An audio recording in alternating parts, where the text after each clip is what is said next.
All right, cool. So, thank you for showing up. Um, the reason why we're actually here is because of a war room event, which is in this hotel on Thursday and Friday.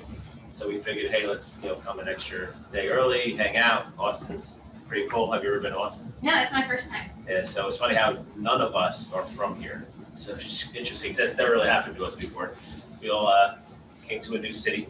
Well, I'm sure some of you have been here, but I love Austin. Been here my third or fourth time, and always it's one of my cities that I would actually move to. Florida is horrible. Sorry. But Texas isn't too bad. But anyway, so I'm going to go over the lead business, then we'll break for lunch, and then Zach will talk everything about the loan business. So I'll probably go for 2 to 3 hours. Zach will go for 2 to 3 hours, something like that. So again, just feel free to ask questions and it's a lot of information. We are recording it, so you'll get that as well. You should go back and check anything out. So just so you guys know. I was trying to think of like where to start with this stuff because there is a lot of information to go over. But what we'll do is I'll touch on the lead brokering side, then kind of go into lead gen, kind of just show everything that we do on a daily basis. But kind of give a quick background. I know I talked a little bit about this stuff last night, but 2014 is when I started getting involved in this stuff. Jumped in just basically, I was doing digital marketing consulting, helping companies, with their marketing, and I kind of just stumbled into it a little bit. But I knew this lady, and she had these clients. They were merchant cash advance lenders. I didn't know anything about this. I just heard that it was a high interest rate business loan. I was like, okay.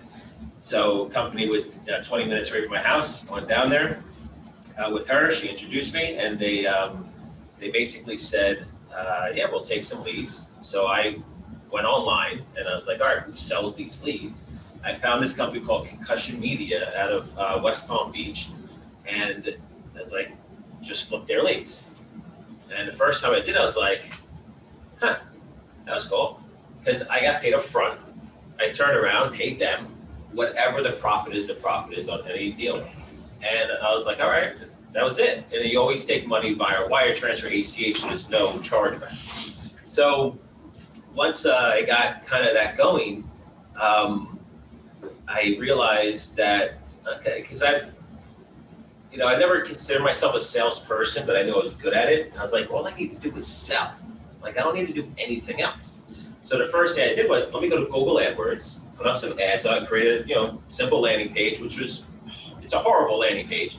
And it was just a bunch of red text in a form, and I eventually created a video that I put up there, but we'll talk about that later. So I just put up ads saying, merchant cash advance leads. That's just Google AdWords, right? It's all keyword based, as you guys know. And as those leads came in to me, I just got on the phone, started selling leads, right? Simple as that. So I was actually banking with TD Bank at the time, and I never did a wire before in my life. So I would go down to the bank and do a wire, and then went down there the next day, when it started building up. And they asked me, like, what do you do? I'm like, oh yeah. So I explained the whole thing. Like, this is so cool. Like, I don't have to leave my house except to come here. I just go on the phone, I flip these leads, and everything's good. So the guy's like, do you know you can do a wire from home? Like, so you're saying I never have to leave my house again? I'm like, this is the best thing in the world. It's because, I just want to work from home and make money, right? So that was it. I just kept doing it over and over and over again. Then I started, getting all these buyers in the merchant cash advance space. So I tried student loan, I tried other verticals, and I sold some leads here and there. But that was the one that I just honed in on. And that was the biggest thing, is that when it comes to lead business, like I was saying before, you're just going to figure out which one works best for you, right? There's certain industries that are like those blue chip stocks, like mortgage, insurance. They're never going to go anywhere. Like auto warranty. We know that's not going anywhere, right? And then they obviously have the different markets, they target. So as I started doing this, and then so this is going into like 2014, and then as time went on, Now what happened was I had a buyer who bought leads from me out of, I think, California. It's like some sort of bank. And I flipped a company called Powers Marketing out of California. And they never delivered the leads. So I ordered 100 leads, $30 was my cost. I was charging $50. So obviously it's $2,000 on the line. And, you know, a few days goes by, a week goes by. The guy's in contact with me. I've done other business with the company, but they're actually a mortgage company in terms of leads. And they did, what I found out was they don't do merchant cash advance. He was trying to find somebody to, right? He would just want to be another middleman. This is a sales guy at the company. So to make a long story short, a month goes by, and hey, Brett, does anyone? No. Okay. So so a month goes by, still no leads. Now the buyer's freaking out, right? So I get my money back eventually, right? So it took a while, and it all worked itself out in terms of getting my money back. But what happened was I had all these leads, and I always say the value is in the data, right? That's where the value is. If you take Google, Amazon, any of these companies, we all know it's called big data, right? That's all they want. They want your information. That's why they track you, and they know everything you're doing. Yes. You know, when you go on Amazon or whatever, or you know, you say something right here and you see an ad on Facebook about it tomorrow, right? Or later today, right? We already know that they know what we like. So I had all this data, and I'm sitting there thinking, what I was selling was live transfers. So I'll go over all this stuff in detail. I just want to get through the story. So I was selling live transfers. What's a live transfer? That means that you call a lead, get them on the phone, qualify them, and then transfer it over to the company, whoever wants the lead, right? So I'm sitting there thinking to myself, at home, I'm like, how hard can this possibly be? So I went online and I just searched for an auto dialer. I used a company called 5 first, and then I eventually found a company called YTEL, which was a much better solution for me. And the letter YTL. Now, back in the day, you were able to use that as a one-off, like you could buy one seat. But I think now you have a minimum of like 5 seats. 5 seats, right? But so there's other solutions out there besides YTEL, but 5 is the word 5, the letter, the number 9.com. So, but there's a ton of those out there. So, but anyway, so I get the solution, I set it all up, I dump all the leads I have in, and I just got a headset and hit the button, and it starts dialing. Again, I didn't know what I was doing, right? I'm just like, let's see what happens here. So I'm like, yeah, you previously reached out to us about getting a business loan. Just want to see if you still have interest. You know, and yes, the only main qualification was revenue. Do you do over $10,000 a month of revenue? You can add in, you know, have you had a bankruptcy, whatever you needed. But that was really the main qualification. So I started doing my transfers, and it took, got the first one done, right? I'm like, that was cool. Let me do that again, right? So then I got, within 2 or 3 days, I got all 100 done. So I'm like, this is cool, right? And I'm like, I don't want to do this. Like, so last thing I want to do is sit on the phone all day, right? So I contacted this guy, his name Rich Wilson, typical sales guy, like has a new job every 3 months, really joke. As long as I know this guy, has a new job every 3 months. So I call him up and I'm like, hey, what are you doing? It's like, no, I'm just in between jobs. I'm like, of course you are. I'm at the 3-month mark, right? So Rich starts coming to my house. This is the guy, it's so true though. If you met him, you understand. So, you know, Rich, you know, probably be happy if he made $500 a week, okay? So he comes to my house and I said, I'll pay you $20 a transfer. Start doing it. You know, I knew I was making 50, so I'm like, I'm making 30. See how many this guy does. So I got the buyers, I got the data, I got everything, just sit here and do it. He's cranking out 20 to 25 a day. Now this guy's making $400 to $500 a day.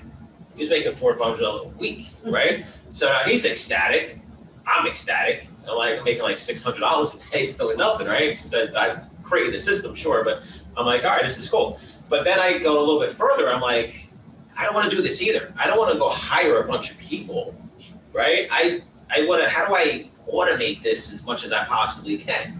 But the thing is that I'm the type of person, like, I wanted to get into lead business, right?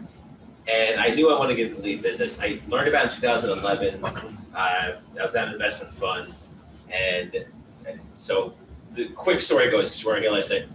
Quick story is I sold a company in 2005, a web hosting company. 2010, I sold a digital marketing company. I was doing consulting, and that would fund. So I went to the investment fund. They only did startups. So, and then what happened was at the fund, I started getting involved in investments. So I started bringing all these companies that needed money.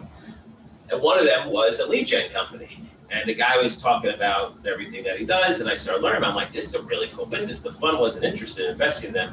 Never happened, but it just always stuck in the back of my mind. So 3 years later, now 2014, I'm like, I need to figure out this lead gen business. It sounds really cool. So that's how I got into the whole idea of wanting to get into lead business. But I didn't know how, right? I had no idea. I know I couldn't just become a lead generator tomorrow. That would be really difficult. That's why the brokering and stuff started coming into play. So now what happened was Rich is doing his thing. Now this is like August of 14, right? So we're doing that for like August, September, then October comes. And I'm like, and around that same time, I also started doing loan brokering. I'm like, all right, I also have these leads. Let me try to broker them and to actually do the loans. So I started doing that too. So it kind of like was all kind of happening at the same time in steps. So basically, by the time Rich basically, left or disappeared, I should say. This guy just disappeared on me, no joke. But it was fine because I knew I wanted to get into do straight lead gen and do it online. So I started running Facebook ads. And so we were doing the transfers with the Facebook ads. And then also we're trying to do some loan brokering ourselves. So it's kind of just doing everything. So that's the reason why everything I do in terms of these services that we provide is every business I've done. So we're just making stuff up. Like I lived and breathed every single business from the ground up. So now I started running Facebook ads, and I knew that was the end goal. So doing the lead brokering, doing the loan brokering, doing those live transfers, I knew my end goal was to do online ads, have leads come in and they go out, and it's automated, right? But I didn't know how to get there overnight, right? I needed all this time to figure it out. So I wanted to learn from the inside out, the business. So October, I started running those Facebook ads, and I was generating these for $18. Now this is a lead over $10,000 a month of revenue. It's called $18. I'm like, okay, let's go see how much I can sell these for. So I meet this company called Business Bounce, which I mentioned last night, and that company was buying leads for $30 a lead. $30 and percentage of the back end, which I forget what it was. Problem was, I didn't trust these guys. I didn't trust anyone. So I didn't think they were going to pay me the back end. I'm like, at least I can make some money on the $30. So I started ramping up, but I was kind of scared too. I was still new to this. I was only spending like 20 to 50 bucks a day when I started, or $20 a day when I started, going up to $50 a day.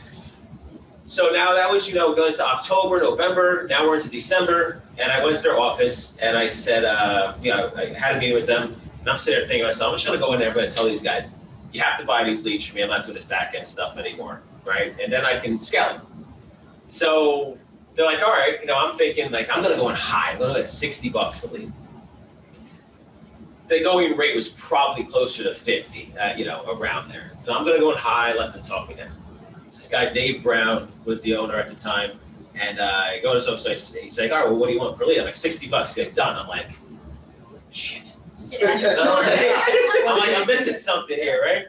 So we started doing 60, and then I started just cranking them out. That's why I got the $60,000 invoice. I told you guys about it. So my largest invoice with them, which actually did happen until January, it's like $60,000 for a week. It just started cranking. So what happened was now they eventually got bought out by a company called Lendio. And what happened was I didn't realize that on how valuable I was to them. So down the road, I learned that the only reason why Lendio bought them out was because they had the lead flow to grow. So I could have charged these guys probably $80 a lead because the guys, they were making money, but their exit strategy was the big reason. Anyway, it made enough money overall. I'm not complaining about it, but leads are so important for a business, right? There's another company. So Dave Brown had a partner. They split up, and then what happened was the other guy went to another company and whatever. this guy eventually tried to screw me over by doing a chargeback, which I never take credit cards, and I say don't ever take credit cards. So he tried to screw me over by doing a chargeback.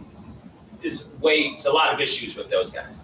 But what happened was I shut them off. And these guys were doing well with my leads and whatever. I still don't understand why they ever did a chargeback, but he thought I was trying to screw him and stuff. I don't know. This guy, everybody says that this guy's like a nut job, did too many drugs or whatever. Tom Costa. Oh. So basically, essentially, I shut him off, and he didn't really expect me to do that, I guess. And within a few months, they went out of business. Right? And people I learned after, now this is all going back to like, 2016, 17. So I learned all this stuff over the years. But people told me, hey, Phil, just so you know, you're the reason why they went out. You can see the screen, right? Yep. Yes, you can. All right. So what I'm going to do is just talk about the quick verticals I start with. So when you do the lead business, what you want to do is the battery is not decreasing. When you good now? So that whole entire time that thing wasn't charged. It wasn't charged. Oh, but like mine. okay. But now you're good. Now you're good. Now we're good. Okay.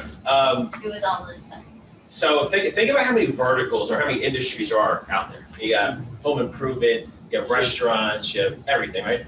But there's certain industries that I like to say nationwide services, right? Products are difficult, right? To be a lead generator for a product company because they just want to pay you if someone buys their product, but you don't want to be on the hook for that. When you do anything local, it's tough, right? How many leads can your local contractor handle, right? And local marketing is going to be way more expensive than nationwide marketing, right? So insurance, you have health insurance, life insurance, car insurance, you have the mortgages, reverse mortgage, refi, new purchase, you have lending, everything from auto to personal to business, etc. You have student loan consolidation, tax relief when you have tax debt to the IRS, right? So those are all nationwide. There's no, I'm sure mortgages is probably some local businesses in there, right? They only do certain areas, but there are nationwide companies, right? So that's where you want to concentrate, nationwide services. So when I first started, I did tax relief. I did student loan. We all know that this is a big problem, right? Yep.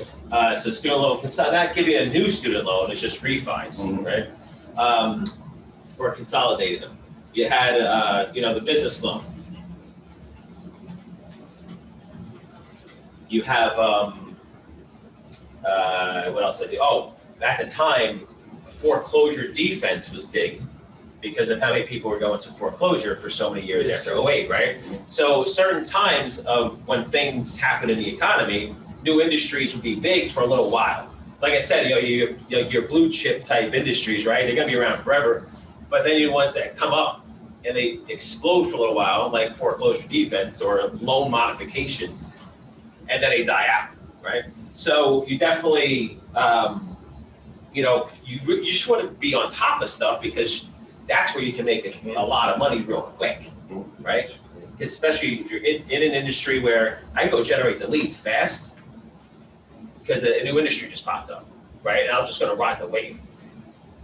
Business loan at merchant cash advance was a wave. I hit the wave at the right time in 2014.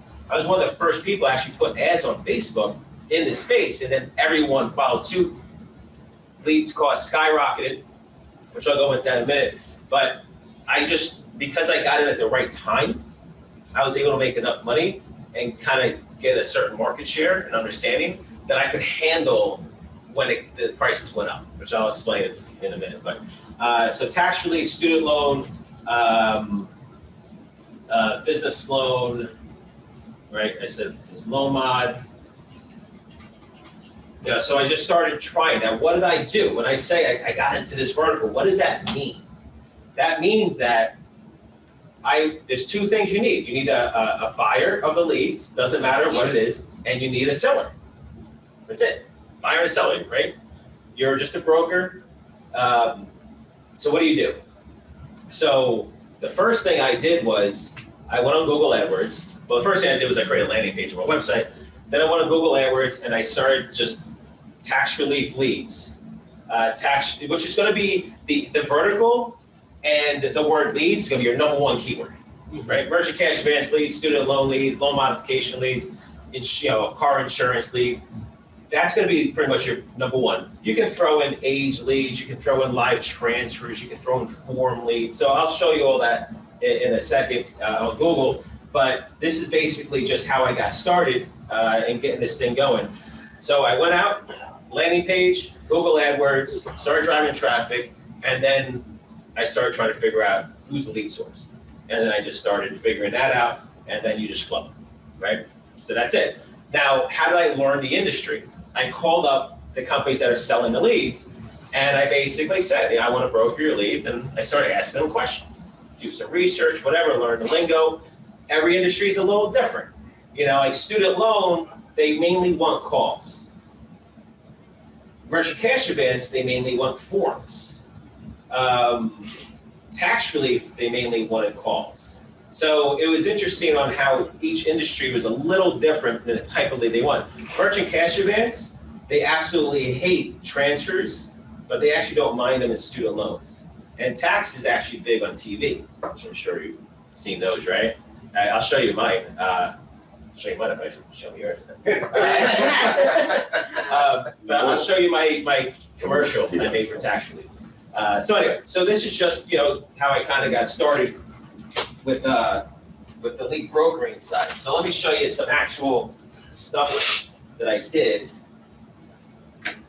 Any questions on there? Right? No, so I'm just saying that one person was having trouble seeing the chart, but it seems like he's the only one, so Okay. we're all right. Oh crap. This thing is. There's Phil.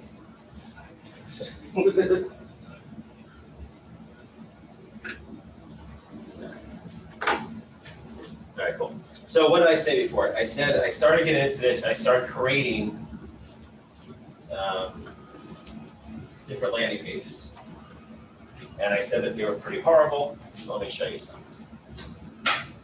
It's the hardest part about implementation. So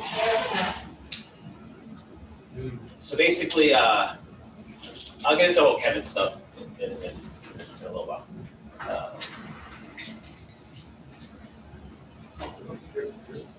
Right, so tax relief.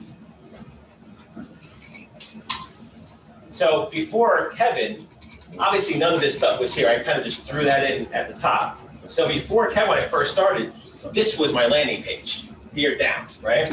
So you can see that it's nothing spectacular. It's literally just a bunch of words that not even formatted nicely, as you can tell, and a form, right? That was it.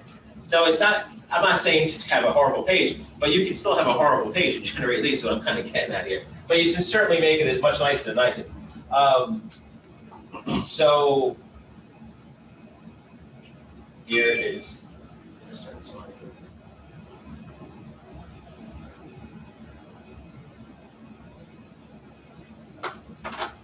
Hopefully it doesn't blow your eardrums.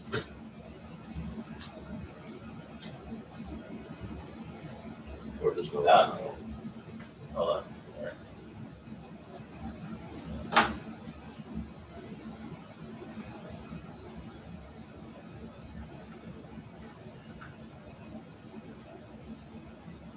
Hopefully I don't get feedback. Jinxed it. Need to turn off the volume on the bottom right of Zoom, on the bottom left.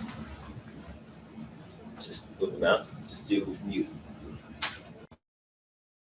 You can't have both right at the same time. It's such a freaking pain in the ass. Technology stuff, I can't tell you. So anyway, so that was anybody on Zoom, go to the URL and you can watch the video at the top there. So now this is obviously not something that most people are gonna do. I just wanted to show you, I started just testing stuff out when I started doing lead gen. That's completely, there's no people in it, right? So just a voiceover with your your script, and then you have someone do all the graphics. Shouldn't cost you more than like a few grand to do something like that.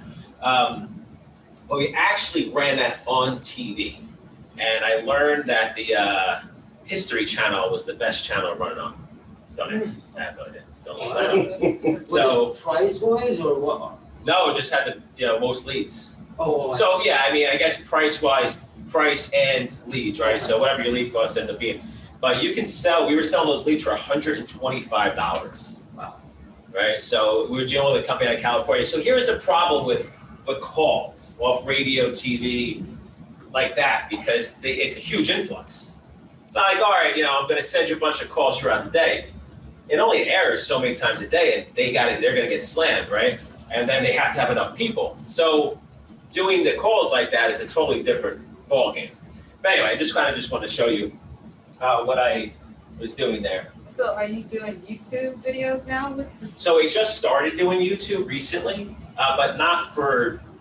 It's for generating leads for the loan broker stuff. So we just started playing around with that. Actually, the good thing about, like we always say, you got to put yourself around people, network, whatever. War Room, which like I said, is on Thursday and Friday here.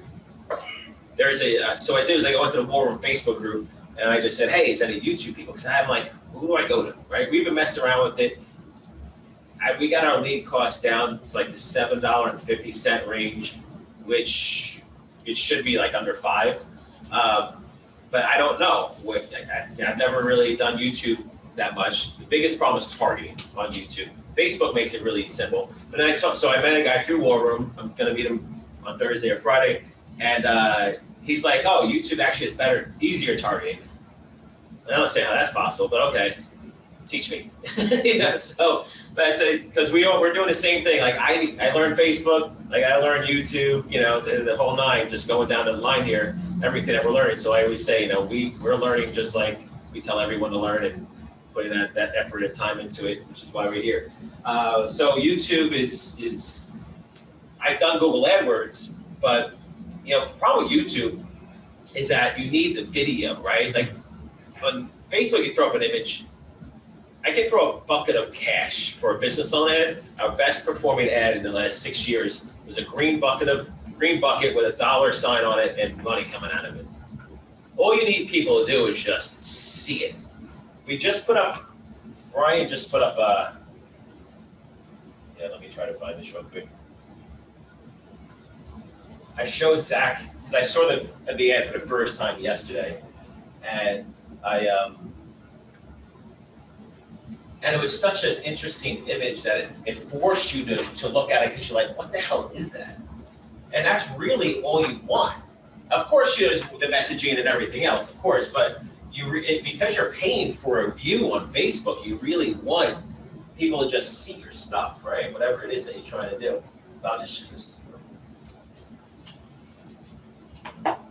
right? So does it take you a second to figure it out, what's going on here, right? Because I sort of smoke, but it took me a while to see the cigar, and it's actually money. Right. Or I guess it's a cigar, right? Or she's smoking money. That must be a California thing. And then he threw up that one. He threw up this one, which just, I don't get. I mean, I'm like, Treasure map. is that like a cereal box? Like, The map. Oh yeah. I saw that one this morning. He was trying to use your saying that you always do. which one? If you knew knew there was money. that there was, if you knew that there was money, how many people would you kill? Only 3. That's a joke. That's a joke. I saw that. I thought it was a game or something. Yeah. Yeah, no. So these ads, this one's running at, she's running at $1.57 a lead right now, which I'll be happy under 5. I mean, in the $5 range, I'll be happy. It's running at $1.50 something. So you want to know a trick? Just as a side note, we do this email blast thing that we do, and we just put up pictures like that, and our open rate gets better. Of what, women? Yes, that's. So he's trying to get. There's a fine line at how sexual you can get, right? And he tried this like last year, and it was too much. like a girl, like literally in lingerie. It's like, so it, Did he do that? it got shut. It got shut off fast. Who did that? What? Who's he? Oh, so Brian Keith is in the Facebook group. He runs all the Facebook ads. Yeah, you talk to him? Yeah. Okay. This one is just a video of us. I don't think I can play this. Can I play this? I don't know if you'll be able to. Okay, cool. Okay. That's all right. I'll play it later. Where I'm at, just so everyone knows, the Facebook ad library. Just Google that, and you can see anybody's ads. So if you see someone that has ads that you like or whatever, you're like, oh, let me see what they're running, or a competitor, whatever the case may be. But let's just go to business loans for a second. Take one of our. We just had accounts shut off actually. We had a bunch of accounts shut off last week. It was actually a Google, Facebook glitch, they said. Oh, And you know, all the groups all over the internet were all complaining. And I think some accounts got turned back on, but So, yeah, this thing's not exactly foolproof. We've learned, but this is an ad we're running right now. Is we mentioned the stimulus. You know, obviously, once we started doing that, when the stimulus came out, our lead cost was like under $1. I'd be happy under $5 for these. I'd be happy. We're shooting for $3 right now,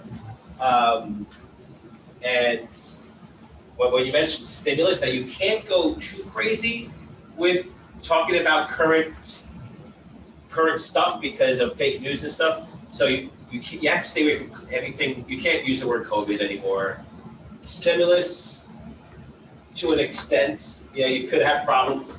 But this is, again, it's all visual on Facebook, right? And they're scrolling. You got to get something to make them stop. So we always use red letters at the top. It just smacks people in the face as much as you can.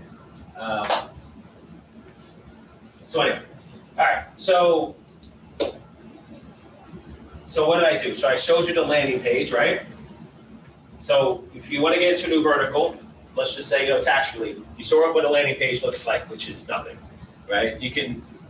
Over time, I started putting up my own videos. Now you saw the Kevin video. So what I started doing is I started making my own videos, just explain, because people want to know that there's a real person behind, right? Online, right? We're all freaked out, right? Who knows what's going on? Who are these people? So I try to put myself out there as much as possible. And one thing I learned about the lead business, when you can teach somebody something, because that's not really a sales video. It's just explaining what I do. And when you do it more like that, it changes everything. And the more you put yourself involved, say put a name to a website, Facebook website, whatever, they just feel more comfortable, right? So, I think, did I mention this last night? About how to sell leads? Yeah, I think, okay. So, first thing I learned when I started selling leads was it's almost like an interview for a job. They call you up. I need leads. How good are your leads? How good are your leads? What's the conversion rate? How much do they cost? Right? All that. You're just getting drilled with questions. And of course, having videos and whatever, will make them feel a little bit more comfortable when they get on the phone with you. But everybody wants to know the answer to one question. Will I make a profit with your leads? Right? That's it. They will ask that question 1,000 different ways. And so I was like, how do I get around this, right? How do I get around this question? Because it's a battle, right? My answer was always, listen, you're never going to know unless you test them out. So to ease the pain, as I started doing all these calls, when someone calls me, hey, I need leads for my merchant cash advance company. Okay. Yeah, I did mention this last night. First thing I say is, I don't have any leads for you. I'm sold out. Meaning every fresh lead that I generate today is gone. So once I say those words to them, they're like, oh, okay. And then I say, but I can do a small test, maybe next week, the week after, maybe next week, you know, and kind of just playing it off, right? Now, are my leads sold every day? Yes, all my leads are sold every day. Can I easily get them leads? Sure, I can. But I need to reverse it because they put you on a defense instantly. I've been screwed over before, this, that. Everybody has their story of what's happened to them. So once they hear, oh, well, your leads are sold every day, you know, I don't really, to me, now I flip it around and put them on a defense where, why should I sell you leads? Why should I go out of my way to go generate more leads for you? And they can't now say to me, how do I know your leads are good? I'm like, I've been sold out for 6 years. How are they not good? You know, I wouldn't be in business. There's only the merchant cash advance industry, the tax relief student loan, they're decent sized industries, but they're small internally. Everybody knows that. If you're a lead generator in any industry, you're known, right? People know who you, eventually everyone's gonna know who you are. There's only so many merchant cash advance lenders. Zach, how many actual merchant cash advance lenders do you think there are? Just total, like ballpark. Is it over 100, under 100? Now? Yeah. I know they all went out of business in 18, but. I'll definitely say under 100 now. So under 100, and how many actually buy leads? You think 50%? If that. Yeah, if that. So, because think about it, there's companies in the industry A lot rely buy on just leads, ISOs, yeah. right? Like Toro runs ads. I see their ads, Mm-hmm. but they don't buy leads.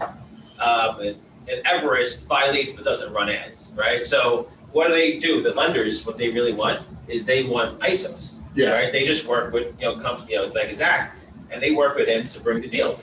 At Yellowstone, will never buy leads, right? They just work with ISOs. So They also they also don't want the liability on the front end. So it's ultimately free for them coming in. And so their cost starts only on the underwriting level, as opposed to it starting on the marketing side. You understand? So yeah. So goes hand in hand. So what Yellowstone does, I went to their office in Jersey. It's about 200 guys at the time. Typical boiler room feel when you go in there. Well, Oh, it's insane. And they have like teams, you know, inside. So one guy. So the way that they structure it is their own ISO under Yellowstone. So they have to do their own lead flow, buy leads, whatever, and they still make the same as a typical, broker would make. There's no advantage really of being there, and then yes, you're there, you get the deals done, sure. But outside of that, it's not like, oh, okay, guys, I'll give you a little bit more commission, or just because you're here, that's just how they do it. So anyway, so they don't buy leads. The only person I can sell leads to are the actual brokers that are in the pit, which they're not going to buy a lot of leads, So you have the lenders who buy leads in MCA, and you have the brokers who buy leads. I always push to sell aged leads to brokers and real-time leads to lenders, because brokers don't make as much money as a lender, so there's not as much money to go around. They still have the cost of the lead. The inexperienced brokers. What? The inexperienced brokers, which is are most of them. usually who contacts me. So, you take a Lendio, who's technically a broker. They pay me over $1 million, so they know what they're doing. They're larger, they do more volume. But you take Everest, who's a direct lender, I can give them crappier leads and they'll still make a profit. You take Reliant, who said to me on the phone, asked him one day, how's things going? He goes, we make so much money, it's impossible not to make money. You know what I mean? Like, your leads would have to be so bad that we just don't close any deals because we make so much money on every single deal that gets done. They make 50% on the deal, so $10,000, advanced, they're gonna make $5,000 on it, right? Again, that's the gross, and they have all their other expenses and defaults, whatever, but it's still a ridiculous amount of money, the net. So that's why I try to sell to lenders, right? Try to just deal with them and not even deal with brokers, but you're gonna get a ton of brokers that contact you, but I push them to age leads. Now again, aged leads across the board, there's more value to them in the long term, because if I've been selling my leads from 2015 for 5 years, right? 16 for 4 years, 17, right? And it just, I monetize them myself for stuff. So when you're selling leads, yes, you have the whole sales process, right? Of getting them on the phone, generating a lead, but once you're done and you get that one company to keep buying from you, hopefully you sell everything that you can sell them, right? So I have another company called Shore Funding that's bought every single age lead from me. That's probably roughly for 10K and over leads, about $400,000 to $500,000. These guys have paid me since 2015 because they bought every single age lead for $1 a piece in every single lead, right? So it's over time, but how many times how much money I have to pay to get that guy or that company? $20 a lead, $30 a lead to make 400 grand over 5 years, sure. But that's the thing, you only need them once, right? So another thing is, if you give someone a bad lead order the first time, you'll never get a second. Yeah.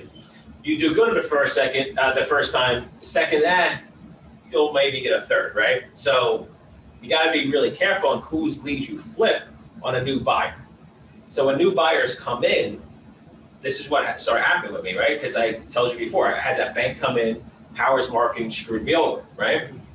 I was never selling leads, even though I fulfilled the order myself and I felt good about it because I at least got him what he wanted and what he paid for. They were never buying leads from me again, right? So they were gone.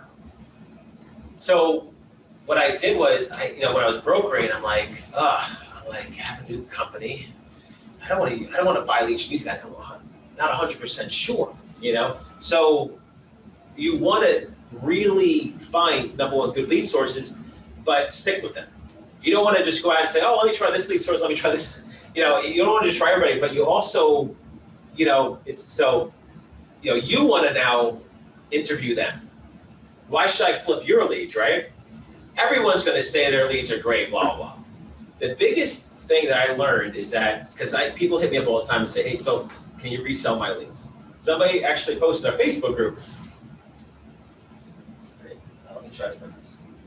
Posted a Facebook group and said something along the lines of, I have high quality leads. Has anyone ever talked to Conrad? Yeah, I tell you, he's a great resource. He just joined like anyone else. He made a profit in 3 weeks of doing this stuff. Wow. Came to a Orlando event. We did a little interview with him, and he's just a beast. So definitely a good person to. What's his last name? Ambroise. I'll show it in a second. Okay. Just try to.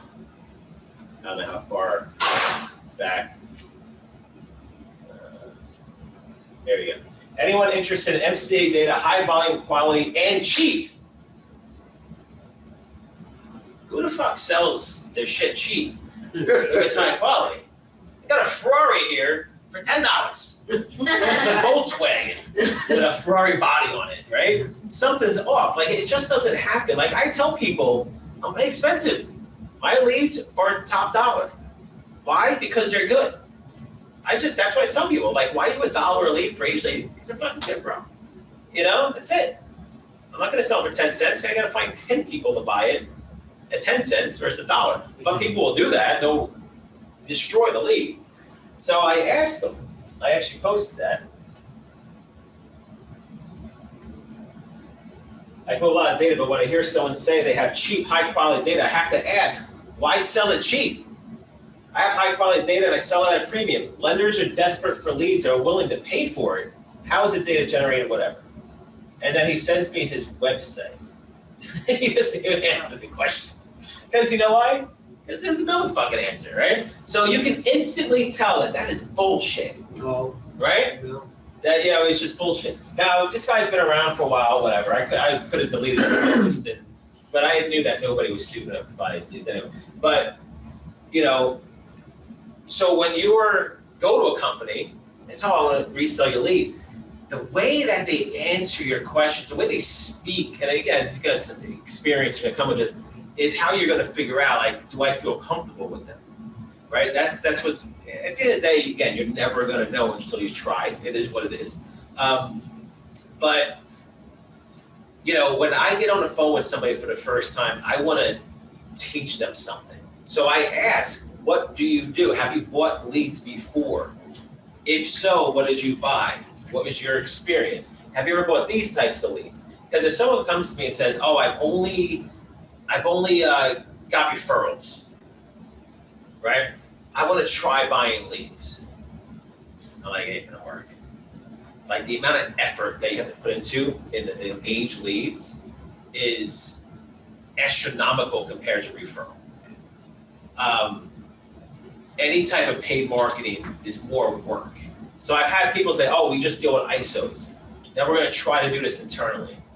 Like, all right, I'm just telling you up front that you need to change your sales process, right? It's totally different, right? But as long as, see, when I'm upfront and honest with them like that, I'm like, all right, this guy actually knows what he's doing. You know, they feel more comfortable. So I try to teach. And another thing I say to them is, "Hey, you buy my age leads, you know what you should do? You should text them and email them other offers, business-related offers like credit monitoring, whatever, all this other stuff, to try to make the money back." Nobody ever does it, but they're like, "Oh, you know what? That's a really good idea. You know, we'll look into it. I appreciate you telling me that." Like, they feel more comfortable with you, right? When you go on the phone with someone, all they do is just sell. My leads are great, they're the best ever, but I have so many available to you. It's like, well, if they're so great, why do you have so many available, right? You always have to ask that question. So you'll start to understand that, but again, you'll never know until you try. So what I would do is, when I had a good buyer, what I would do is I use them for the new lead source. And I'd be honest and say, "Listen, I have this company, they have leads, this is the price, this is the cheapest order you can do, the smallest order, do a test, try them." And use them as a test dummy, because you're honest with them. They know it's not you or somebody else, someone new. So if it doesn't work, they're not going to blame you for it. And they know, you know, they understand, you know, how it works. It either works or it doesn't, right? So you do that. You know, utilize someone you already know, or already have some experience with. Be honest with them, and that's how you can try new lead sources to figure out if they're going to work for you, right? So, you know, education, right? Teach them something, being honest, you know, with anyone that you're doing business with. So to try those new lead sources, the best way to do it, because when you do find that one good lead source in brokering, find out one good lead source, you can make a lot of money with them.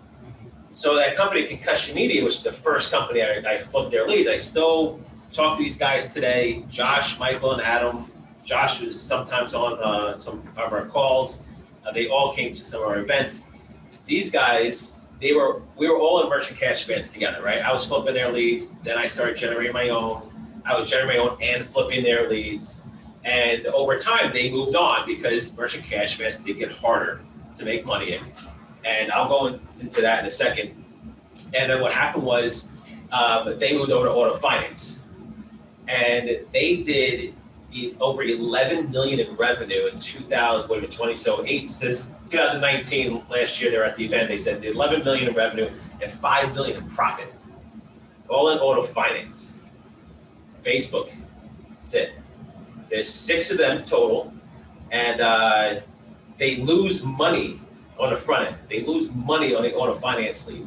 They make it all back on the back end. So what I'll do is I'm going to go over the entire funnel, so you guys can actually see what a total funnel looks like. Now, there's multiple ways to utilize the funnel, but let me just go over this. Should I do it on a TV? Think it'd be better? Easier to see? Okay. Phil, when you're running these Facebook ads, I know that are you directing them to a landing page, or you actually, because I know Facebook now has, like, you can just capture the information from the individual. Yeah. So let me show you. So a Facebook page could be, a landing page could be like this. Not much here. There is a video of Kevin at the bottom, but we've learned that the best landing page that you can possibly have is just a form, right? So we even having a video sometimes can hurt you. Why? Because it gives them a reason to say no. It's really strange. We have a really good testimonial video, like 5 or 6 people from our Tampa event. It's impossible that someone can watch that and like, oh, this is crap, right? But whenever we put that video on a landing page, our conversion rate drops.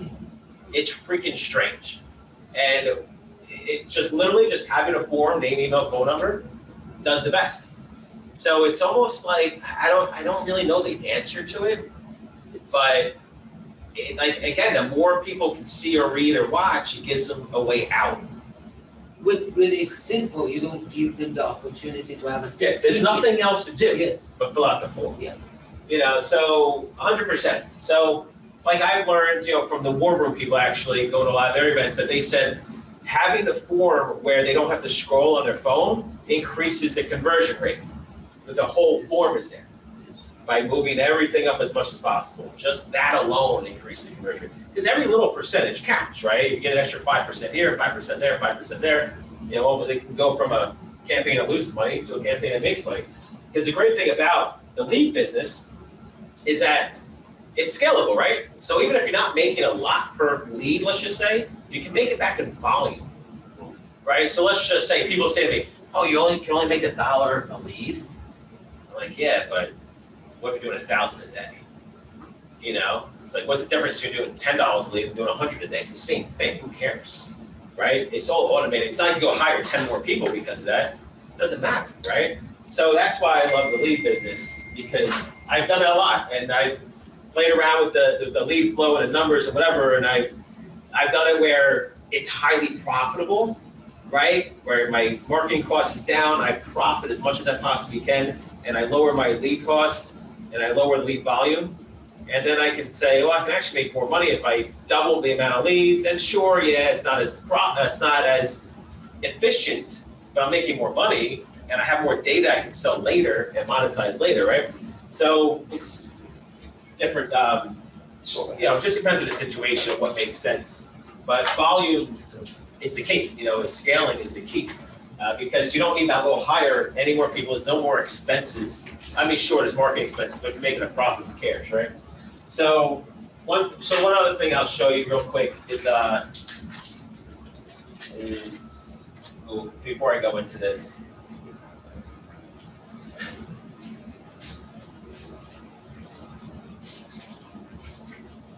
So I mentioned before about Google. I only run Google to find lead buyers. That's it. And I don't remember which account it is under. I can't even see. Can't get to the top of this thing.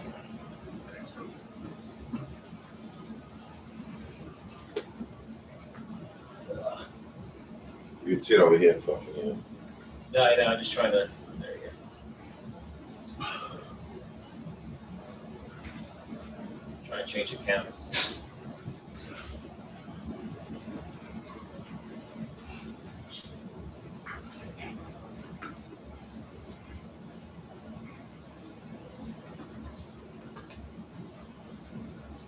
How do I? If you go to that switch. Oh, there it is. Yeah. All right, that's it. Thanks. Anybody know who Forbes Riley is? Ever hear the name? So she's good friends with Kevin Harrington. She's done like $3 billion in sales and infomercials. Like a total beast. Is she the Forbes and Forbes? No. But she's amazing. What she's accomplished. She's the reason why Kevin got on Shark Tank, actually. Wow. Oh, really? Okay.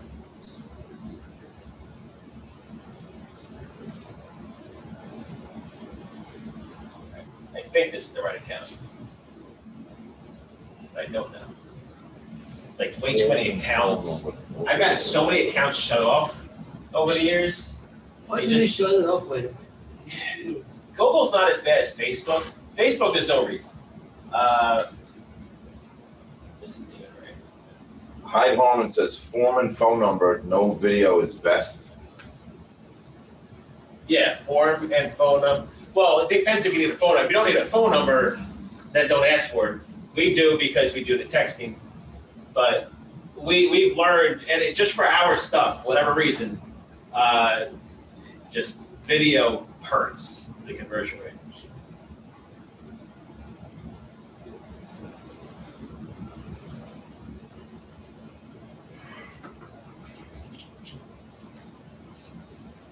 So on Google, like I said before, depending on the vertical that you're in, tax relief, student loan, just the word leads at the end is going to be your #1 keyword. There's always going to be a few more, but now what you also need to understand with Google is, using the exact match phrase. So that means that they have to be exact. And I'm also going to show you, I don't spend a lot of money on Google at all. So, and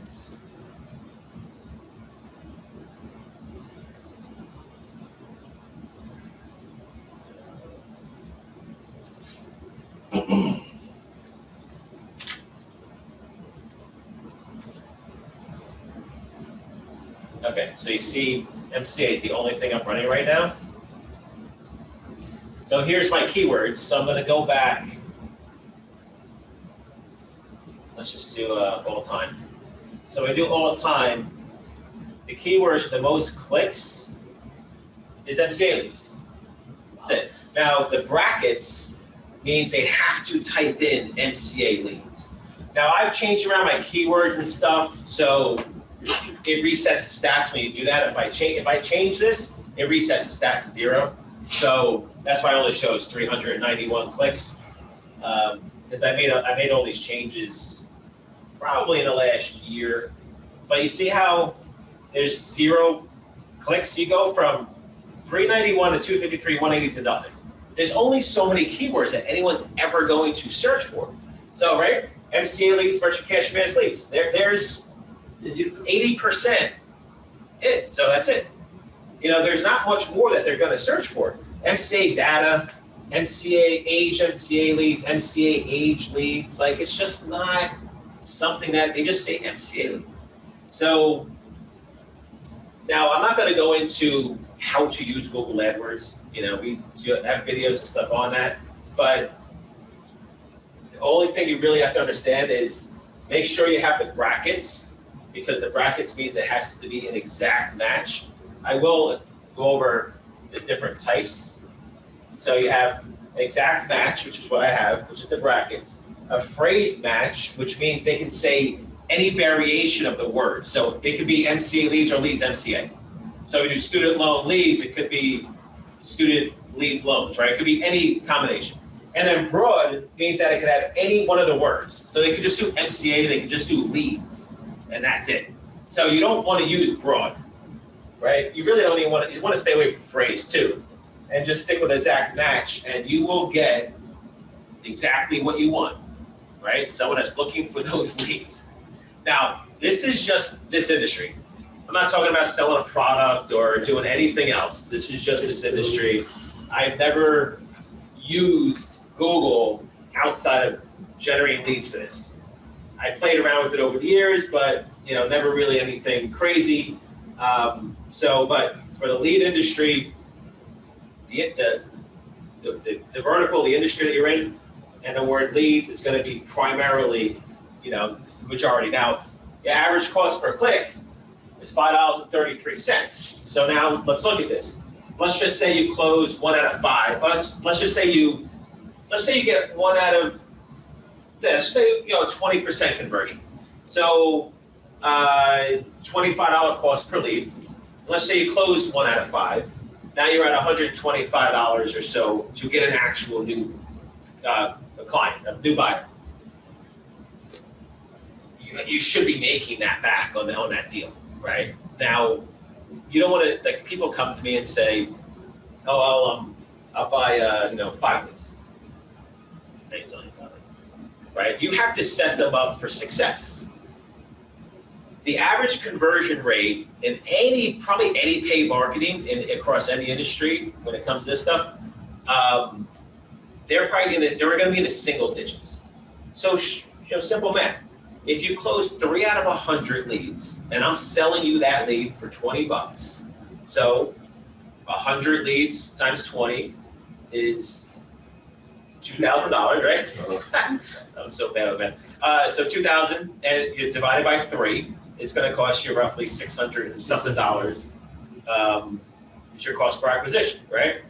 Simple math, right? So you go to them and you say, that's why I'm always selling. This is probably where you're going to be. Does it work for you? Yes or no? You get, they still do the work to close the deals, but when you're selling leads, they come to you and you give, look at your numbers and see what it's going to cost you to generate that lead, that deal. You're like, okay, I should make that back easily, because that's the joke of this industry, right? Is your paid marketing doesn't even matter. For years, I didn't even look at how much my lead cost was, because I didn't care, of how much money I could make. But now you take those same numbers and say, all right, well, I sell you a lead, this is how much it's going to cost you, this is how many you should generate, this is how much money you guys should make. And then you look at on your end of how much all this stuff is going to cost you. But if you look at Business Bounce found me through this, through my Google ad in like 2000, somewhere around 14, whatever it was. And eventually I turned into over $1 million in revenue. Did I do a one order and that was it? Yeah, sure, that happened too. I had a company just recently, Pinnacle Consulting. They're on their 3rd order. So they $1,000 in age leads, $1,000 in age leads, now on $30,000 in age leads. So I made $3 grand, right off. Let's just, think about it. If I'm getting even if I'm getting a 10% conversion, I'm paying $50 a lead. If I sign up 1 out of 5, then, it costs me $250 to get 1 person, right? You're gonna make that money back. Now I could have got that lead from this one, 340, who knows, right? It's just all gonna be blended together, right? Whatever the overall cost of lead is. Now, I don't even keep track of those stats. I have no clue what my conversion rate is, because I just don't care. Now, I'm not saying that you shouldn't care. I'm just saying I don't care, because I know I just need to be out there and I'll get the leads and I'll close them. So, but this company, so there's this one guy, it's funny, this one guy, I'll show you the email. Okay, so when you're selling leads, a lot of the success has to do with the company that's buying the leads. If you guys want to take a break, just let me know, because I can just keep going on and on. So if just let me know when you want to take a break. But when someone, it's just the success has to come from them. Now, sure, if you're buying really, really, really bad leads, 100%, right? They're not going to work for anybody. But if you have leads that are even halfway decent, they're gonna work. Let me just show this to you.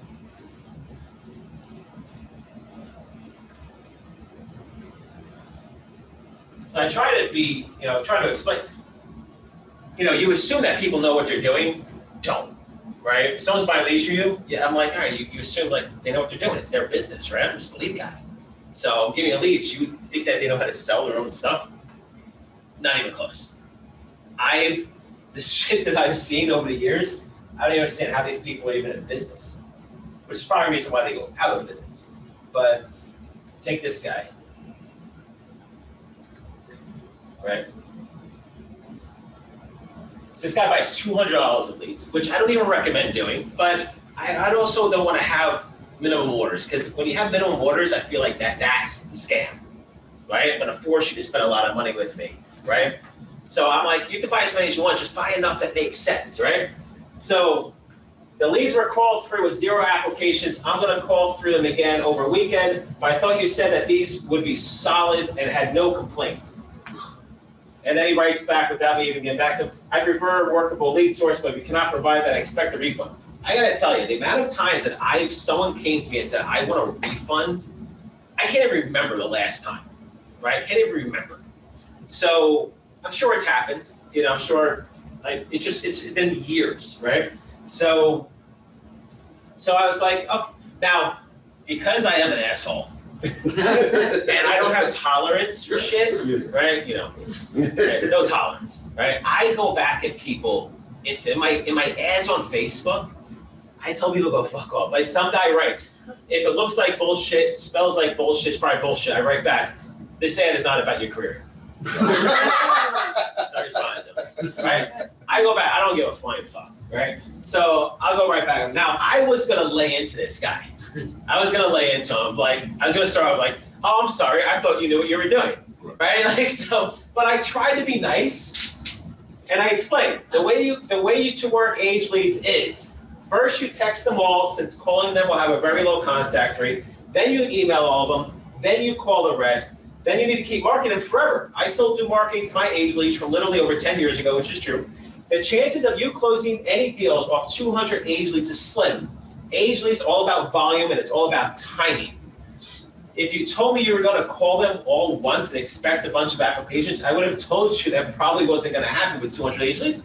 I'm just being honest, that's a really, really nice email for me. I do have to say. I should frame that one because that was a really nice one. This is the response I get. I was expecting an app or two and then going to purchase 1,000 or more. The amount of times I've ever heard of, That's your bullshit, leads are yeah. good, Right. I'm gonna buy more. No fucking way, is that how it works? Like, really? So, you told me that this was quality, it's not. And excuse you, lead broker, do not tell me how to run my leads in caps. Ooh, right? I have closed more deals than you can dream of. I don't fucking dream about closing deals. I'm sorry, Zach. I just don't dream about that shit like you do. It's funny how, like, oh, I would have loved to speak to this guy. Yeah. You can call him. I Let's almost, call him. I think I would have gotten off. For him arguing with you with 200 leads That's the already right? tells me about deal flow. Like 200 or 200,000. I mean, like, we wouldn't be having a discussion for 200 leads. The second that he started complaining about 200 age leads and the fact that he said I called them all once, you already know where he's at, right? You just know. It's like you know, race car driver saying, "How do I shift again?" It's like, you went race car driver. Is it like, how should I put it? Like all the digital marketers, they usually say you gotta touch someone at least 7 times before you get some kind of response, or you could actually sell that product. Yeah. So it's so 1970. Even with mailing lists. when I was in school, they said it was 22 times with mail. This is like 98 or whatever. I used to a long time ago. So at that point, it was like 22 times with direct mail or something. Nothing. He's talking shit. Yeah. He's in the back row for a reason. So I don't know the numbers for digital marketing. I really don't, like, to that detail. I'm not a really detailed person, but I'm sure somebody has that answer. But what I will tell you is that in the way Facebook works, they do a really good job to put your ad in front of those people that engage with you over and over and over again when they freaking hate you, right? Like, I get those complaints. How do I get you off my feed? Stop engaging with the ad, asshole. Like, it's just like, why do you think you keep seeing it? Because you keep commenting, right? So of course Facebook thinks that you want to, you want to see it, right? But because we have so many different ad accounts and so many different websites and stuff, I can comment and like just one of my ads, and then I'll see all of them from the other accounts, because that's another thing to do. They put your competitors in front of them too, right? That's just the way it works across the board. I mean, obviously with Google, you just see all the competitors right next to each other. With Facebook, they just start remarketing to you with your competitors. So it's interesting, but I will tell you for this, for the lead business, one call closes. If I don't one call close somebody, something's off, or at least get them to a point where they know they're going to buy eventually. Do you have a question? No, Okay. there You was just a waved little, there was a little, just looking crazy over here. With this industry, selling this what we do here, I would say the average is probably going to be closer to like that 2 to 4 week range, because they come in, they see stuff, they probably watch the video, they don't, most likely they don't. I think 19% of the people get to 15 minutes on our video, right? So, and 50% drop off within 2 minutes. So we kind of understand how it's worked. It's a very interesting thing, and you can probably all know your answer for yourselves. It doesn't matter how long our video is. The people that make it to the part at the end where you can move, take the next step, is always the same number. So it shows that the people that are going to do it are going to do it, and the people that aren't. It's that simple. I've learned that. So what we do now is longer webinars actually are better because you can give the information that you need. But when you try to shorten it up, you're not giving enough information because those people that are going to watch it, they would have watched it anyway. But I didn't give enough information to really move forward, right? So there's a couple of things that we've learned with that stuff. So anyway, so I stopped responding to this guy. He came back to me with that, and that was it. And that was 5 days ago. I just don't have the tolerance. So you take that guy, okay? So this guy was literally complaining about $200. Oh yeah. Nah, he's closing more deals than you could dream of. Yeah. I mean, we would argue over $200. Did I spell it wrong? God. Oh yeah. I did spell it. Okay, so then you have this guy who goes, "We're interested in purchasing another batch of 1,000 leads from you, just to confirm we were working with age leads, blah, blah, blah." This is third time, that's November 9th. So this guy is now on his 33,000th lead, right? Obviously making money, because you're clearly not gonna buy more, right? And I got this other fucking guy, Yeah, right? exactly. So what I'm getting at is that I can take these leads and sell it to 10 different companies. Yes. Majority are not going to make money because they are not good at what they do. Exactly. And I've seen it over and over and over again. It's absolutely insane. And that's why I am upfront and honest, and I tell them, how are you gonna work the leads? Yes. What are you gonna do? Let me just throw some ideas out there. They're probably not going to listen to you, but if they come back and complain, you say, well, what did you do? Did you text them? Did you email them? No, I told you. Remember that conversation? Yeah, all right, yeah, well, all right. Yeah. So now this guy, if I had that conversation with the guy ahead of time, it would have been a different situation, right? But I probably was talking over email and that was it. So I never got that far with him. And when people come to me with small orders, I already know that they're probably not going to stick around, right? Because it's not enough leads, they're probably not gonna make any money, they probably don't have the budget anyway. But when it's someone like these guys who come to me with 1,000 at a time, I'm like, all right, they're probably a little bit bigger, they probably know what they're doing, and they're probably gonna order more. So that's why I learned with the size of buyers. The size of buyers shows also how desperate they are. And if they're very desperate, actually the clients kind of have a radar. Yeah, they're probably not gonna do well exactly. anyway. Yes. Yeah, you're 100% right. And another thing that I've learned in selling, the age leads, you're just emailing a file, right? Real-time leads, there's different ways to send those leads. You can send them via email, you can send them through an API. I'm not gonna go into a lot of detail on the technology on the back end, but I'll show you some stuff. But this is what I learned real quick. When you sell real-time leads to a company, I don't think I've ever had a reorder with a company that took real-time leads by email. Because if they don't have the automation set up where the lead comes into the dialer and their system just starts calling, if they're not at that level, the chance of them making money is slim. There's too many moving parts now. So you have a company that's in this space, you're taking leads in via email, you're gonna manually call them or distribute them, and then put them into your system later, even if you have one. You're not at that level yet, right? How do you take in a big influx of leads? So they're obviously trying to figure it out because they're not at, set up an API is like one of the first things you do, when you have a call center, when you have a sales force, one of the first things you do. If you're not doing that yet, then you're probably not that successful in your business. So do you do business with people who don't have their API? Oh yeah, I'll take that money. Because they're gonna give it to me or somebody else. So I'll take it, I'll give them what they need, but I already know what the most likely what the end result. I'm not gonna say 100% of the time, that's happened that way.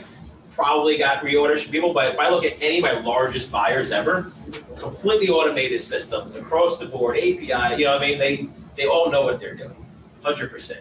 So So what's a small order to you? Like less than 500? It's more about the lead count. Okay. Yeah, right. So let's just say, like, if someone's going to buy aged leads in any industry, credit repair, whatever, you need like 500 to 1,000 leads. Yes. You know, to really get a good test. Yeah. You have to, because if you're only closing 2 or 3 or 4 out of 100 real-time leads, you're probably going to close 2 to 3 or 4 out of 500 to 1,000 aged leads. It's just impossible. I mean, of course you get lucky, you get that one person on the phone. So Reliant, or this company called Merchants Capital Access, who ended up buying a company called Reliant, they actually said to me, their first order, the test order, was 600 leads at $50, so about $30,000. Like, all right, we should have a good test at that. I'm sitting there thinking, I'm like, oh, this is a no-brainer. Like, these guys have been buying leads from me for a long time. Like, because they're buying enough leads to get the real averages. Yeah. You can't even get a good average out of 100. Here's another thing I'll tell you that I started learning. Hold on, let me. Josh Day wanted to see a response to that guy's email, but you said you didn't I respond. never to it. responded. Right. Yeah, I don't have that on the tolerance. At that point, it wouldn't have been nice anymore. I Right. tried to be nice.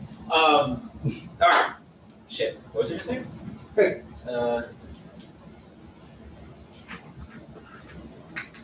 How about you run Zach's company? He's an amazing guy. You're talking about the company that bought the 600 leads for $50,000. Right. And oh yeah, okay. So this is what I learned about selling. It's the coolest thing in the world. Okay. So one day, who did I do? Okay, so I did with Lendio for the first time ever. I did with Lendio. Lendio calls me up one day. They're pumping, spending a lot of money. Everything's going good. Let's just say, round numbers, get 100 leads a day. Okay. Say, hey, Phil, listen, we're trying to spread things out more, right? We want, just in case something ever happens with your company, whatever, we don't want to have too many eggs in one basket with a lead provider. So we want to take 25 leads from you instead of, let's just say 100. I forget the exact numbers. And then they're going to go out and just spread it out. Now, as an entrepreneur, I know there's always a way, right? There's always a way. You put up a wall in front of me, I'm going to get around it. So first thing I did was I called Brian in Florida. You have a question? Yeah. Okay. So I called Brian in Florida, who runs my Facebook stuff, and I say, hey, Brian, listen, contact this guy at Lendio and sell him leads. So contacts the guy at Lendio. Hey, Brian, leads to sell. Like, yeah, okay, Brian, we'll turn you on, whatever. 25 a day. Call up my guy Ali in Houston. Hey, Ali, I know you don't know shit about this industry. Just contact this guy. Tell me how merchant cash advance leads. He'll probably just turn you on. Done. I'm like, all right. James Vasquez. Remember James? Yeah. Where is James? Is he alive still? I don't know. So James. does it. Got back to my 100 a day. So what I learned was lead buyers will buy leads from everybody to try them out, at least once. That's why I started learning that. I'm like, shit. I just got back to 100 a day. I'm like, why don't I do this with everybody? So a company called, what was the name? New York City. No company. So anyway, I started selling to this guy's in New York City. Oh, no, that's right. Okay, okay. So yeah, so I did this a lot. So company in New York City contacts me, hey, I need leads. I sell them leads. James, contact this company, sell them leads. I was just doing it with everybody now. It's getting double the orders, right? So the funny thing is Credibly, right? Credibly sell business. They've been contacting me a lot, actually. They did say they're starting to lend, but their qualifications now are like through the roof. So But they're opening up a little bit. I'm curious if I can find this email. So this guy Credibly,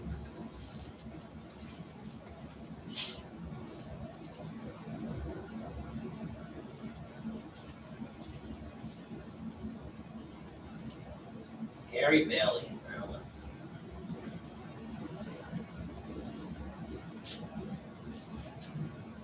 All right, so this guy contacts me through Google, okay? Yeah, pull this over.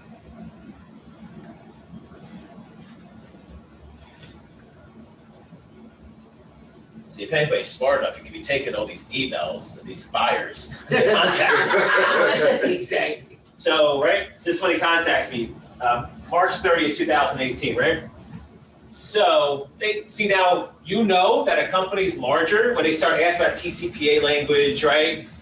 Certain questions that most people are going to ask, and you know that obviously that's a good buyer. They have the API set up, they're asking about legal stuff, perfect, right? That's a good buyer. Would like to increase volumes, can you support that? These are buying questions.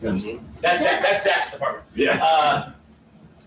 So I just don't remember if this guy had this conversation with me. Hold on. Test was successful. When do you think leads will start coming through? All right. There we go. So this is James' email to me. For your records, I was wrong. I actually sold 305 leads. Okay. So James was selling him leads. But I'm trying to figure out.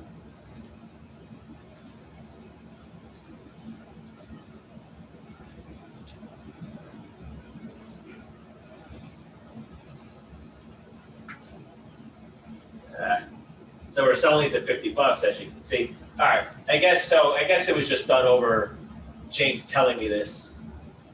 So, all right. Anyway, so what happened was so I started selling leads. I said, James, contact the guy, start selling leads, right? The guy tells James, he goes, hey, James, just so you know, I have another lead provider. I'm going to basically run both of you side by side and see who does better. I'm like, this is cool. This is the best game ever. Right? So, you know what's funny? The guy turns me off. What? Only buys leads from James. I'm like, so what I learned with that, I'm like, you're that one potential conversion away.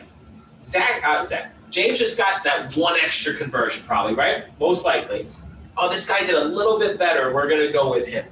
It's the same freaking lead source. If the guy were to double the amount of leads from me, he would have got the same thing anyway, right? So it just goes to show that lead buyers buy leads from everyone, okay? They'll test that anyone out. Always just push for a test. Don't push for big numbers. People come to me, so I got this guy, he has $300,000 a weekly budget. Like, yeah, okay, he's gonna start with $20. You know what I mean? Like, no one buys that many leads day one, unless they already have experience. Like Reliant or Merchant Capital Access already had experience with me, which is why I was selling age leads, and then when I started doing a real time, they eventually bought $30,000 up front because they had prior experience. That's the only reason why that happened. The biggest first order I would ever get is 100 real-time leads, because money, the dollar amount is going to be different for every industry, like you asked before. It's like 100 real-time leads is like the biggest that you're probably ever going to really get for a first order. But it was $50 a lead, so it's $5,000. Okay. But if someone is doing credit repair, they're $2 leads, it's going to be $200. Okay. Right? But it's still 100 leads, right? So now my leads are $2. I'm not saying credit repair leads across everyone is $2. Yeah. You can pay $20. But who sets the bar on? It's just what price they need that to make a profit. That's it. So there's industry averages, of course. Yeah. But some companies are just better than others to make that profit. All right, so Josh Day is saying, any advice on selling leads to business, personal credit repair guys? Anyone age lists we generate? Also, what do you use to invoice them? I use them. So yeah, I don't actually use like QuickBooks or anything. I use literally a Word doc. I change it and I turn it to a PDF. I send that. I'm so not good with that stuff. So I reckon if you do a free invoice software, there is one out there I know a lot of people use. I forget the name of it, but if you just type in like free invoice creation software or something like that, you will find. If you want to pay for it, QuickBooks, I guess you can't go wrong with it. I think it's like $20 a month, $15 a month to manage all your stuff.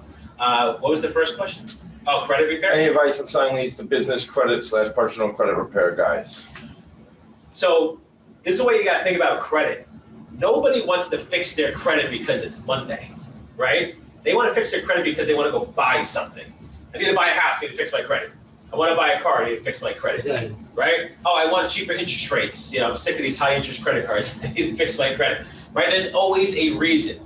Business loans, it works if there's a really good credit repair buyer.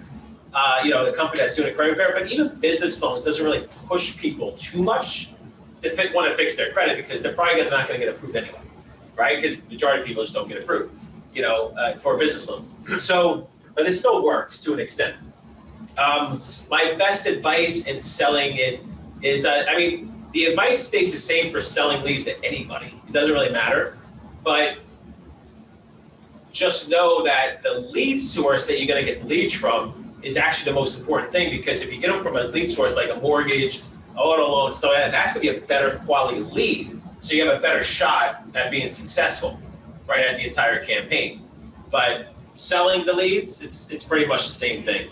You know, teach them something, educate them, and just push for a small test order, and just have confidence. Now, like being a sales, I'm not like a sales trainer. Zach is way better at that than I am. But in terms of just straight sales training, the best advice I can give is just be confident, right? Weren't we just talking about that last night? Yeah. You were saying something, right? Just the confidence. If you have more confidence, then it's gonna, you know, be seen on the other side.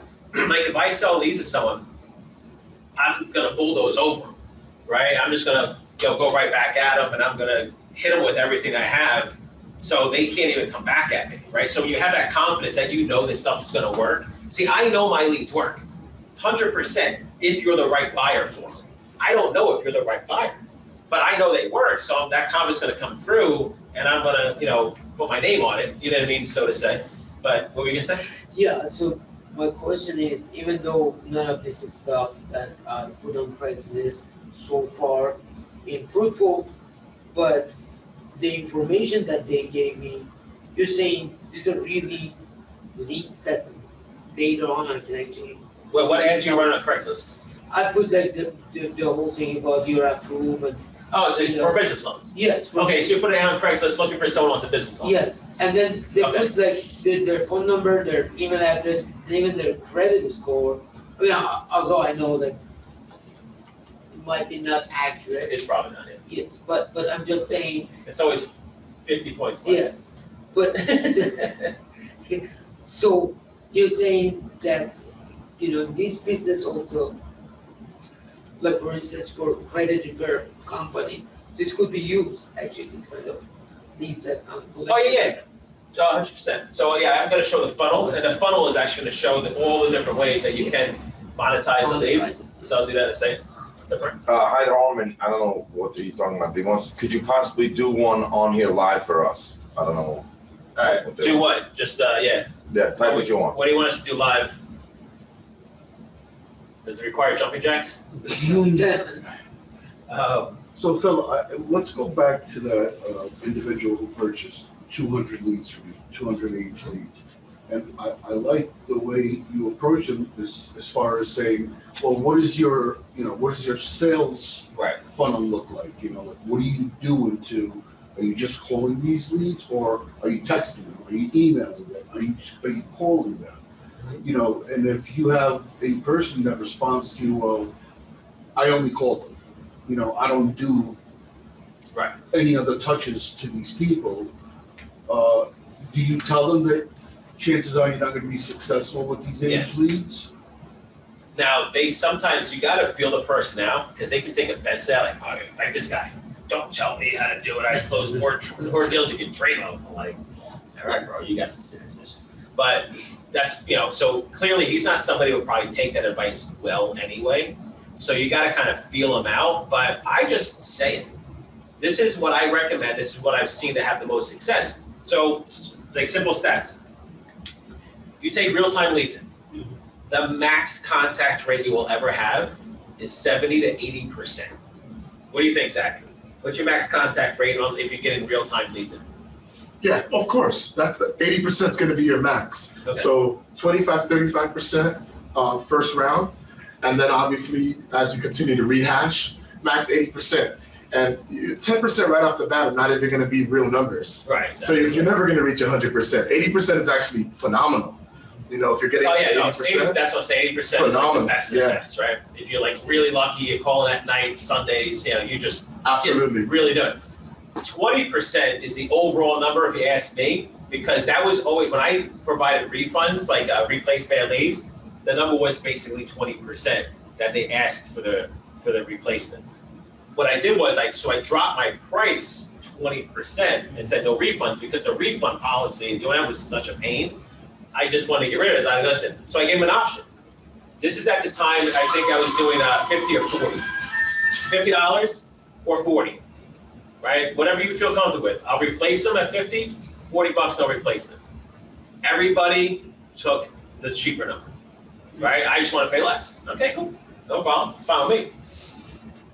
What do you got? So Hyde is saying, if you should do a live lead business deal, just to see how it's done. Like call somebody trying to sell leads?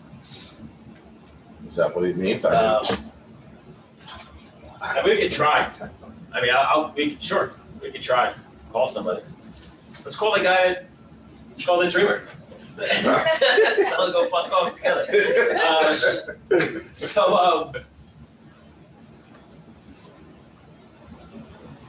So Dwayne swore to email, can't see the chart. This one, okay. All right, well, now we know. That was earlier.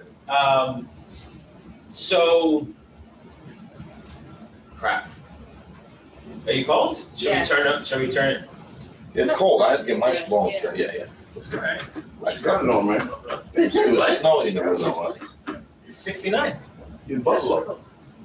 That's my favorite number. Yeah. God. I saw that coming yesterday, bro. I saw that coming yesterday. You hang around this guy enough, I can finish this sentence. Trust me. What's that thermostat said? Did you just bump it to 69, right? No, I did 70. It was on 69. 69. Yes. Fucking it up. All right, so we'll put the 70. We'll start at. Very mature. They are. I don't think I ever became mature. So, crap, I forgot what I was saying. What were we The doing? live demo for the. All right, yeah, before that though.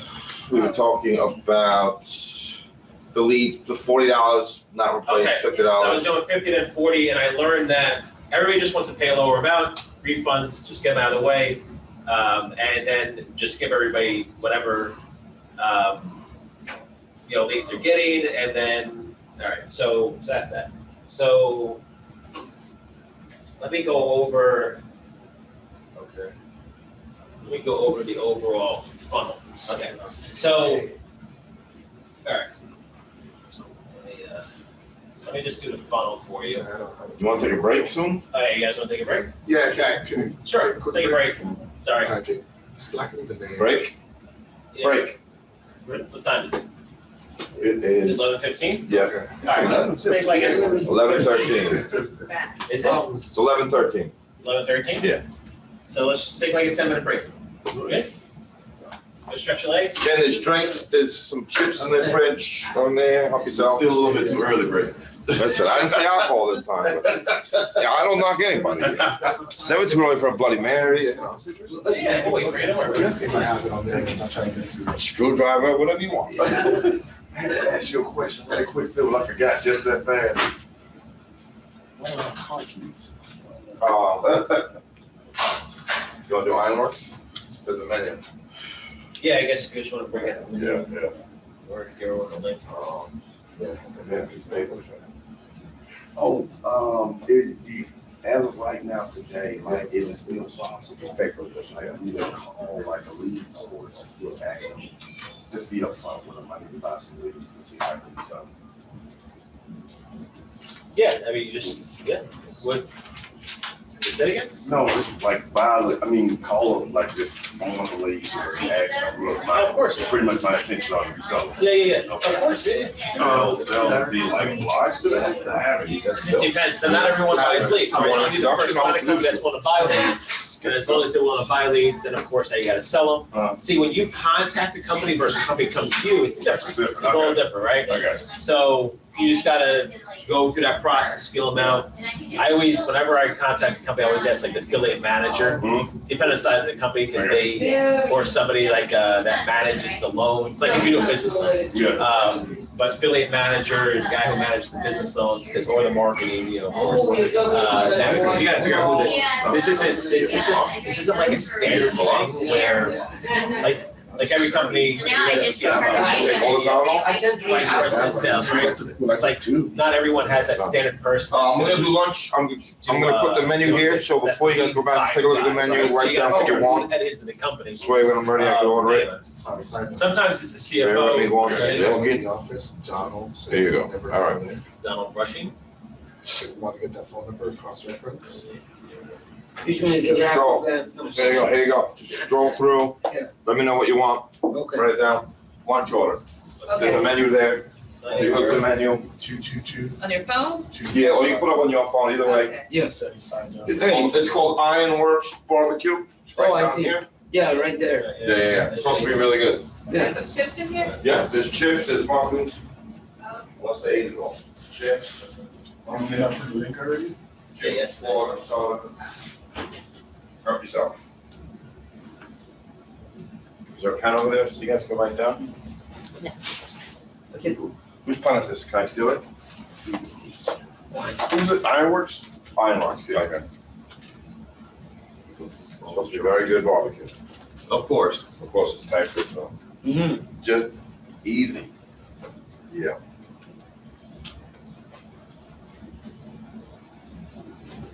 Looks beautiful. Wow.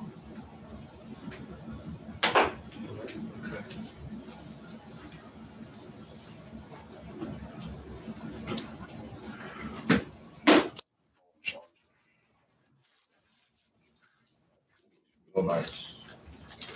So Phil, when you call these lead buyers, are you like real arrogant and cocky or just like how confident are you? Yeah, no, it's not, He's just an asshole to them. it's more of just being confident, these are numbers you're gonna hit, here's how much it costs, this is how you need to contact, and here's the process to work the leads, and that's it. And, hopefully they feel like, all right, well, this is cool, I appreciate you, give me extra information. Most people are happy with the additional info, right? Mhm. Especially if they're not doing it. And I'll say, different, text messaging platforms they can use, or this or that, or just certain, like even just the messaging. But, I try not to get too far into the sales process because I don't want to, then they feel like, oh, you tell me, how to run my company. It's really just more how to work the leads. So, and again, if the person starts asking me more questions, then they'll go further down the line. The most valuable thing that I could tell anybody, and this goes in any industry, doesn't matter what industry you sell leads in, when you tell them, hey, you know what you should do when you buy these leads, whether it's real time or aged, is learn how to monetize them into other services. But isn't it like Right. creating competition for you? When you tell them. No, because there's so much between lead. I'm never going to generate every lead in any industry, right? Mhm. So as long as they can do it, because again, I'm just selling leads. They're the actual lender or the broker, right? So they can certainly go out and generate their own lead flow and just make their whatever profitability that they can have. It's going to help them. So I'll tell you 999 times out of 1,000, they're never going to do what I'm going to tell them anyway. Very, very few companies ever actually get a phone call from me and say, hey, here's how you should monetize all your leads so you generate your leads for free, which I'm going to show you how to do next. And they actually go do it. Doesn't happen. But because I told them that, now they understand more about how I can help them and I actually know what I'm doing, so I feel more comfortable. And I'm just getting the order, right? That's all I really want to do. I just want to get the order, right? So now they're buying leads from me, they, whatever, right? They just want to get past that first point. They get the leads, whether they're successful or not, then they start buying more. I just want to get to that point. I know that they're probably not going to do it anyway. And, but if they did it, see, another thing I also do is I do consulting.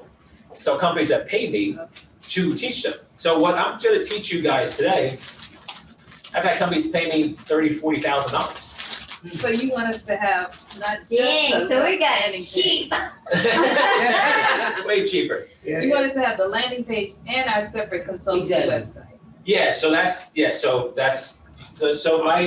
Philip Smith site I just showed you, my landing pages, that's more like my corporate looking site. Sure. And then the site that I pulled up was just a form. That's a separate site, it's just a landing page. That's my site that generates leads. And the other one is where you can go to find me and for services. So that's why when they made the Ironworks website for barbecue. you, it was so simple. Oh, exactly. Yeah, I'm like, Yeah, you don't need more than that. no, yeah, because I've been in media and graphic design and stuff like that. I'm like, why is so simple? But now it explains it. You know, Oh, it's so that's cool. why you're doing Craigslist stuff, because you're designing your own ads, right? Yeah, for now, but then obviously in future. Well, I this should want be to- easy with you doing your own creative. Yes, yeah. You know, I mean, obviously, if there is a better method, I'm gonna learn that, you know. Yeah. yeah, but There's your ads better be friends, I'm like, nice. But it's always good when you carve your own path and you're doing your own thing, you know? His creative better be But, sexy. man. yeah, I definitely, somebody did the Facebook for me, and I'm gonna learn the in and out, the Facebook, so I can make money, on Facebook too, but definitely it explains why the website is so simple. Yeah. Just You need it as simple as possible. What's good? What should I get from a Texas barbecue?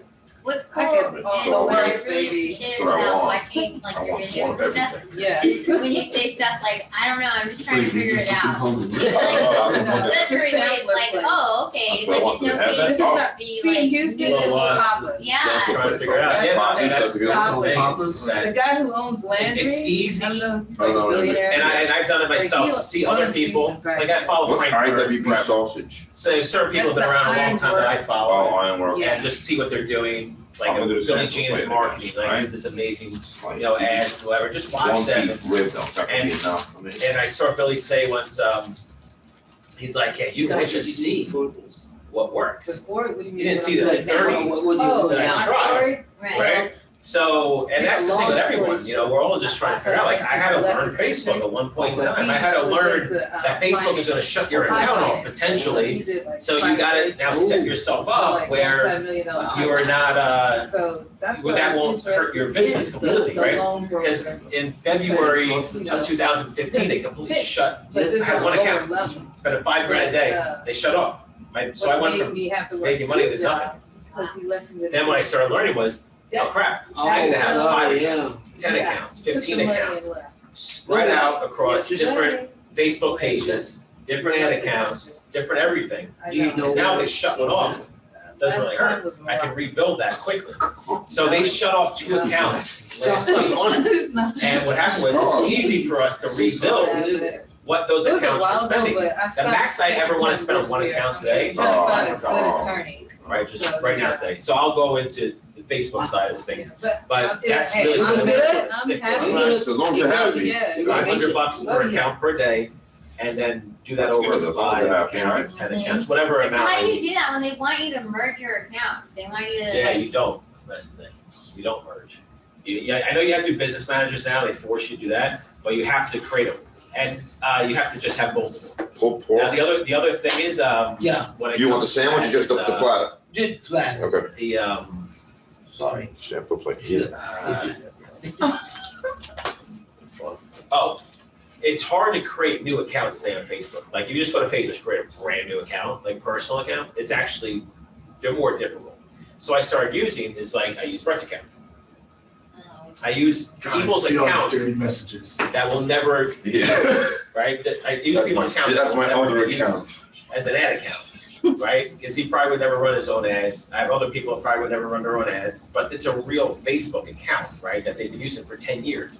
So I can run ads on those. So I've done that, I use friends' But accounts. people use fake accounts all the time. Right, but it's getting harder to create those, that's why. yeah. Oh, I see. It is getting harder to create accounts. Yeah.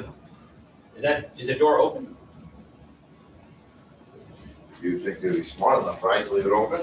So, funny story, I didn't know that you had to have like a room key to use the elevator. Yeah, no, we learned that too. So I kept writing up and down, and I was like, why can't I get to this 29th floor? Yeah. And finally, I had a conversation with a random couple, a nice little couple, and they're like, oh, you just need one of these. And I said, I don't have one. And they let me use theirs. They let you, That's wow. Yeah, they're nice. That's funny.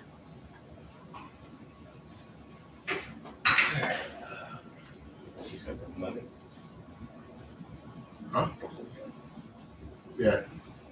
So I just made this money fountains and that. Okay. I guess I picked it. Just like he was talking Right. about, the money just gushing out. Is it working? You will see. I mean, I haven't even started with an advertisement, but I will after I learn. Yeah, I had the Brian in and out. make me mine in like the first day. Oh, really? Yes, I was getting 100. I was like, oh my god. Oh, wow. But What were you getting, Teresa? He had made, I had ordered like the 6 ads and like after the first like 24 hours. After the first 24 hours, like started getting 100, 200 clicks. Oh, wow. Yeah, it was good. I have His to ads try were- that. They were. I talked to Whose him. ads? I'm sorry. Oh, Brian Keith. Oh, okay. Did you talk to him? No, I haven't read that. I did. Lenny, sorry, you wanna look at the menu and write down what you want for lunch? Sure. Here, the menu, right here, So I should contact him. on my Yeah. phone. Or you can put them on your phone, whatever you feel comfortable with. There you go. The problem is I Just write do down other there. things and I have somehow, to focus. I can't do yeah, two things. yeah, exactly. Somehow this, I don't want this page be connected to my other page. I want totally separate things. What I'm passionate about is very different than what I want to do. So, So what are you passionate about? oh, I'm passionate about Careful. politics. Oh, God. Oh, Jesus Stop. Christ. Get out. Is that really a thing? Yeah. American politics? Yeah. Oh my Oh, you God. must have had a field day last year. Right? No, what, Good I'm morning. not, I'm neither Democrat nor Republican. Which one? I'm a libertarian, but, you know, Chicken right So there. he's serious. yeah, I don't know, I but, don't trust any of them, so. yeah, Yeah, yeah, but, exactly. you know, yeah, I'm totally independent, I don't go nuts about either of them, but, you know, and I ran for Congress, you know. That's another thing I did, which was totally. You ran for Congress? Yeah, but as a write-in candidate, Oh, not, dude. I'm going Kinda to be tucked on you the in the corner ballot. by moving the chair. So- Oh, dude. California? No, in Cincinnati. I'm here, Cincinnati, yeah. District Can you just one. do it right in lunch? Oh, yes, right. Yeah, it's okay. So what did you guys have for dinner last night? My head, man. Ooh. Blue Cafe Blue. I got- Is that what you serve? Right.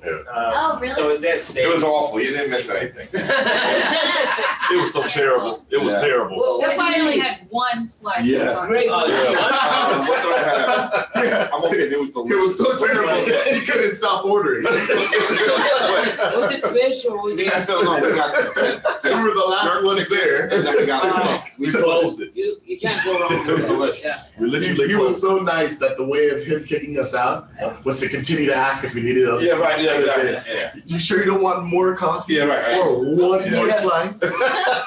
Are you sure you don't want more water? Yeah, that's the first one. It was really good though. Oh, that was the food is good. That Italian spot in New York though when we went. Oh no, were you with us? Yeah. you We were were with us. in the city. Wasn't that the first time I met you? Yeah, all around. Yeah. That was when we met, yep. That's what we did. You know what's funny is watching the videos, I walk in and I feel like I know you guys. Yeah, I'm like, yeah, who's this yeah. chick? That was all, I know I'm who like, you oh, were. I watch you guys. Like, Yeah. Of course, you knew who she was. She was the last one. Yeah, I knew. I said that you were, I know very damn well she's everybody else Nelly. is here, I just wanted to Yeah, make someone sure stopped me say at the airport. I was where was I going? And they recognize you? Yeah, from one of our events, with Kevin. And they're like, hey Zach man, how's it going? And I was like, Yeah. you know, I was like, I was like, it's great. Are you with like TSA? You know? they're like, oh yeah, no, we've been to one of the events. And I was like, oh, okay. That's Very memorable. No, it was just funny because I tried to crack a joke and you guys were like, okay, crickets. Too soon. No, actually, well, you guys are horrible for that. I didn't hear I was dealing with the issue, but It wasn't fun. I'm pretty sure I would have laughed. You know. You want me to say it again? Yeah, sure.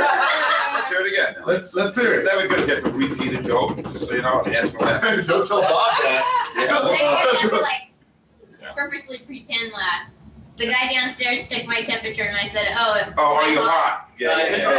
He did that too. Yeah. Am I hot? no. Like, Yeah, it's like, I said, The question is, what did he say? Yeah. That could His be answer, yes. what did he say? That was his entry for opportunity. Yeah. You just gave it to him. You know what I mean? Oh, That was yeah, a man. buying question. You know, that was his entry. he was surprised. He kind of stuttered and was like, Yes. God, he was first like, you talking to me? But then he was like, I was off guard because I'm like, I'm at work. Can I advance? I only see one of two things happening in that scenario. You know, either he answers the right way or he becomes Or a he stalker slaps. you never thought you would have said that to. Right. You know, all of a sudden Facebook request. All right.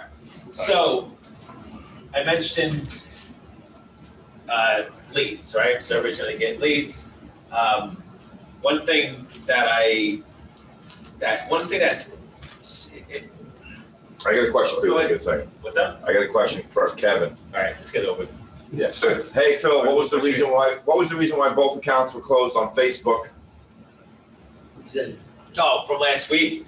So Facebook actually did have a glitch last week, and supposedly just a ton of accounts across the board. Got shut down. Alex lost 3 accounts. Brian lost 2.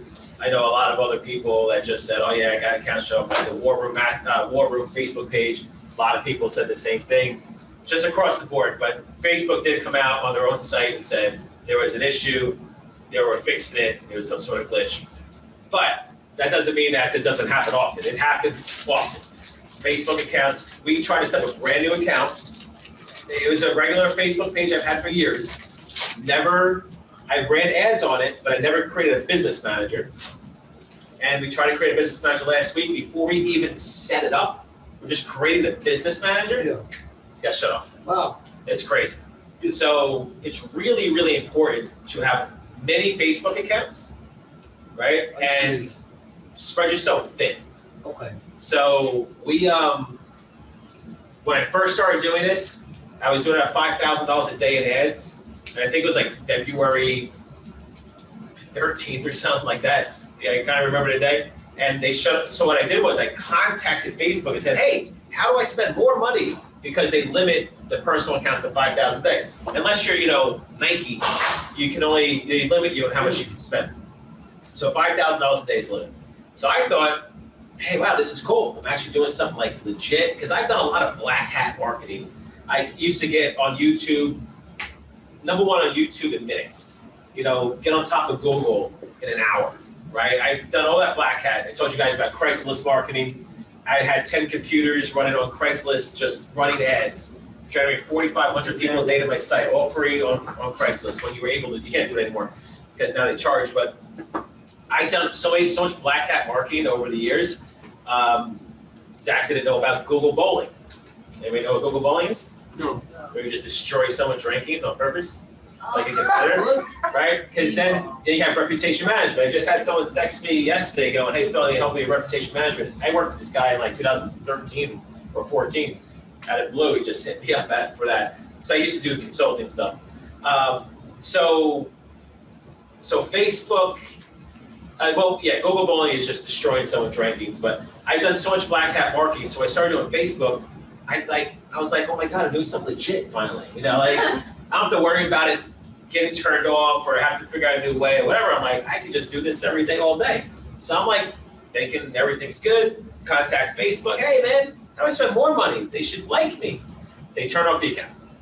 I'm like, what? So I'm scrambling. Go to my nephew.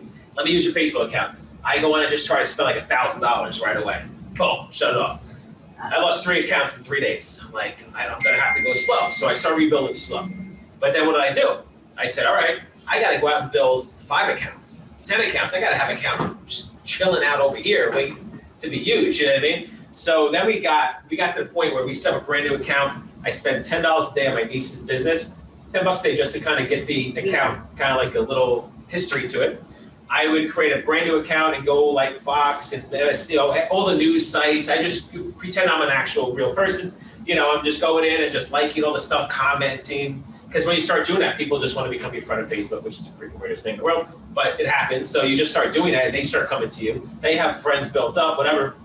And that's how I started building all these accounts. But the easy way was just to go to a relative or a friend or someone and say, hey, let me use your account, but I'll run ads on it. Even if it gets shut off, it doesn't affect the personal side. Then your personal side will never change. So someone that's never going to run the account, that's the reason why, so that's a good account to use. And the reason why you create all these accounts is because to spread yourself thin. So we got hit with total of 5 accounts last week and shut off, but it didn't hurt the business because we're spread out over like 15 different accounts. Did Facebook ever give you an explanation of why they shut off those accounts? No, it was a glitch. Yeah, so it was a glitch. They said it just happened by accident. Or then they turn them back on like a day later or something. No, so some of them will never come back on. But Brian talked to his rep on what's that? Wednesday? Yeah. So on Monday, he talked to the rep. Said they were supposed to be turned back on yesterday, but I never heard from him. So I'm assuming they weren't turned back on. So it seems like as soon as you get big, they shut you off. It seems like The more money you spend on Facebook, number one, the more money you spend on Facebook, the more they charge you. I see. They charge you more money per CPM. Yes. See, do you know how Facebook works from a marketing perspective, like how you pay them? So it's CPM rate, which is cost per 1,000. Yes. So every time your ad is seen 1,000 times, they charge you. Could be $15, could be $30, could be $50, right? Whatever the number is. So that's how you get billed. You get billed just because someone viewed your ad, right? On Google, you're gonna get billed because someone clicked on your ad. Yes. It's a little better, you got the click, but Facebook is also, it's priced. My per click price on Facebook is right now under $1. So let's just call it 80 cents. So when you break it out like that, it's like 80 cents. You saw what was it Google, $3 or $5? So Google is 6-7 times the amount of Facebook. But Right. But in essence, like which one is going to be more effective? Like Right, depends on the type of marketing you do. So, Anyway. yeah, but I'm like, yeah. This marketing will not work on Facebook looking for lead buyers. I probably wouldn't do that well. I never tried it, but probably, how do I target an owner of an MCA firm when there's 100 of them? So you got to go to Google and say, well, when they search for this, let them see me. Your LinkedIn could work. LinkedIn's expensive. It's at least $5 a click, easy. Yeah. So Facebook, I learned we don't spend more than $500 a day per account. We don't spend more than $500 per day per account on Facebook. Once we go above that, no joke, we just pay more money. That CPM rate goes up. It's strange. So I'll tell you a quick story on how I figured out this whole don't spend a lot of money on Facebook per ad account. So when I first started doing this lead gen stuff, I was spending thousands and thousands of dollars a day. Everything's good. And I really push my buyers because they're like, some of them, oh, Thanksgiving's coming up. So can you turn them down? No. Okay, fine. Right? So they actually listened to me. It was cool because at first, you want to kiss their ass, right? You would think that you need to kiss their ass, but when they need you, they reverse it. So Lendio, what happened was when I first bought out Business Bounce and they started taking leads from me, they didn't want leads 24/7. 9 to 5, no weekends. Like, no, 24/7, it's the only way. But half of your leads come in between 7 and midnight. I know. It's just like, what do you want me to do? You can't run Facebook hourly. It just doesn't work. Yes. So I said, listen, you got to figure it out or just call them the next day. They created a 24/7 call center because of me. Because I wouldn't go away from sending leads 24/7. And they knew they needed to be on the phone with them right away. They created a 24/7 system, right? So what happened was, so that started happening. And then, but 2017, 18, it got to the point where, you know, business was harder, the industry was harder, making money with the leads was definitely getting harder. And, you know, then companies would come back to me, they started, you know, spraying out more, you know, I didn't have as much power as I did a couple of years before. So, which ended up being one of the best things that happened to me. My lead cost was like $10 a lead at that point in time. Let's just call it like Thanksgiving in 18. Let's call it Thanksgiving in 17. I think it was 17. And what happened was they said, hey, you need to shut us off. We're not taking minutes. But you can't shut off a Facebook ad and then turn it back on and expect it to run. Exactly.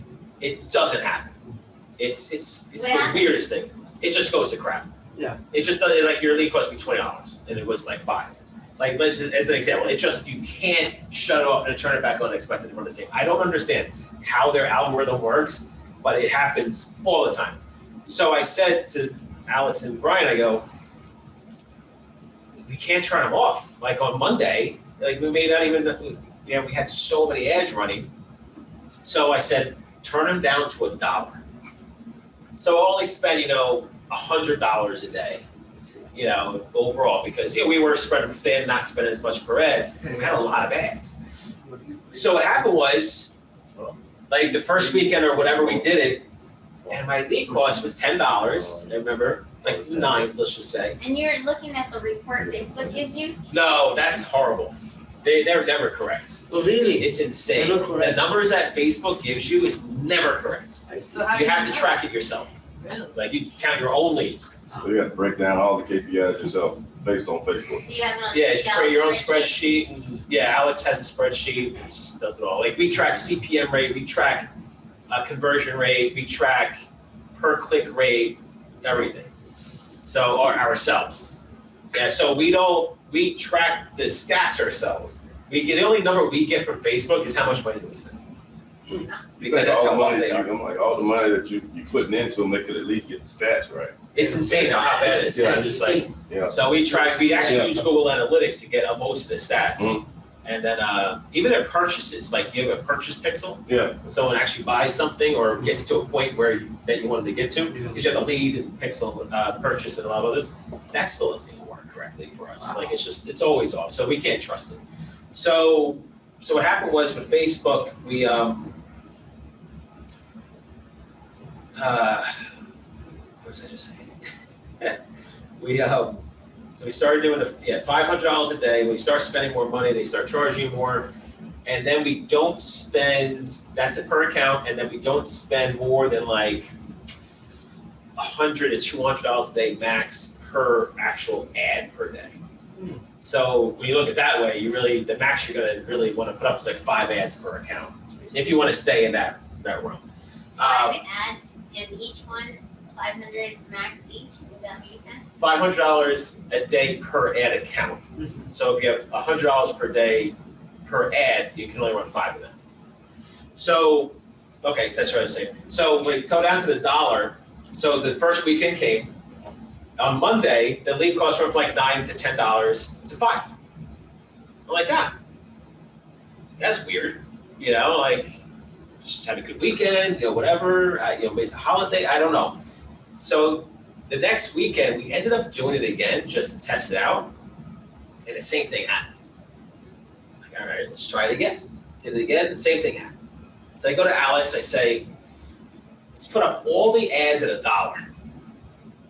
He's like, you want to put up like 1,000 ads at $1? I'm like, yeah. I'm like, figure it out. There has to be a way to do it easily. And he goes, all right. So he goes, oh, look, there's a way you can import ads on Facebook. I'm like, shit, really? So you can create an Excel spreadsheet with as many ads as you want, just copy and paste the whole entire thing, and just upload it to Facebook. And you'll have as many ads as you want, right? So we did that. Our lead cost went from 10 to 5. Oh, wow. How do you do that? Say that. I have no idea. I was like, okay. Yeah, people will do it. Yeah. Right? So this is what you do is they will give you the format to download from Facebook. So if you go to your Facebook account, you can download your ads, and then that's how you format it, and then you just duplicate everything, and re-upload it essentially. But if you ever get to that point that you're actually doing that, because you only do that when you put up lots, 50, 100 ads at a time. So that's the only reason why you need that. But if you ever get to that point, Alex can explain how to make a video or something, which I think he actually did. Does Alex do websites too? What's Alex's last name? Wolo, WOLO is what he goes by. It's Wolo shit, but he shortens it. What was it? Does he do websites as well? Yeah, he'll create websites. Yeah. Okay. So he created the website that we give to everybody, Okay. and then we have a third-party company that actually creates them. Okay. Yeah. So it's too much work for us. Can't you just like find someone on Fiverr? Oh yeah, you can. Sure, yeah. Of course, to create a site. Mhm. That's fine. Yeah, I always recommend Fiverr. So so then all of a sudden the lead cost is down $5. So I'm like, wow.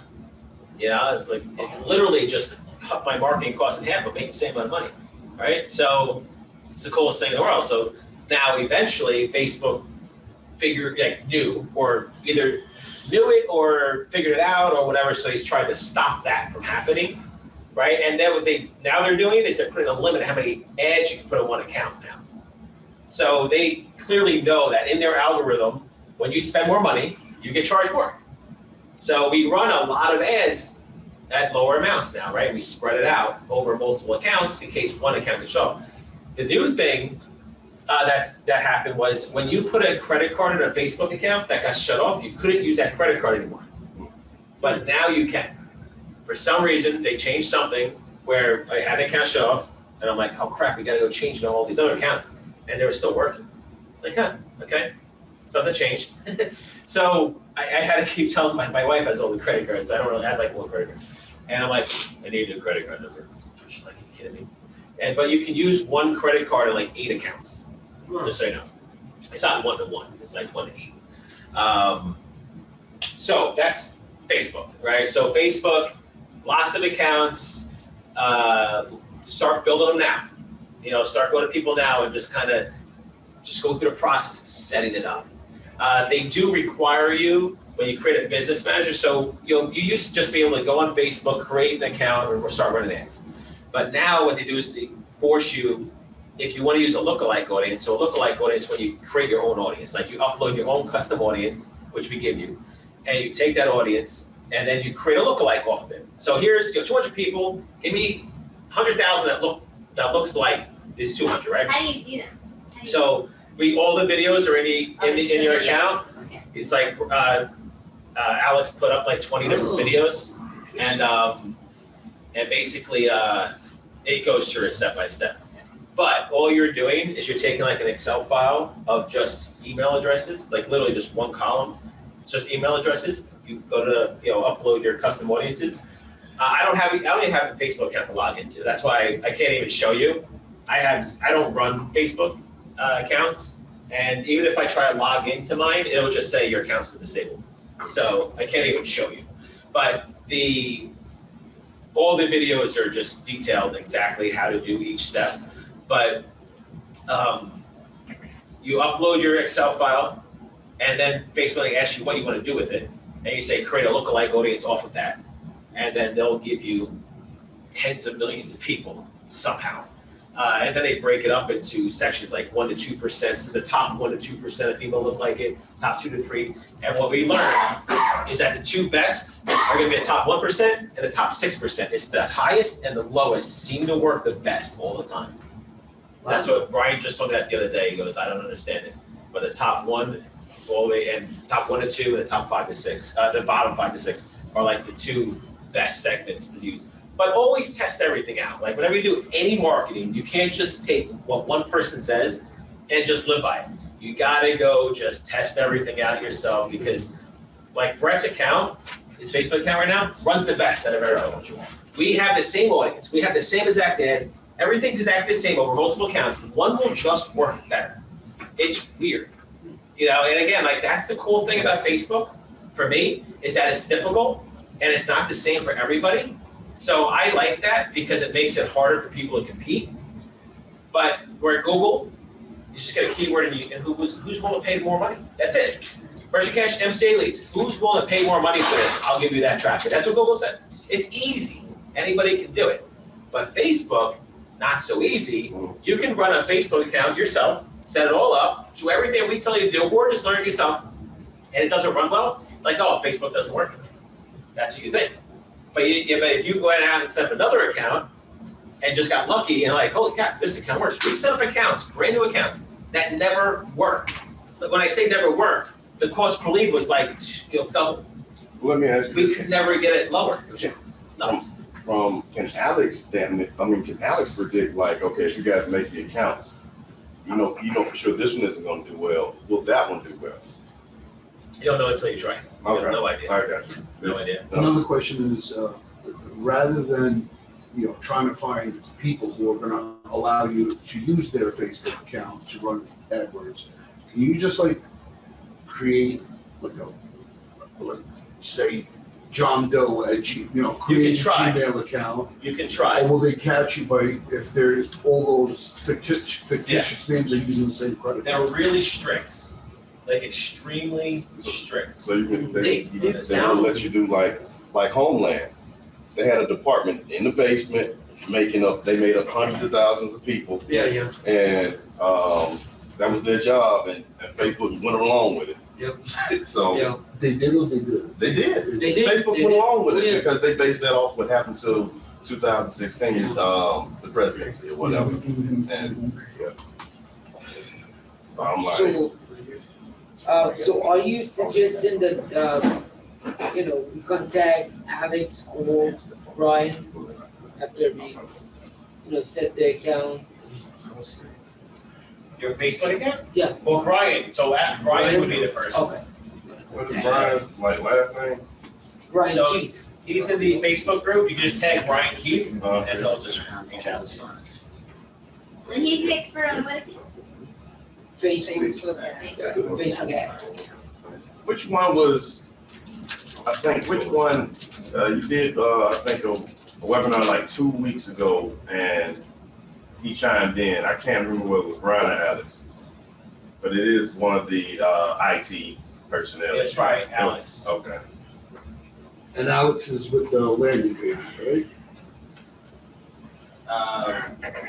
Alex does landing pages. And Alex does Facebook too, he does, but Good. Brian really manages it on a daily basis. Okay. Alex Woolman?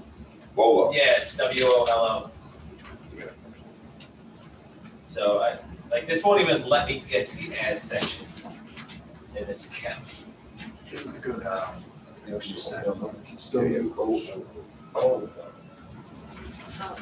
But yeah, we have all the videos to go through all the steps. What's up? Oh, you doing it now? It's about talking order. Okay. I don't know, what is it? What do you got? Barbecue. Chicken, ribs, with money. I'll just do ribs. Ribs.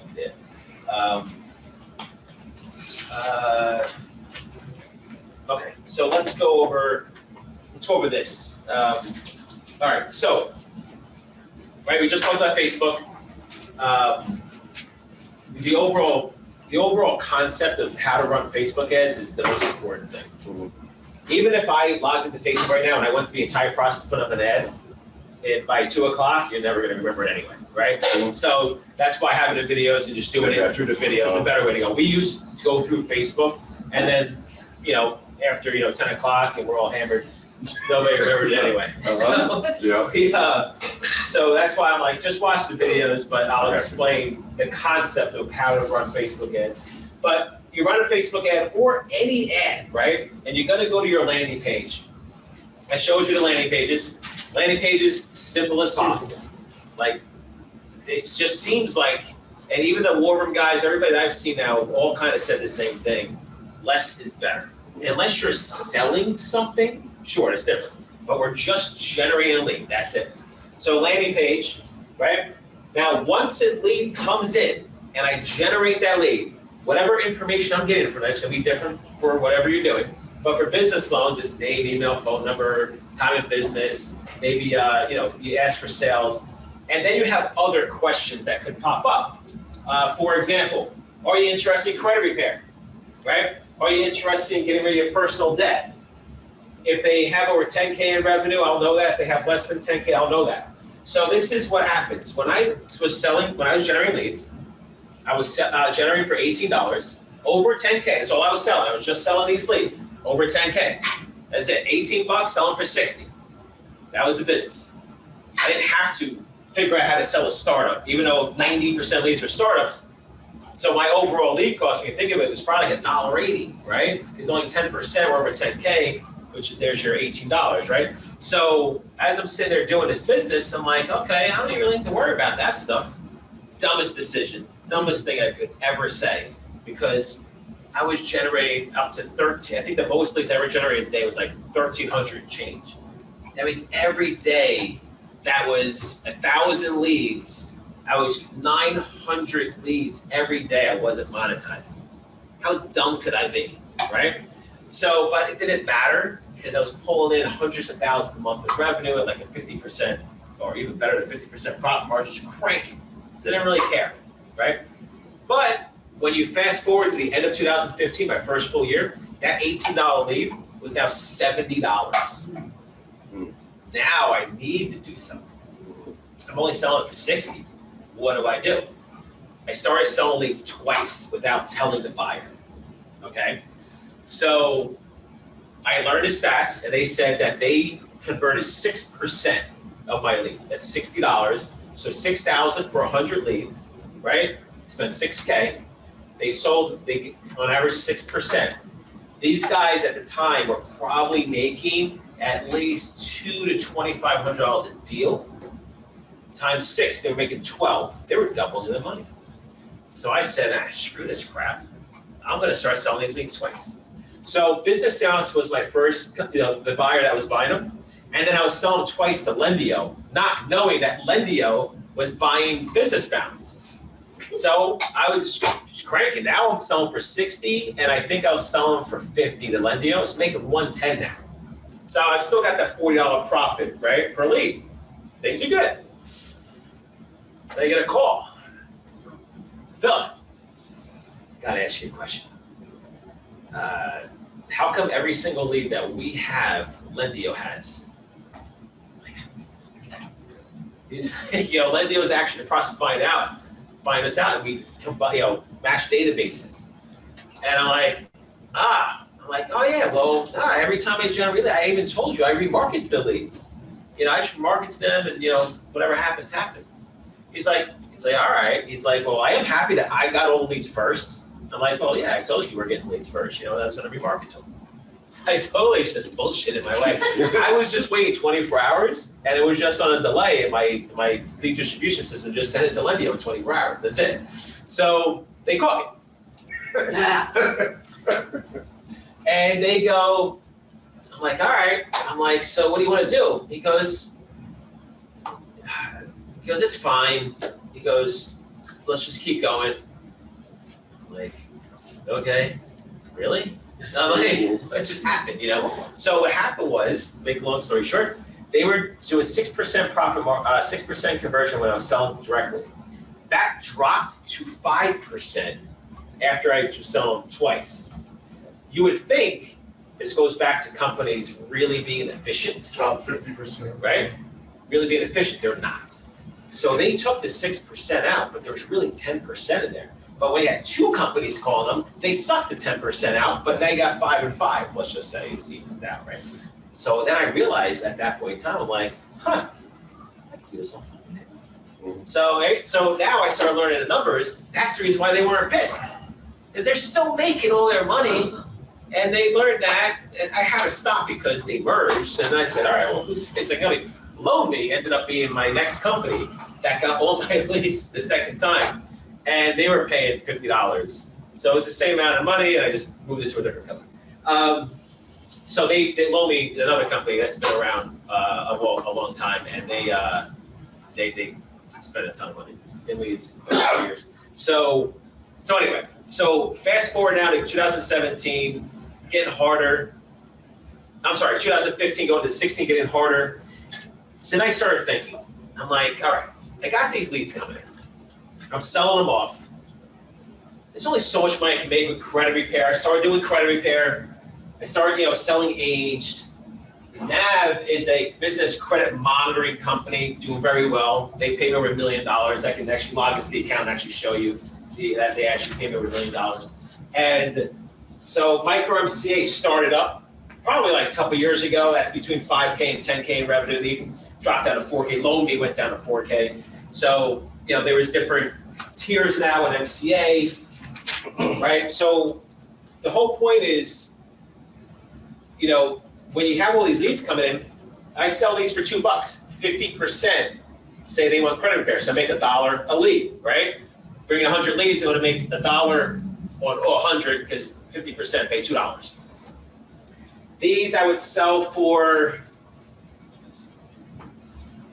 kind of depends, but let's just call it $5. Which one? I'm sorry, I didn't. The micro MCA, I was selling like around $5 a lead, $5 to $10 a lead. I think 5 is the average. I did. Yeah, I think 5, yeah. So some companies paid a little bit more, but the average was 5, you're correct. One other one that I did forget, put in here, was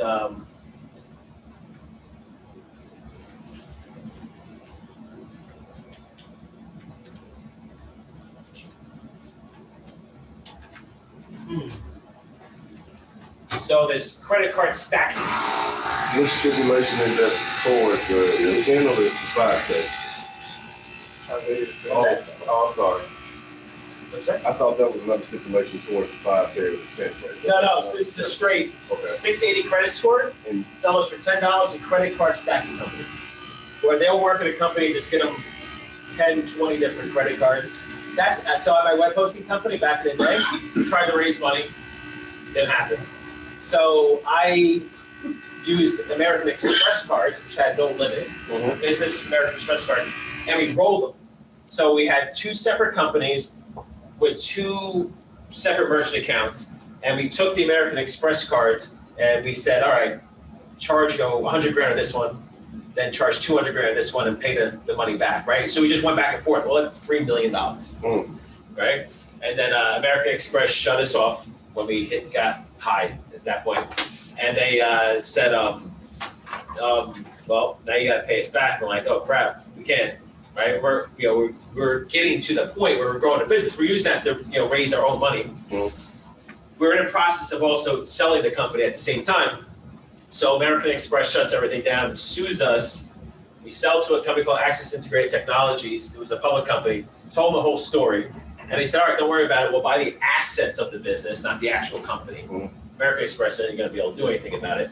And then the debt went away. So, and that was it. And the American Express sales guy who we were dealing with, what do you want to call the rep, goes, oh yeah, this happens all the time. Companies build businesses specifically to do this to American Express, and they build up as much as possible and just steal all the money. We didn't actually steal money. You know, we literally put it back in the business. But there are people that actually do that and make millions. Yeah, I was telling you about that. Yeah, it's actually It's crazy. popular. Yeah. What are you doing tomorrow? Huh? A little slow, huh? So, Hyde Holman is asking, have you heard about Facebook Business Suite? Maybe it's worth checking out for everyone. So Facebook Business Suite is just a new Facebook Pages app. So they just got rid of Facebook Pages and turned it Business Suite.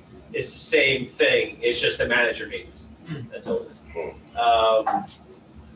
So can I say something very quickly? Oh, God. It was always my favorite part. For the ones that are at home, the ones that don't really know what's going on right now.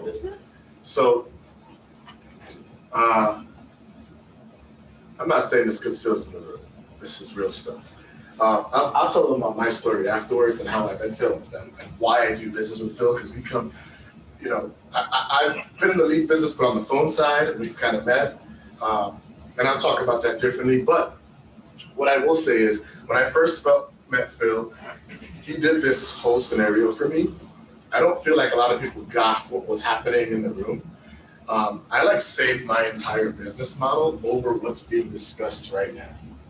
I remember I ran up to the front of the room and I took the picture. Everybody's looking at me like I'm freaking crazy. But then, you know, but now they see me in all these videos and they're probably like, oh, you know what I mean?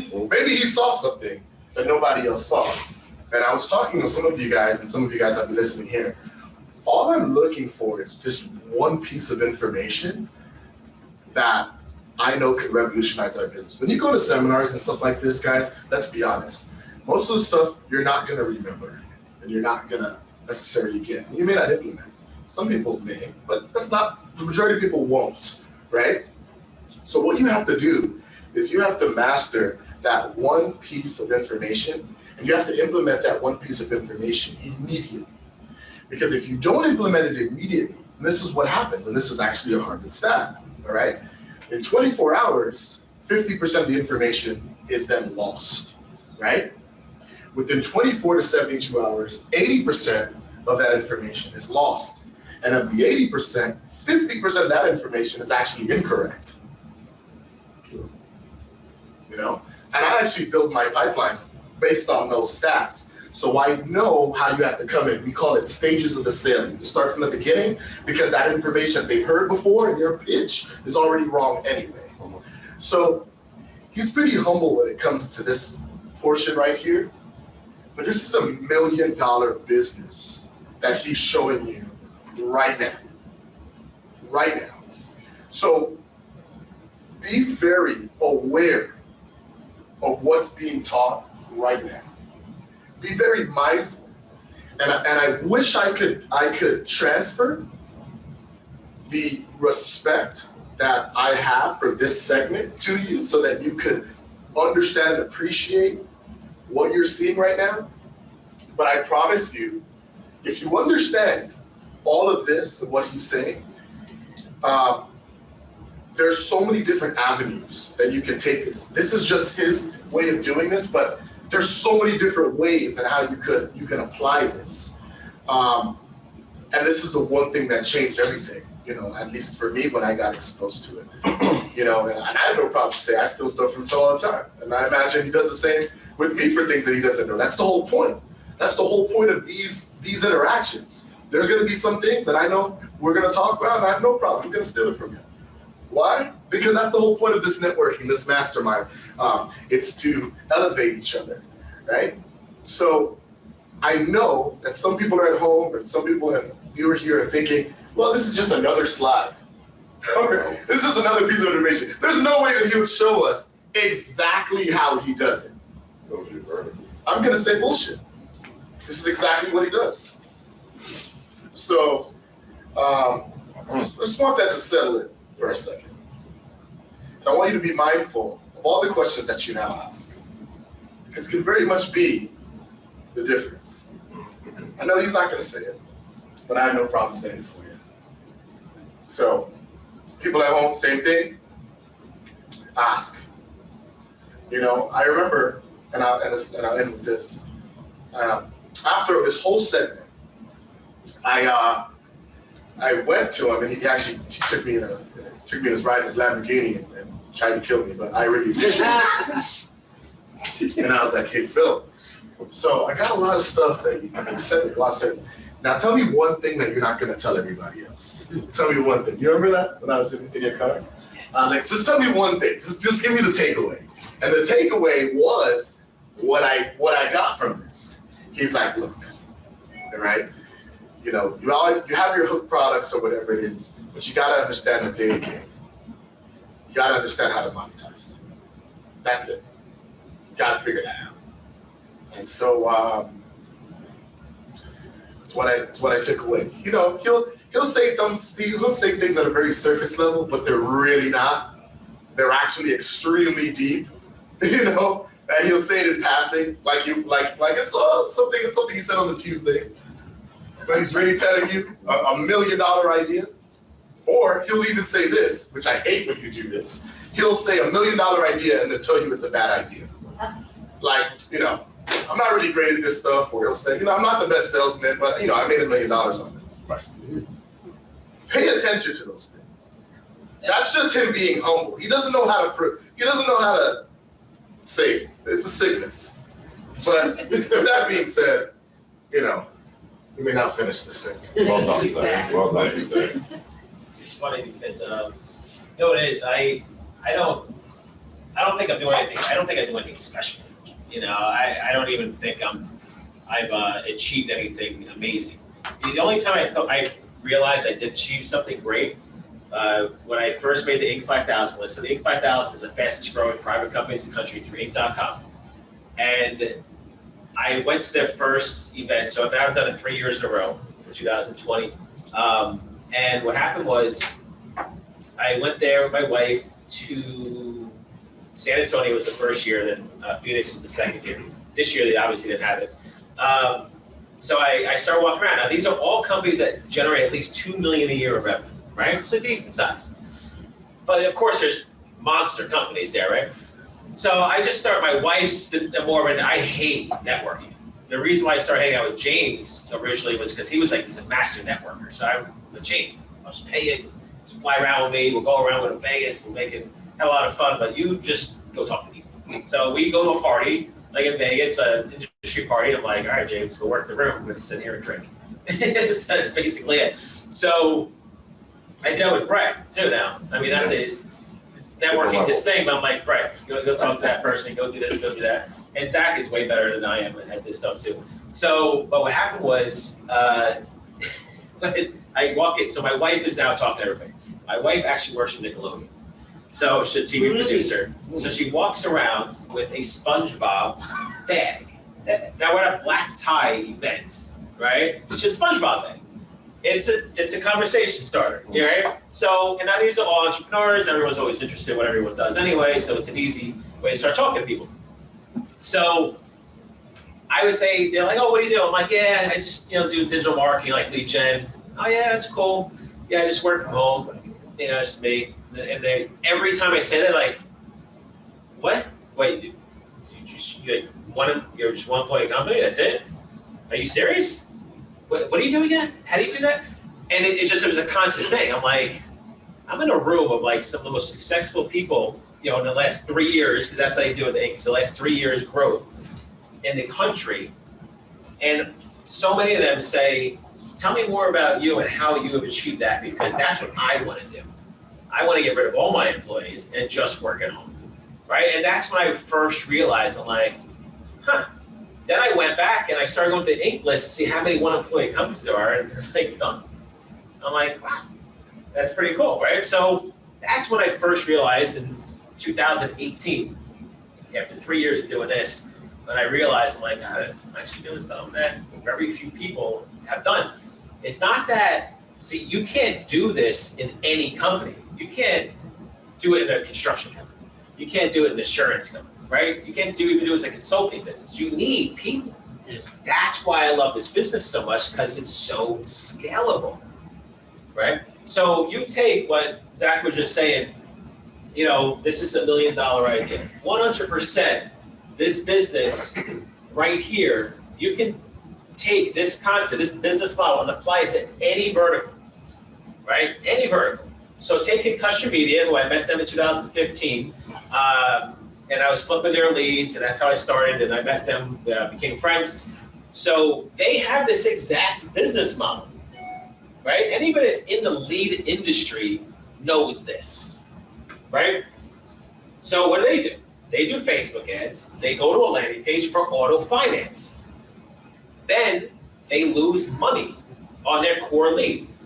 Today, and up until 2017, when I told you the price for MCA lead went from 18 to 70, I started losing money on my MCA leads than my core lead. So I had to make it back with all these other verticals. So they lose money on an auto finance lead, but they make an $8 profit at the end of the day by going to cars.com, auto warranty, auto insurance, credit repair, and all this other stuff. Age leads, remonetizing, remarketing to them, right? Make an $8 profit per lead. They did 11 million in 2018, about 5 million in profit, right? My first year I did 1.57 million in revenue and about 750,000 in profit. You should run at a 50% profit margin if you are doing everything correctly. Now, I'm not saying that this is a guarantee or everyone's going to go out and do this, but it's not shocking that they have 6 people doing 11 million and 1 person doing 2. You can always look at like a $2 million per person in this industry. And again, just in case anybody from the FTC is watching, I'm not guaranteeing anything. But so I'm basically just saying is that it's not, when I started meeting people, especially so they're big networkers. Michael, there's 3 main guys. two main guys. There's three main guys, but two of them. One is a sales guy, networker. One's the tech guy. So they have like two main tech guys now. So Michael is your networker. So I said to him, I'm like, listen, just introduce me to everybody. I don't want to do what you do. I don't want to go out and talk to everybody and mingle and, do the networking. So I'm going to just meet everybody through you. Cool? Cool. So that's what we did. So they make all these relationships, and they just send it to me. Hey, Phil, this guy needs leads. Hey, Phil, this guy needs this. Hey, go talk to this company. You never know what's going to happen. So that's my way of networking. I work with people who are networkers, and I just get in through their system, right? And they really do that, because they throw random people my way too. Yeah, no, they're the good. Call center stuff. Yeah, they're really like good guys. Good people, and so they, so the numbers make sense. So it's not like I'm doing anything spectacular. That's why I realized I'm really not doing anything spectacular. It's kind of normal for the industry. So then I started meeting people that said, like, I won't even touch a vertical unless I make 100 grand. I won't even touch it. Because it's the same amount of time and effort to build a vertical, to do everything. So you might as well do it where you're gonna make the most amount of money, right? That's why the lending industry is great, because you make the biggest profits, right? Like, oh, why do you do that? I'm like, it's predatory lending, all this negative stuff that people say. It's like, listen, at the end of the day, I love the people who wanna put blame on everybody else. And I'm just like, listen, you're trying to tell me that if a business owner is offered money for their business and they know everything up front, there's no shady stuff going on, and they take the money, knowing full well what they need to do in return, and they go out of business for whatever reason, that it's the person that gave them the money's fault, not the person running the business. There's people that think that way. Yeah. It's everyone else's fault. Do you think that way? That's it. No, I have a question. That's terrible. So how many times do you have one lead, okay, and let's say that that it's an NCAA 10 plus. So then you use it for how many times do you? It's a good question. So how many times are you going to resell a lead right before you destroy it? Yeah. So the concussion guys actually told me one day, they're like, oh yeah, we selling this lead, we sell it too much, like 8 to 10 times. And I'm like, dude, that's a lot. Like, what 3 if you ask me? But they were just killing the leads. So they actually took a step back. With me, now my form, I'll go, see, I can't bring this straight over and cover this. I have to end this, so just so you know. So I just want to get through this. I'm going to show you the actual landing page for business loans and how it changes depending on what they ask. So if they say they have bad credit, which bad credit in my world is under 680. So if they say I have bad credit, then I ask the credit question. If they say they have over 10K in revenue, because that's my most expensive lead, I don't ask the credit question. I don't even ask a debt question. I stop asking questions at that point. I just want to get their information if they say they have over 10,000 in revenue. But if they're startups, then I want to know, do you have over 680 credit score? Are you interested in the services? And so that's when I just do that. So I don't want to give the same lead to more than 3 companies. And I don't mean the same company. I'm not saying 3 10K MCA companies. I'm talking about an MCA, a credit repair, and a 680 plus. That's like the max I would want to do. You're going to have to figure out what works for you, because if someone starts getting called too much right away, they're not going to talk to anybody, right? So you want to be careful of that. Over the years, I've done more than this, just testing stuff out, like calls, right? An actual, put a phone number on your site and sell it, right? Sell the call. So that's a whole IVR system where it's, somebody will call in and say, hi, we want to, help you get a business loan. DSF sort of, thank you for contacting us. We want to help you get a business loan. Then they start asking them questions. How much revenue do you do? But you have to give them the choices, right? They can't press 1 if you do over 10,000 revenue, or press 2 if you don't, something like that, right? Do you want credit repair services? Press 1 for yes, 2 for no, that type of thing. So credit repair, my biggest buyer over the years, Lexington Law, largest credit repair company out there. They 100% can handle extreme volume. It's Lexington Law, and then like everybody else. Everyone else is going to be smaller.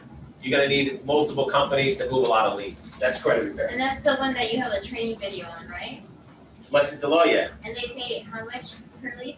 They literally have a different deal with everybody. I think today, it's crazy. I was selling them for flat rate per lead. They were only paying them like $3 a lead. But I know they will do a deal like $60 to $100 for an acquisition. So once someone actually buys, I think that's the deal they do more of now. So they'll pay you once they actually purchase. But they're going to be the best in getting somebody. They call the person 20 times a day for 4 days. And then after 4 days, they don't get in touch with them, they stop calling. They are just beasts. So Phil, just so I understand correctly,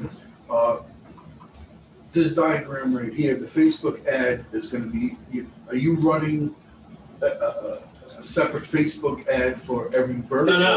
No. So what happens is Facebook ad goes to landing page, and I'll show you the landing page in a minute.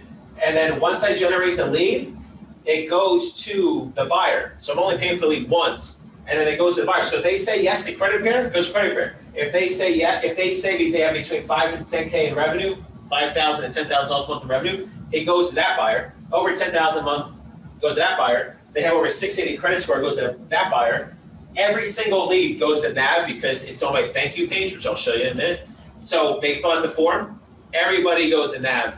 Well, we are testing something new out right now, but anyway. So for years, everybody was going to NAV. After they fill out the thank you page, and it says, wait, you have one more step, and I push it to NAV, which is business credit monitoring, and I push it through there. And then they pay out for a free trial sign up. So the actual landing page has all these different options? No. So I'll show you the landing page only goes to NAV. So the thank you page. After they fill out the form, the thank you page. The landing page, yes, it asks the question, are you interested in credit repair? But only when they have bad credit. If they have a 720 credit score, I'm not going to ask that question. So it's a dynamic form. It changes based on their answers. But I'll show you that in a minute. Okay. But so everything here is just designed in a way where once you generate the lead, it just goes to, once you generate the lead, it goes to that buyer, that it fits their filter, right? So e-learning I throw in here because in 2016, I was like, have all these leads.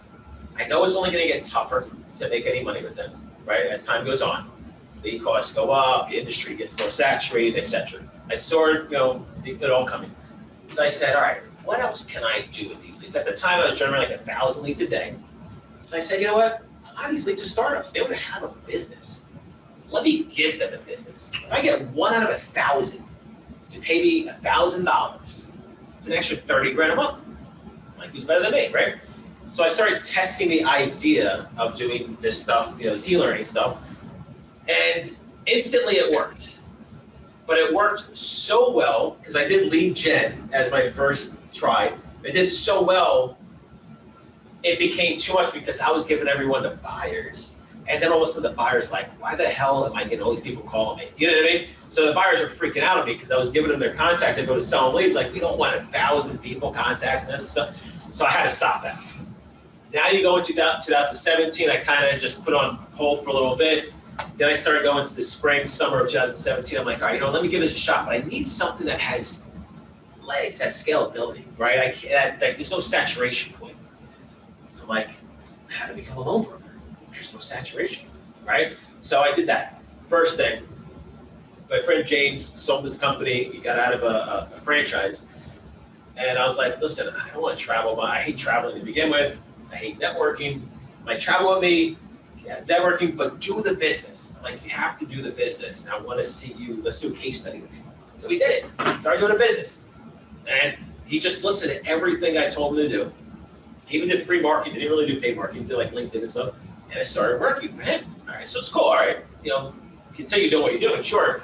But now let's utilize that. Just explain to people because, it's a lot of people like to hear somebody else that's new and starting up and going through the process. That's why the Conrad interview that we did, you guys should all watch when you can. It's in the Facebook group. I can show it to you how to find it.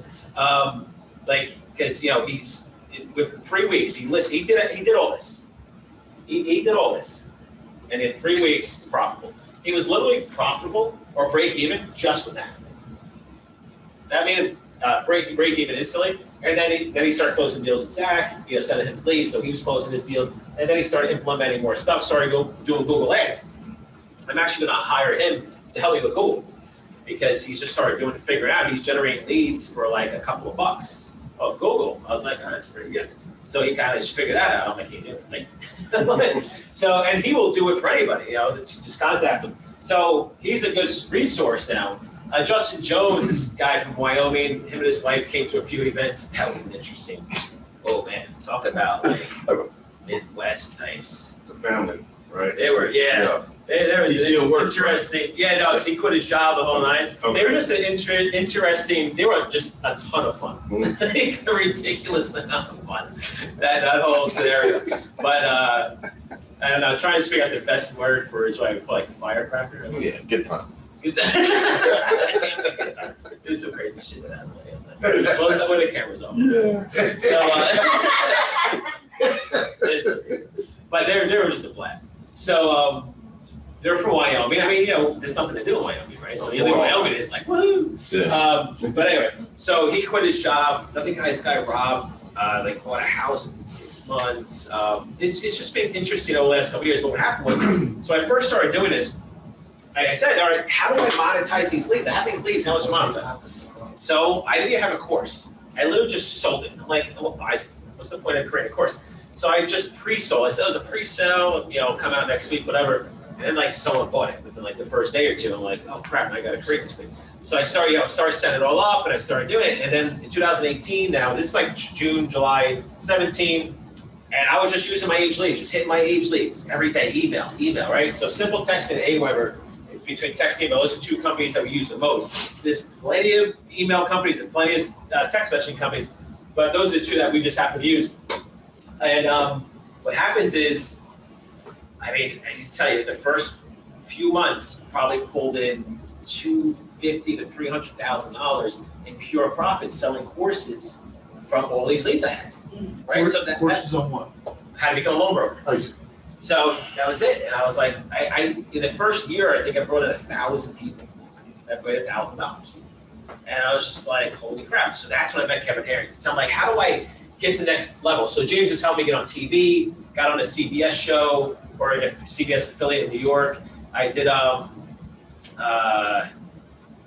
interview with an entrepreneur, got written up.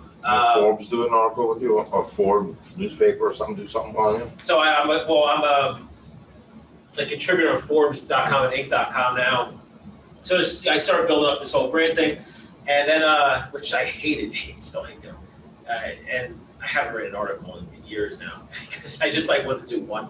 But then I met Kevin. I was like, oh well, this will take me to the next level. I mean, Kevin's a beast in his whole career. So the Kevin thing, I took it to the next level. And I started doing events with him, right? So it just started all, getting to that next level. But this all started because I wanted to monetize my leads. That's the only reason. It just took on a life of its own. And I will tell you, never start an e-learning company. It's the worst company you could ever run. Why? Because, having like this group here, or we do events, it's great. This is nice. But to get to this point, the amount of stuff we have to go through, the amount of people, I have people like threatening to sue me over $1 payment. Oh. You know what I mean? Yeah, I get these over it. complaints from people that paid $1. Like this lady, Teresa Walker. Oh, not me. Teresa Walker. Yeah, that girl Teresa, She sent in, no joke, she sent in this complaint that this guy Jan, who works at Richard's office in Houston, treated her so badly and spoke to her that nobody should ever speak to her and blah, all this whole thing. And I'm like, what? I'm like, because Richard's office is somewhere, Richard's in the middle, and it's like like a pit, and everyone's around, he can hear it, there's no walls. He hears everybody, knows exactly what's going on. The guy is like a freak when it comes to running his own companies, and which is good. And he, so I called Rich, I'm like, tell him the whole thing. He's like, when did this happen? And I'm like, this day. And he's like, I was here. Like, it's not like I was traveling and like, I don't know what happened. He's like, I was here. There's no way that happened while I'm sitting here. Like I would hear him yelling at her or something. So he pulls the tapes. Never happened. Like, never happened. 16-minute conversation. She was the fucking bitch, to be honest with you. And she's like bitching at him about everything. So, you know what I do? We text, I'm like, all right. So, well, Brian manages the support. So, but I jumped in, pretended to be Brian. I go, hey, listen, so Phil has the recordings of your call. Feel free to contact him at this phone number to discuss it. Fucking crickets after that. You know what I mean? So, but that's the type of stuff we have to deal with. So I have to go through like 1,000 of those people to get to 5. Wow. You know, so that's why this business is tough.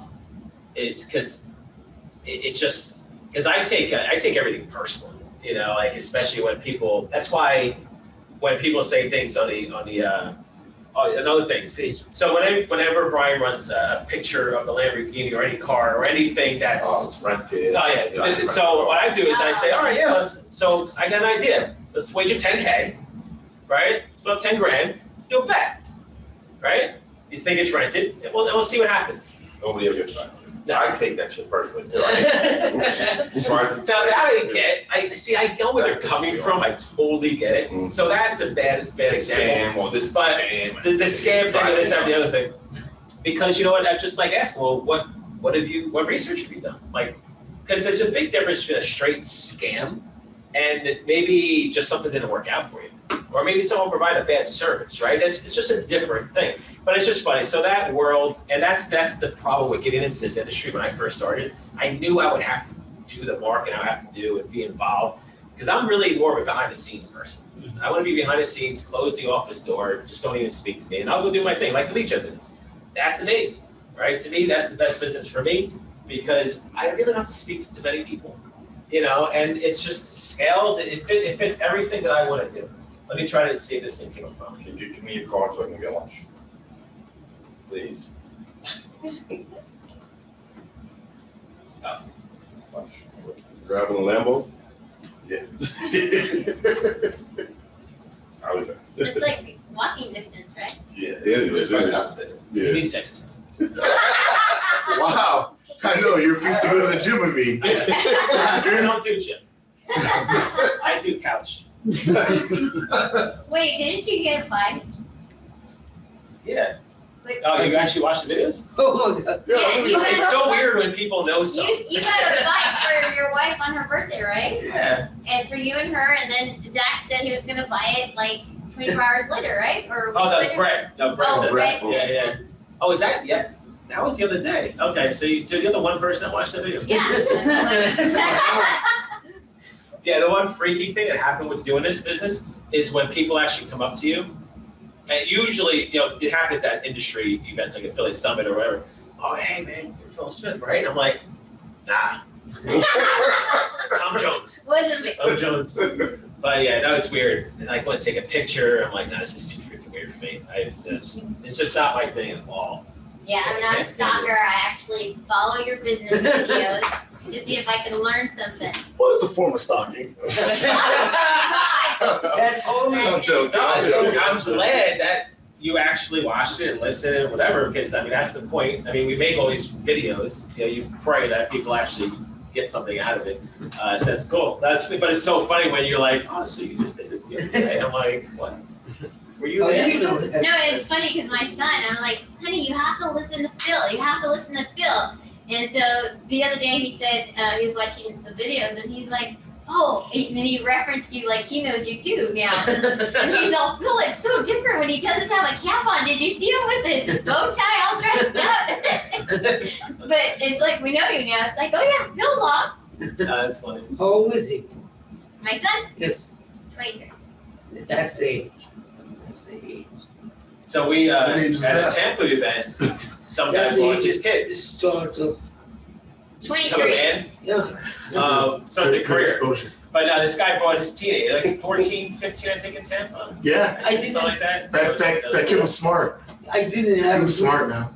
a role model when I was 23. Yeah, well, I started my first business at 23.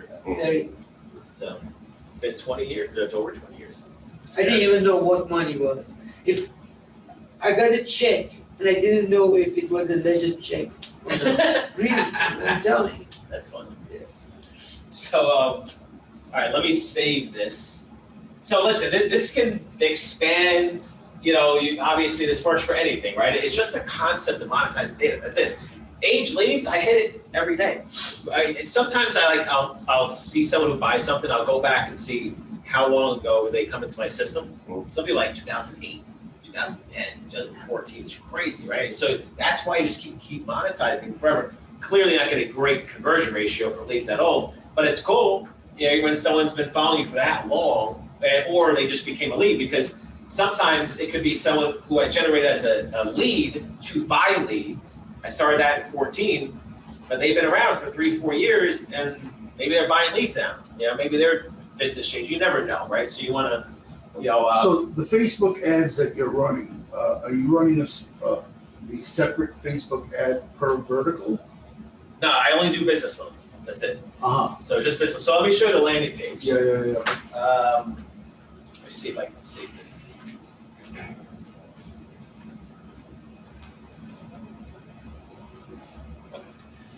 All right, so let me show you this real quick. So this was a big game changer for me, and this is what Zach was saying.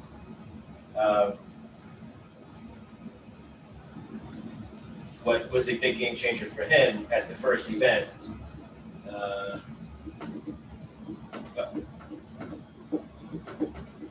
Okay, so this is NAV. So it's True Impact. This is just like an affiliate marketing company managed the account, but it's a company called NAV, NAV. And this is going back to probably like July of 15. So it's been a while since like overnight. And the most they pay me total is 1.1 million total earnings. So I get paid per action. So if you divide that by that, that's going to give you the amount of they pay me per lead. The numbers change over here. I think it started 6, went to 8, 10, now it's 12. So they kept paying more. So I just told you the power of leads.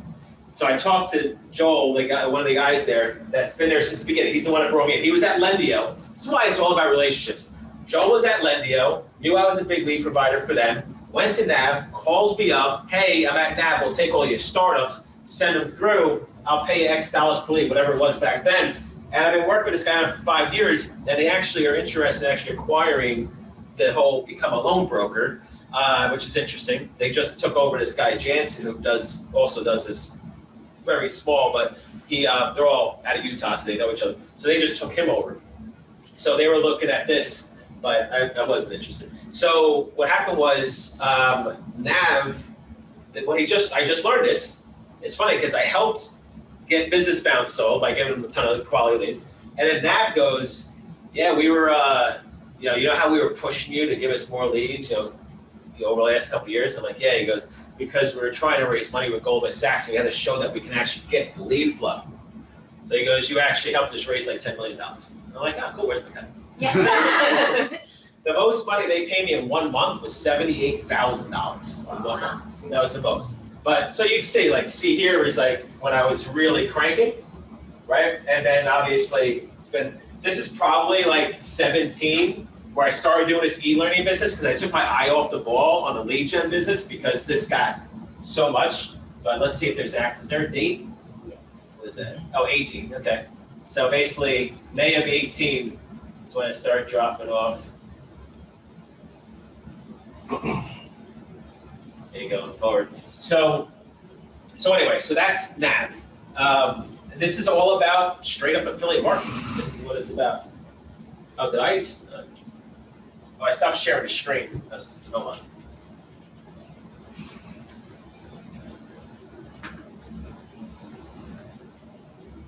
Okay. So everybody watching at home real quick, that was the total earnings is in the bottom right, and you already heard everything else, but just so they can see it. Okay.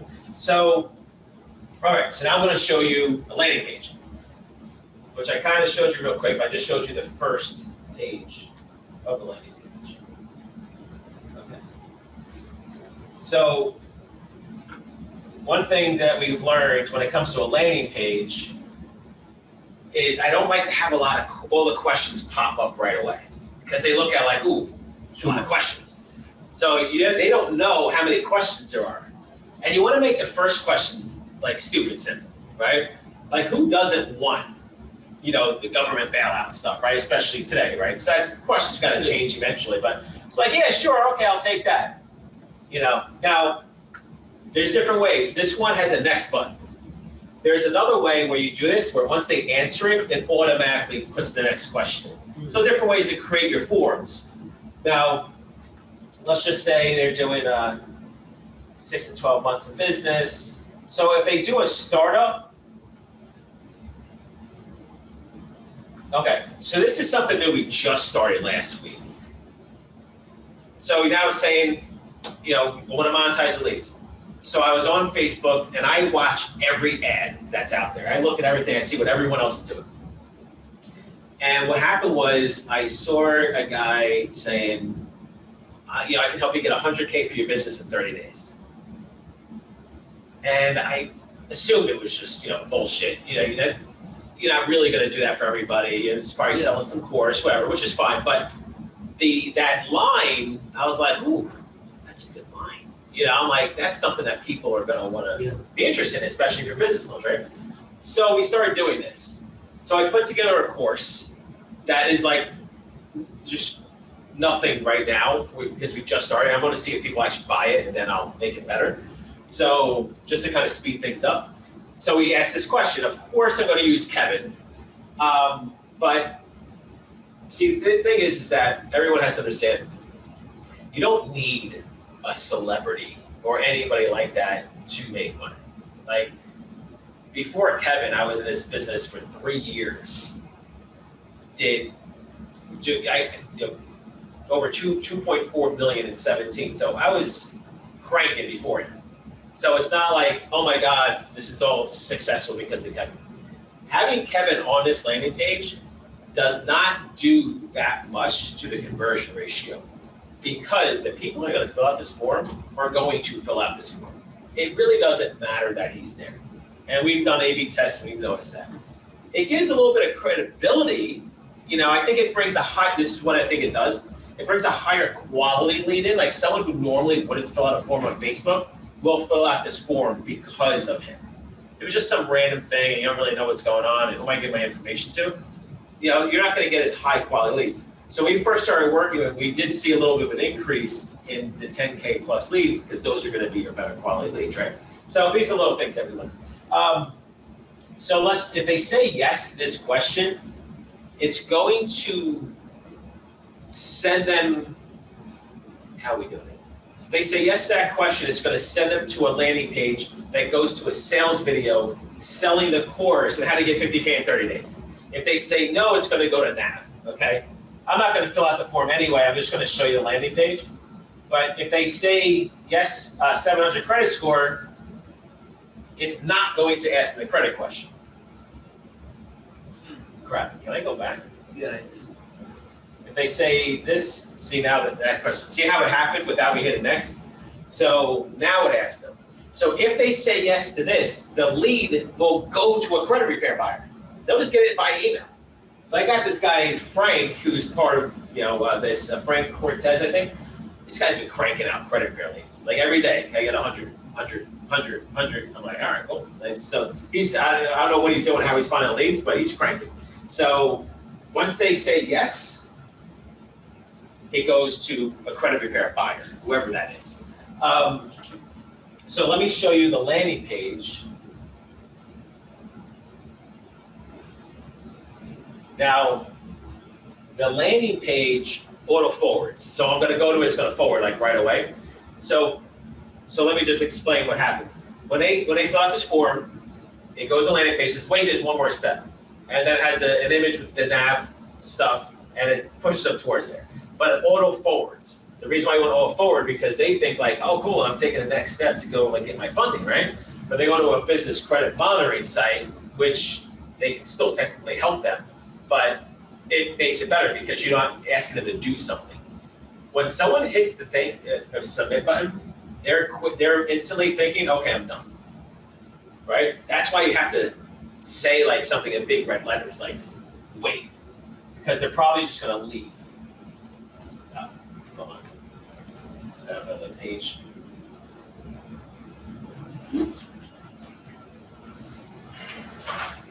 And Brian does, who does the land page? Brian or Alex? Who does the way? Alex. You're sharing right now, right, Phil? I think so. Yeah, okay, you are. I don't. What is the? Let's try this one. All right, let's try a different thing. Hold on.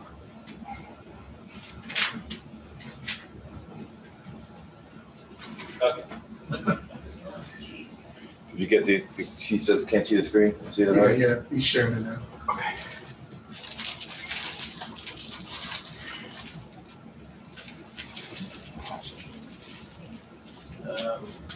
Hold on a second. I don't know if Alex made any changes. All right, read it fast. So now just trying to just catch your attention, right? And it does say, click on an image or you'll be automatically redirected. So you can control how fast you want that to happen. I think we said 5 or 7 seconds. And then it'll go here, and now they're pushed here like, ooh, tell us about your business. Oh, cool, the next step, right? If you're like, all right, let's wait for them to do something, it's not gonna happen. The other thing that we do is if they say yes to that 50K and 30-day thing,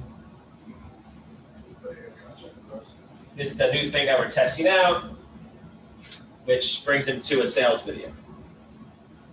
So, and then it says 100K in 30 days here. So we've been testing out the number. It's 100K, I was like, it's like too high. It's almost like unbelievable, like 50K. You know, and what's the average number that people really want? Probably 20K they'd be happy with. So you want a number that's believable. It's not that it's not possible. What you're doing is you're teaching them how to build trade lines. That's the concept of this. How to build trade lines and how to build up your business credit. So I'll give you a quick example. I do very well. I have a good credit score. And I went to go try to get, so there's some tricky stuff you can do in the lending world. So I'll tell you a quick story. So when I had my web hosting company, I needed money, and it's really hard to get funding, right? Merchant cash advance didn't exist, and it's really difficult to get funding. So what happened was, I learned that when you get equipment line of credit, so I would get an equipment line of credit, right? So I'm buying a server, but I would never actually buy the server. I just take the money and use it. So I learned that. I was like, oh, this is cool. So just this earliest year, I went to the same guy that got that stuff for me back in the day, and I said, hey, it's like, listen, I would love to get like 150. I want to try some stuff. Like, all right, let's try this line of credit thing, with the equipment financing. So he does the whole thing, goes to this guy, wouldn't approve me. I'm like, how is that possible? But yeah, your business credit sucks. You have none. Like, I literally just have zero business credit. Like, what does that even matter? I have more money in the bank, buy the thing cash. Like, who gives a shit? So he's like, yeah, he goes, it's just not the way it works. He goes, you do better than I do, and they'll give me $2 million tomorrow. Right? Because he built up his business credit over the last 15 years. I'm like, you gotta be kidding me. So that's the concept, right? So that's the whole point of build up your business credit, start doing certain things, and it's a lot easier to get that. But there's a lot of tricks. Is it really legal? Probably not. I'm not telling you that you should go do it. I've done it because I was desperate at the time. I was only 20K too at the time. I was like, 20K, I put it into my business and grew, and I paid it back, did everything. I didn't default on it. And, but there's a lot of little tricks out there, like they're running the multiple credit cards, right? Getting 5, 6 different credit cards, rolling the credit cards, get the 0% interest, right? There's so many little tricks. Plenty of companies. Somebody wrote in a Facebook group that a large company, I forget which one. Yes, it was me. Oh, that was you, okay, yeah. That they did 90,000. 90,000. And they had 19 credit cards. Wow. There you go. And it was to start his vodka business. Yeah, which is out of Texas. Tito's, yeah. So we went to He's now a billionaire. Wow. Yeah. So that's being smart, right? There's always a way, so you guys got to figure it out. And as any entrepreneur, that's what you need to do. All right, so let's just go to lunch. One thing, What do you got? can you show us a landing page for your MCA That was it. Oh, that was it? Yeah. I'll pull up again. So that was people coming through, looking for a business loan. Through the Facebook ad. Yeah, this is the page that they'll go to. So, which one did I just show? So I just showed you one. I'll show you a different one. They're going to be all similar, but work a little different. So this is a test. So Alex said, you know what? Let's try to use Kevin. Let's see if it actually works. And what I said before, it doesn't really work. We get like the same conversion ratio. So even though he put this here, and it looks great, looks way better than the other one, it really doesn't convert better, which is the craziest thing to me. Like, I mean, how does this not convert better? Is it the fact that they can't even find a 4 maybe? Like, is it too hidden? Like, and there's too much other stuff going on? Because you could easily bypass this, you know? But if I say yes, hit next, right? So this says, how long have you been in business? What's your monthly sales? What, Kevin, oh, this is the point I just went over, the new question. What is your gross, what's your credit score? So if I do that, it's asked the credit question, right? Business is personal though. Well, business credit scores, they look different. I asked for both in the question to make it better. No one would say, well, my personal, I care more about my business. You just want them to say that. Okay. Because at the end of the day, I can guarantee you they don't have business credit, Okay. right? Okay. So they're working over their personal anyway. But the average person doesn't know a lot of these answers. They don't know their credit score. If I ask them, and Zach actually has more knowledge on this than I do, when he asks if they have actually Brett knows too, when you ask somebody if they have a business checking account or a business bank account, half the time are they like, Most of the time, I have not know how to weed it out, but they would say, yes, I have a business checking account. And then once I get the bank statements, you see it's a personal account. Exactly. So I fall back from, well, it's a personal account that I use for my business, which is no good. So now I always ask, you say you have a business checking account. Is it an actual business checking account or is it a personal account you're using for your business? They'll tell you about it. It's a personal account I'm using for my business. So this is where it So ends. the hook on the landing Click page to is, buy it. do you want a government bailout? We got enough. That's one of the hooks. So what does this one ask? The first question on this one is, okay, let's try another one.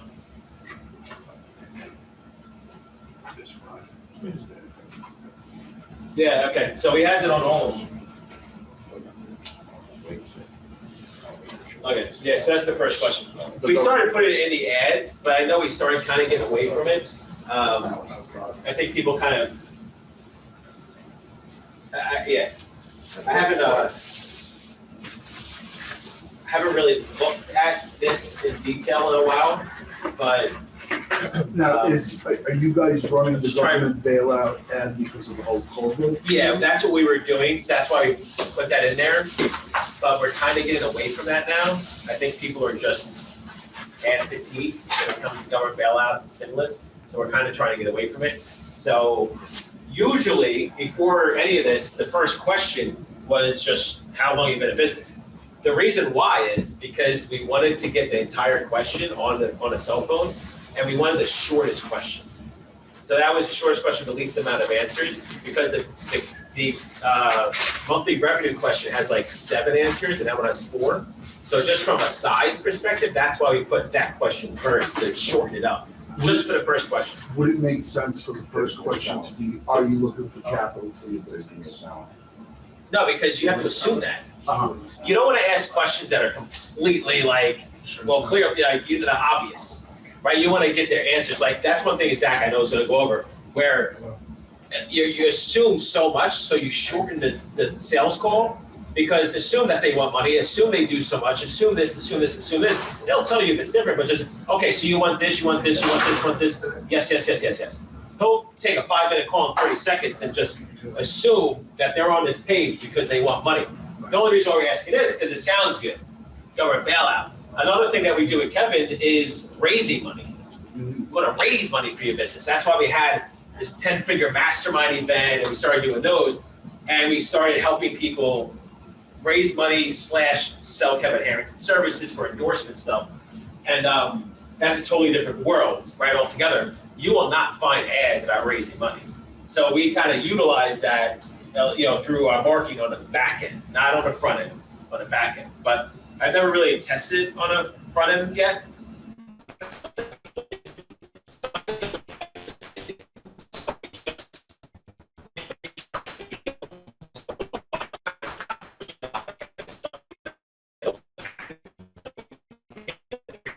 We're gonna start building stuff up again.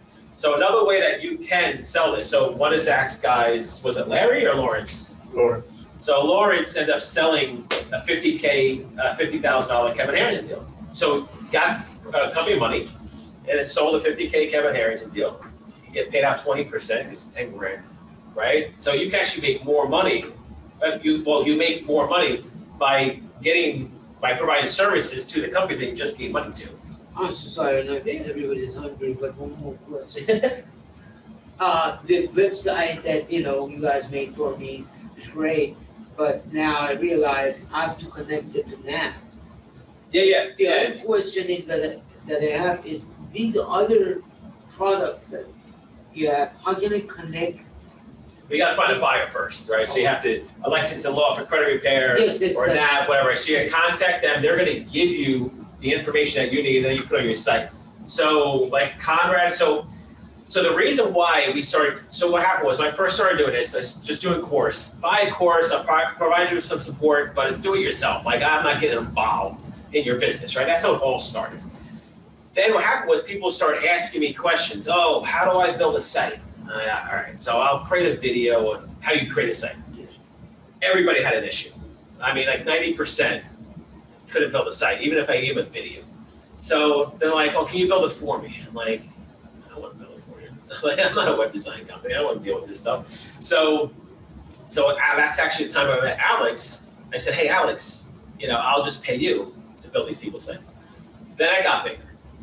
And then I was like, all right, let's charge more money because we're selling too much of it. I know it sounds stupid, but we're selling for too cheap basically. So I'm like, we gotta charge more because it was sucking up so much of his time.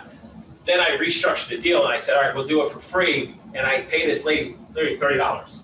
Yes. Brenda, paid her $30 to build the site. So I'm like, all right, cool.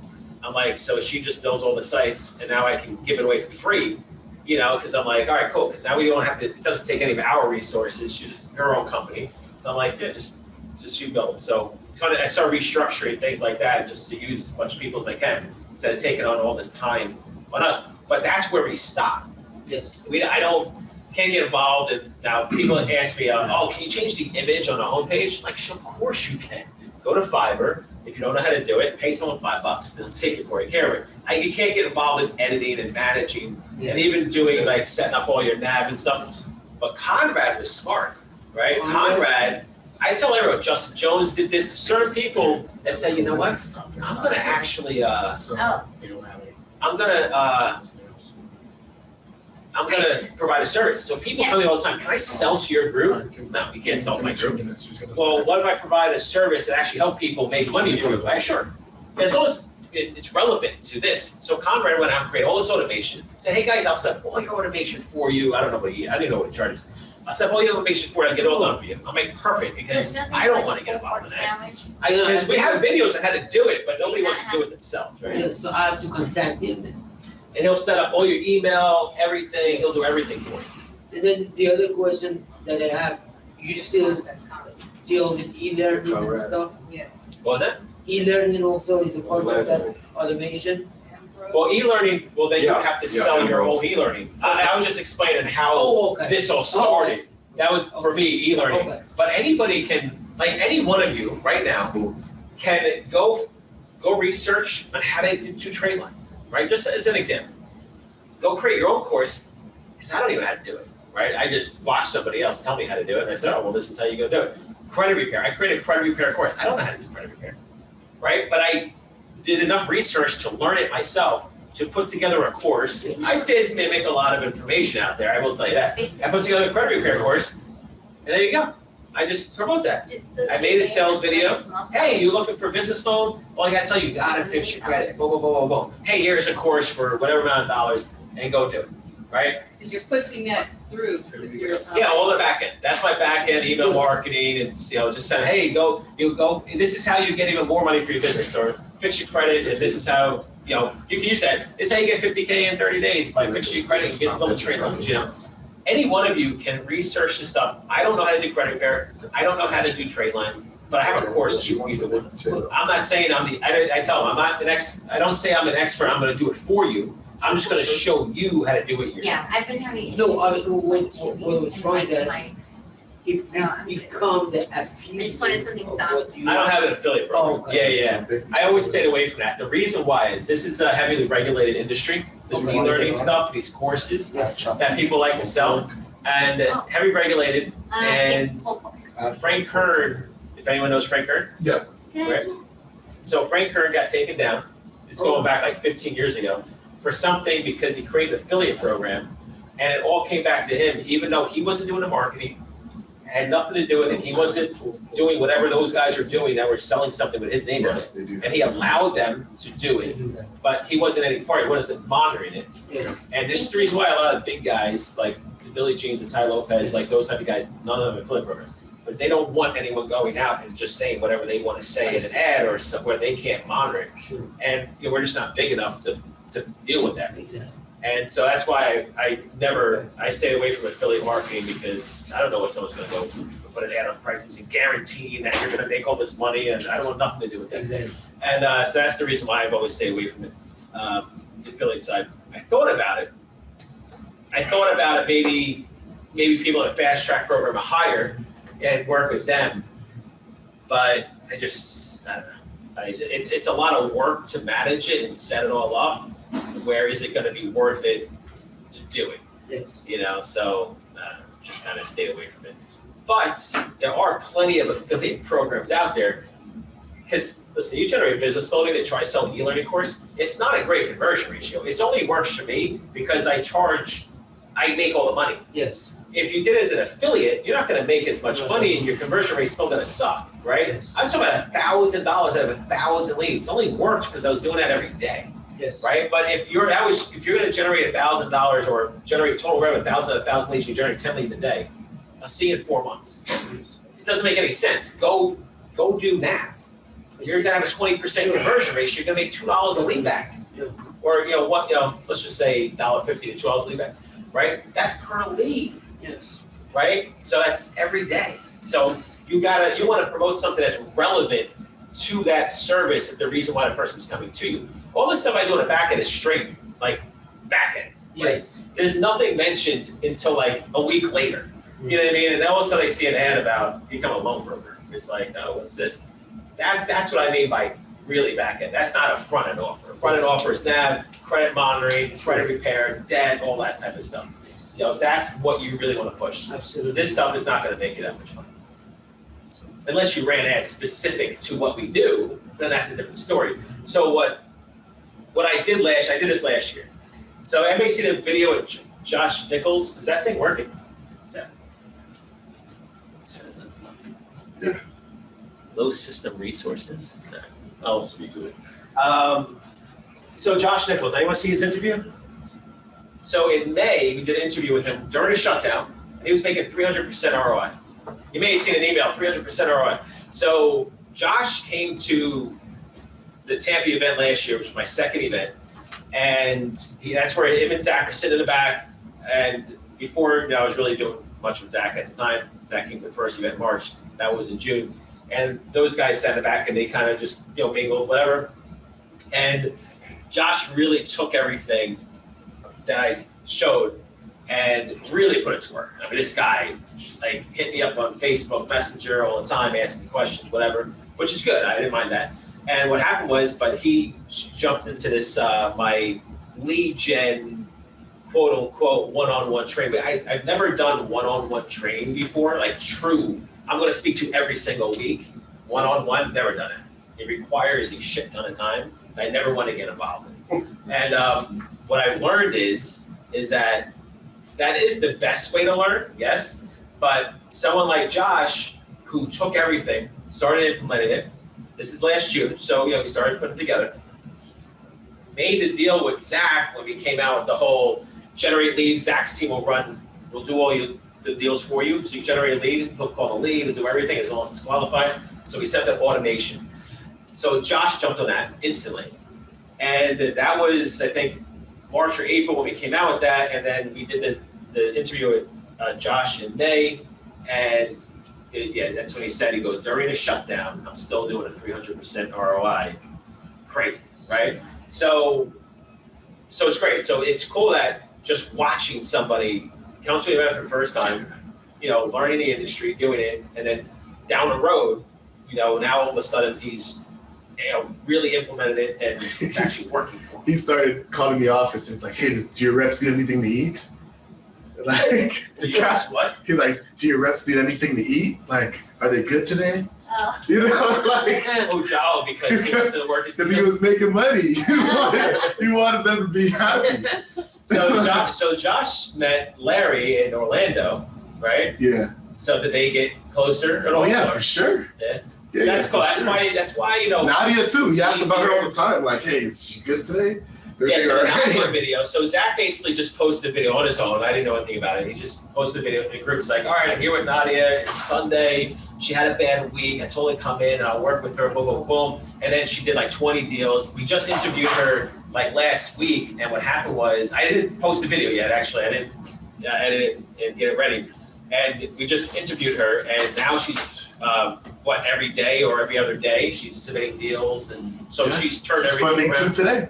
So Does she's she work great. in your office? Yeah, she was. Yeah. So basically, that's why having that closer interaction is always going to be more important. Josh wanted to do leads, right? He didn't want to get involved with loans and be on the phone. He's more like me. He wants to just do leads, be automated and whatever. So so I'm just glad it's working. I actually don't talk to Josh anymore. Like every few months, he may ask me a question. But he's more involved with Zach because he's actually sending him the leads because he's figured out all the marketing. Once you know the marketing, you don't need to. It's like, oh, well, something happened. What are you guys doing?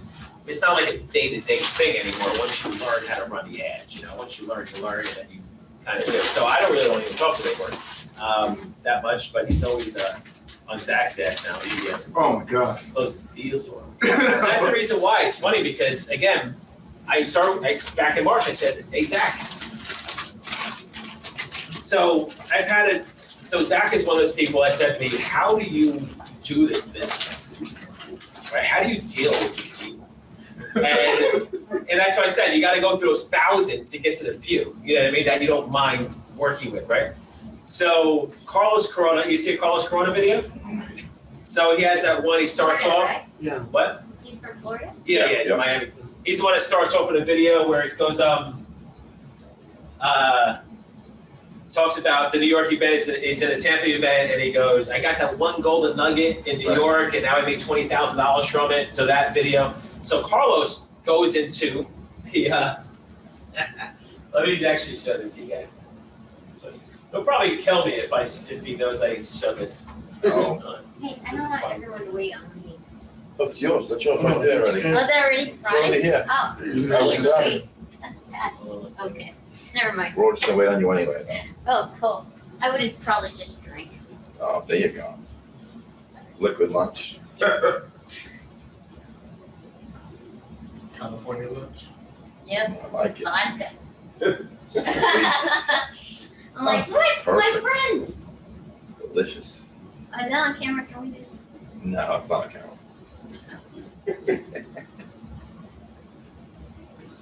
No, we're not recording this minute. Wait, I thought you were recording this. We are, I'm just telling her, so to make her feel better. She's announced she's an alcoholic to everybody. But they don't know you, they don't see you on film. Her name is Nellie.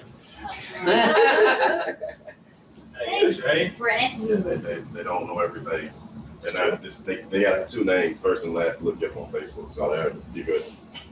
So about one-on-one, right? I go, always stay away from that, but let the sales guys see what they can do. They have people interested in 50K. I was talking about the one-on-one. So he goes, yeah, I tried one-on-one, and to me it was a full-blown headache. Actually, the whole e-learning, this is a pain in the ass, right? This is what he's trying to do. He goes, I'm slowing.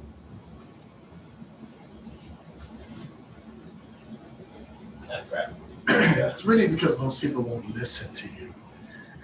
Like, I'll give Josh some stuff and he'll have it changed while we're on. I'm slowing backing Right, out of it. It takes too much of my time, and dealing with people is draining. They're always complaining about something, and out of 100, maybe 5 actually do something. 100% true. Anybody I've ever seen get into this industry in the last 3 years, because they think it's easy. And they think, oh, people just pay you money, and it's just you make all this money. And then they do it, and they're like, I don't know how you do it. That's what everyone says to me. I don't understand how you deal with like the fucking wine. It's like running a daycare. That's what I call it. It's like running a daycare. And the problem is the lower price point you have, the worse it is. Right? Okay. I mean, so I used to do nothing but 1,000 or higher. Then I got into 3,000 to 5,000. Right? I started pushing up. Then this happened. So I'm like, oh crap, no one's gonna make money anymore. So I'm like, oh, let's play around with this. Let's do it on. So I said, oh, let's automate the entire thing. Let's do $1. We don't talk to anybody. And like no sales, no nothing on the front end. And then the sales guys only get it after someone's actually paying, and let's do that. And then the sales guy, Rich, is like, let me talk to someone, pay $97. It's like, oh, you'd be fucking kidding me. Right? And first we did 47. Then we upped it to 97 because you got 47 a month, you double it, you're gonna lose, but we actually didn't lose more than 50%, but we're making 50% more. So we started learning the numbers. But this industry itself it's tough. It is a really, really tough industry. And I would love to just do like this, right? Just do like one-on-one stuff. And the problem is that to get here, because you have to build a brand, like you have to build some sort of rapport, right? Get people comfortable to travel, especially traveling today is tough, right? So we're at War Room, right? Thursday and Friday. I know they're gonna go over how to do more stuff virtually. Because selling in person is way easier, learning in person is way easier than virtual. Like all these people are watching today, I guarantee you, none of them have listened everywhere. Maybe one, right? So listen to every single one. You know, and they absorb it and get it. But it's hard, right? It's hard to do it remotely. You get a decent amount, you can watch the recording, sure. But it's really, really tough to do everything remotely. So anyway. So any other questions on the landing page? I'm just gonna kind of reiterate what we kind of went over and then fill in some gaps I'm sure I missed. So lead broker. Simple concepts. Lead buyers, lead sellers. I showed you Google, okay? How to do paid marketing. What I'm gonna do real quick is I'm gonna show you how to do some free marketing. This is exactly how I originally started when I first started doing this.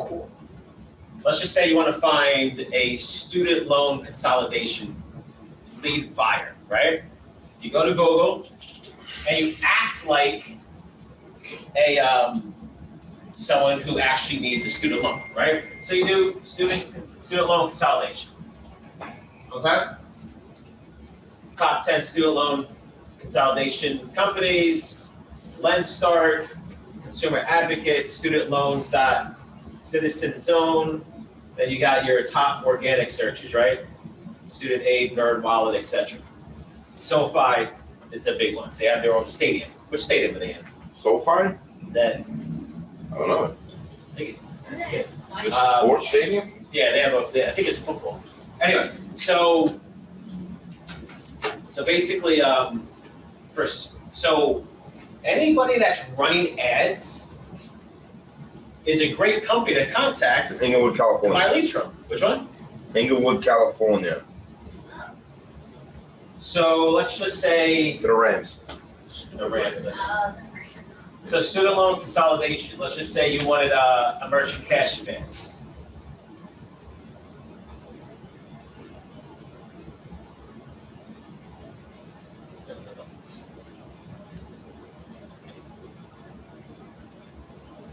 So your top ones are On Deck, Ivy Lender. These are all organic, as you can see. Here's Navs on here. Fast Capital 360, Headway Capital, right? So these are all companies that you can contact. If they're doing paid marketing, it's definitely better than the organic stuff. But anyone's doing any paid marketing in any industry, it's an easy company to contact, right? They're already doing paid marketing, so clearly they're paying for leads at the end of the day. So it could be a company that you can just sell leads to. If you do, let's just say,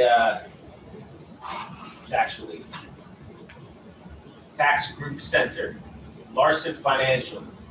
This consumer advocate thing's interesting, keeps coming up. Lens Start, that was they were before, right? Did we see that before? Right? So here's 4 companies, right? So that's just a quick way. Just contact them, call them up. Hey, I'm just curious, you want to buy leads, etc. Right? You got to figure that part out. Now we do have a bunch of calls. I think someone said before, like, can you go through an actual call? So I've got 20 recorded calls in the training under the lead broker side, where you can just listen to the entire sales process for the lead stuff. So that's already there that So anybody can watch. Listen to. When contacting one of these companies, who's the individual, like the? Yeah, so actually, I think it was mentioned to you before. The it's not standard, so it's kind of hard to say, ask for this person. I would say you could start with an affiliate manager, right? If you call up and say, hey, I want to sell you leads, it's kind of interesting, right? So what you could also do, a way to get in, let's say commercial cash advance, say, hey, can I talk to your ISO manager? I'm looking to become an ISO. Mm-hmm. Then it gets you at least in touch with the right person, and then either they're the person or they know the person. Mm-hmm. Or it could be an affiliate manager. It could just be a chief marketing officer, right? Chief marketing officer, Yeah. right? Just whoever runs the marketing department could be that person. You can go to LinkedIn, right? So you can take a company and then go to LinkedIn, look up all the employees, and then see who they are and contact them individually and get them on the phone and try to sell them and then say, all right, this is good, and go to the next guy, right? So until you find the right person. That's the tougher part, doing that, because you don't know. There is no, unless it like literally says, I'm the guy that will buy leads from you, but that's just never going to happen, right? So it's not standard. And would it be the owner? Potentially, if it's a small enough company. Yeah. The smaller company, then you own her.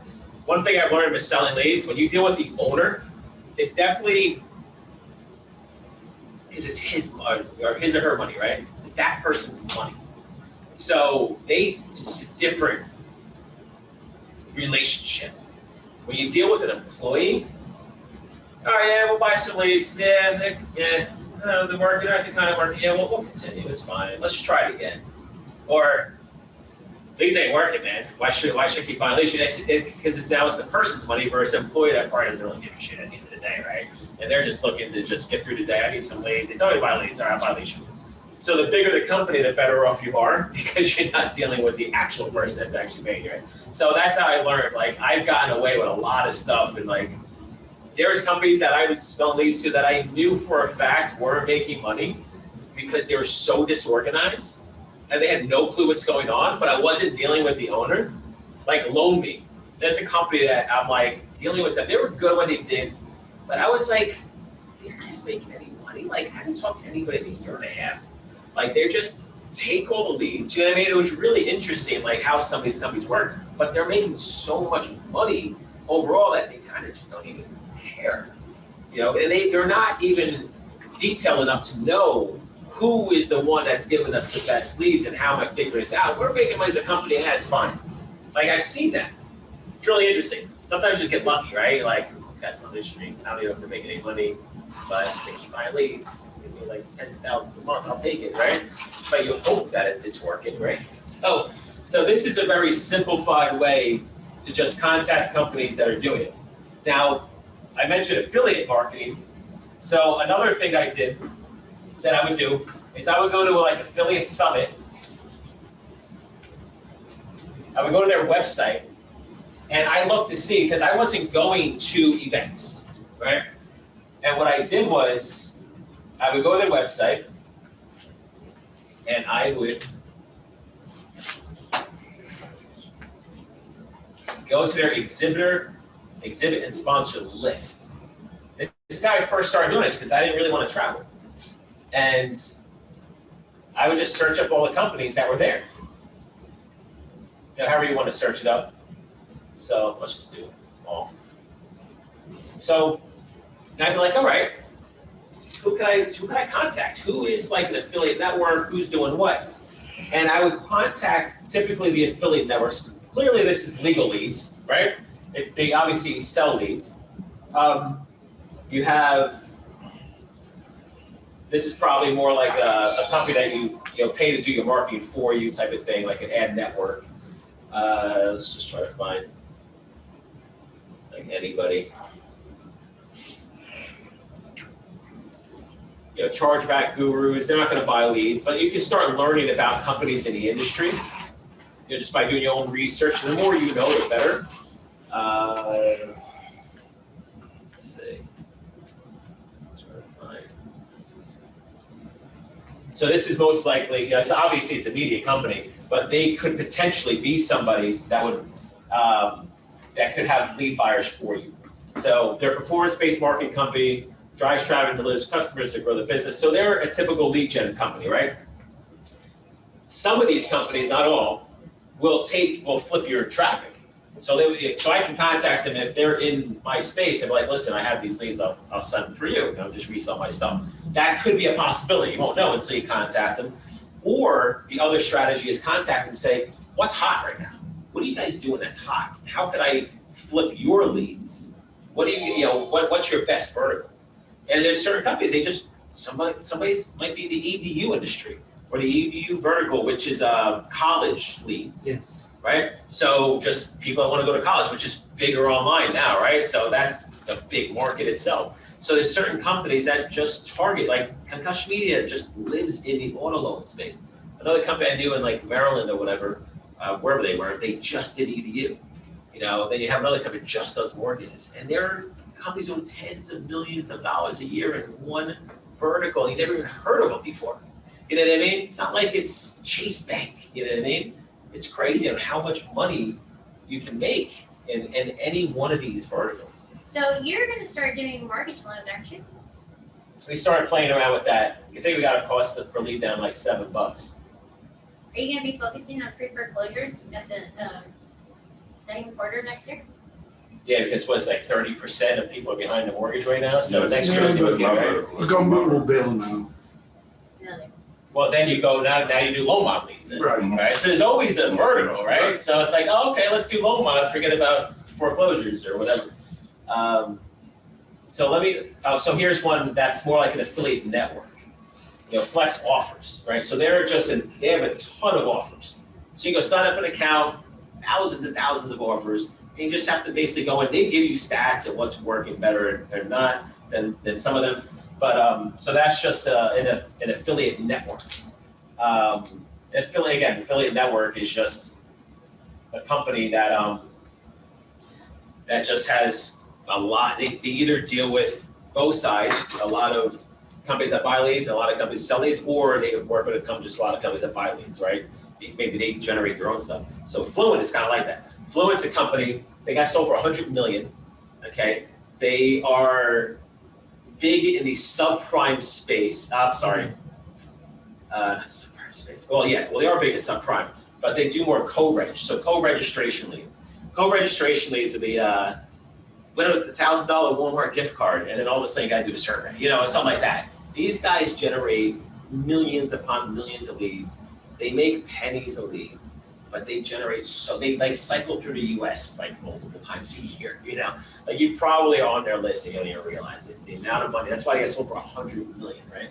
So I met this company back in like 2011. They got founded in 2010. In 2011 or so, they're in this New York City. They're a very small shop. There's like 5 or 10 of them, and you just the algorithms and the database that they were building at the time, it was like, wow, these guys are legit, you know. So there's these companies that you've never heard of. I mean, doing $100 million. I mean, it's crazy. And now they're trading on the NASDAQ. Yeah, the company that bought them out is public. So that's another company that you never heard of. There's a company called W4. It's literally W, the letter W, and the word the number 4. They're big. When I was dealing with them like 5 years ago, they were big in email marketing. Right, so just straight up email marketing. There's monsters in email. So like, what offer do you have? Now you would say, all right, I have this offer, and they're like, all right, we think we can do well with that. We'll do it at this price per lead. So there's companies out there that will give you the leads at whatever price, and then you flip it, you know, to anyone you want. Another big one is Publishers Clearinghouse. I bet you didn't know that Publishers Clearinghouse will take traffic from you, or they'll sell you traffic because they know everything about every homeowner in this country. You know what I mean? So they move a lot of traffic in and out. You think Publishers Clearinghouse, oh, they're going to give me free money, you know, with this commercial, right? But realistically, they're a data aggregator that sells you shit. Yes. You know what I mean? Like, and they know a lot about you, right? So it's just all that stuff's behind the scenes. You know, you never know. So here's a.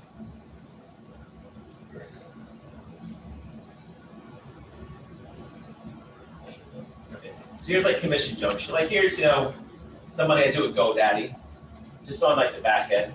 So this year, which, you know, it's not a tremendous amount of money, but I made, you know, 21,000 in GoDaddy. So this is commission junction. This is CJ.com, another monster affiliate network. I worked with Yelp through them. I worked with Lending Tree, you know, different companies. But GoDaddy is one of the most consistent, just because, you know, business loans, even with some of the stuff that we do here, you know, anyone that uses GoDaddy, you know, makes some money on it. So so look at that. I give them $27,000 in sales, and they pay me $21,000. Wow. Crazy is that, right? They pay a lot because they know they got you for a long time. They know their numbers, right? So that's another thing. So basically, when it comes to finding lead buyers and lead sellers, you know, this is the free way of doing it. Go to Google, you can find potential lead buyers that are already spending money in marketing. On the flip side, you can do it this way to find potential lead sellers or just partners, right? There's plenty of companies in here. LeadsCon is another one. Okay, you can do the same thing. You go there, you look at who the exhibitors are. Traffic and Conversion Summit.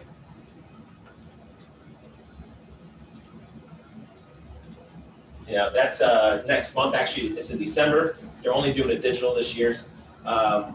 So they're the same people with War Room. So it's like they're some, you know, they're part of the same owners. So that's another one. That, you know, again, go look at all the exhibitors, go to the list and start learning, right? That's exactly what I did. That's how I found out who a W4 was. That's how I found out a Max Bounty. These are just all affiliate networks. So, and you can just Google affiliate networks, right? I mean, and all of them will just pop up. Sure, if I just typed in affiliate networks, most of the ones that we just talked about. Pepper Jam is like a higher end type companies, like the bigger brands, I should say. So yeah, ShareASale, ClickBank, CJ, Amazon obviously has a big one. eBay, Flex Offers, which you just talked about. This one is it's changed names a couple of times actually. Which used to be Link Share, Rakuten, or however you say that. And then you can just, you know, keep just searching on what's out there. So that's the lead broker side from how to do, and again, like I have all these in videos. Inside the courses, I go through all this stuff in detail and whatnot. But you have lead buyers, lead sellers, lead brokering. You get paid up front. You make sure that you never take credit card payment. You do wire, ACH, you know, Chase, Quick Pay, Zelle, any payment where it can't be reversed. That's the lead broker. You know, it doesn't matter what industry you're in. It's the same thing. You just rinse and repeat, create landing page, create your ads, and you're done. Right? You learn the lingo, learn the industry, right? So that's the lead broker side. I'm sorry, you said wire, Zelle. Wire, ACH, Zelle, Chase Quick Pay, which you have to use Chase for that one. Vivo? Any one of those that you can't do a chargeback. I mean, just basically, you gotta stay away from credit card. Right. Is really what it comes down to. How, you know, Stripe, PayPal, whatever. It doesn't matter how you use your credit card. You just don't want to use credit card payments because they can do a chargeback. Like that guy with the $200, definitely would have did a chargeback. 100%. Right? But by allowing him to take the credit card, I give him the power. Right? People can be more of an ass and be more like, oh, I'm just going to do chargebacks, so I'm going to push this guy for free leads. You know, like have that attitude, right? So if you don't do it, then they don't have the power. And then people will ask you, like, can you take credit card? No, well, how come you don't take credit card? No, I never need to take credit card. Just, yeah, they're like, you know, most people are going to think, oh, you know, I'm going to take credit cards, so leads suck, and I'm going to do, you know, you're worried about a chargeback, right? And people will say that. It doesn't happen often. It really doesn't, because it's industry standard that you're paying by a wire transfer, an ACH, et cetera, like totally industry standard. So usually, if it's a large company, they're usually not going to give you a problem because they're going to pay you 30 days later anyway, right? So they're just going to only pay you if the leads basically work. Then on the flip side, the smaller the company, the more credit card based it's going to be. And they probably need the help anyway because to push it out 30 days, they can make a profit and then pay off the credit card. So you get it, but you're just taking that risk of dealing with it. And there's this guy Eric Freud. He came to a couple of events, and I'm just adamant about every event. Don't take credit card. Don't take credit card. Don't take credit card. What does he do? Takes a credit card, gets a chargeback, and expects me to take the hit. Oh. I'm like, no, man. I'm like, how many times have I told you not to do a credit card? You've been to like 3 events. You know what I mean? And then you go take a credit card, and you just have it. Like, trust me, lead buyers, they will 100% screw you the first second that they can. So that's the lead broker side. The lead gen side is exactly the same, but now you're just generating leads yourself. Right? That's the only difference. Now you're taking the risk of generating leads. I don't recommend doing it day one. You got to build up to it, right? Or, as I was saying earlier with the whole Josh Nichols thing, last year I did this thing where I let people run ads for me, and I paid them out to do it. So we helped them out, we set everything up, Brian did everything, and then they generate leads for me, and then I pay out. That's exactly how Zach did in the first event. He jumped on that himself. And he's like, well, this is a no-brainer. On a side note, can I tell you one of the one reasons why I did it? No. Because I know you'd have to talk to me more. Oh, shit. Really? Oh, it Think worked. about that. That's cute. Was it a love affair? All I did was I used my own Expect to come down to philosophy Fort Lauderdale? against you. It worked. You know what I mean? Because remember, we created that group where all of us got to talk to each other. Yeah. And so from there, I was like, oh, so now you have to talk to me all the time.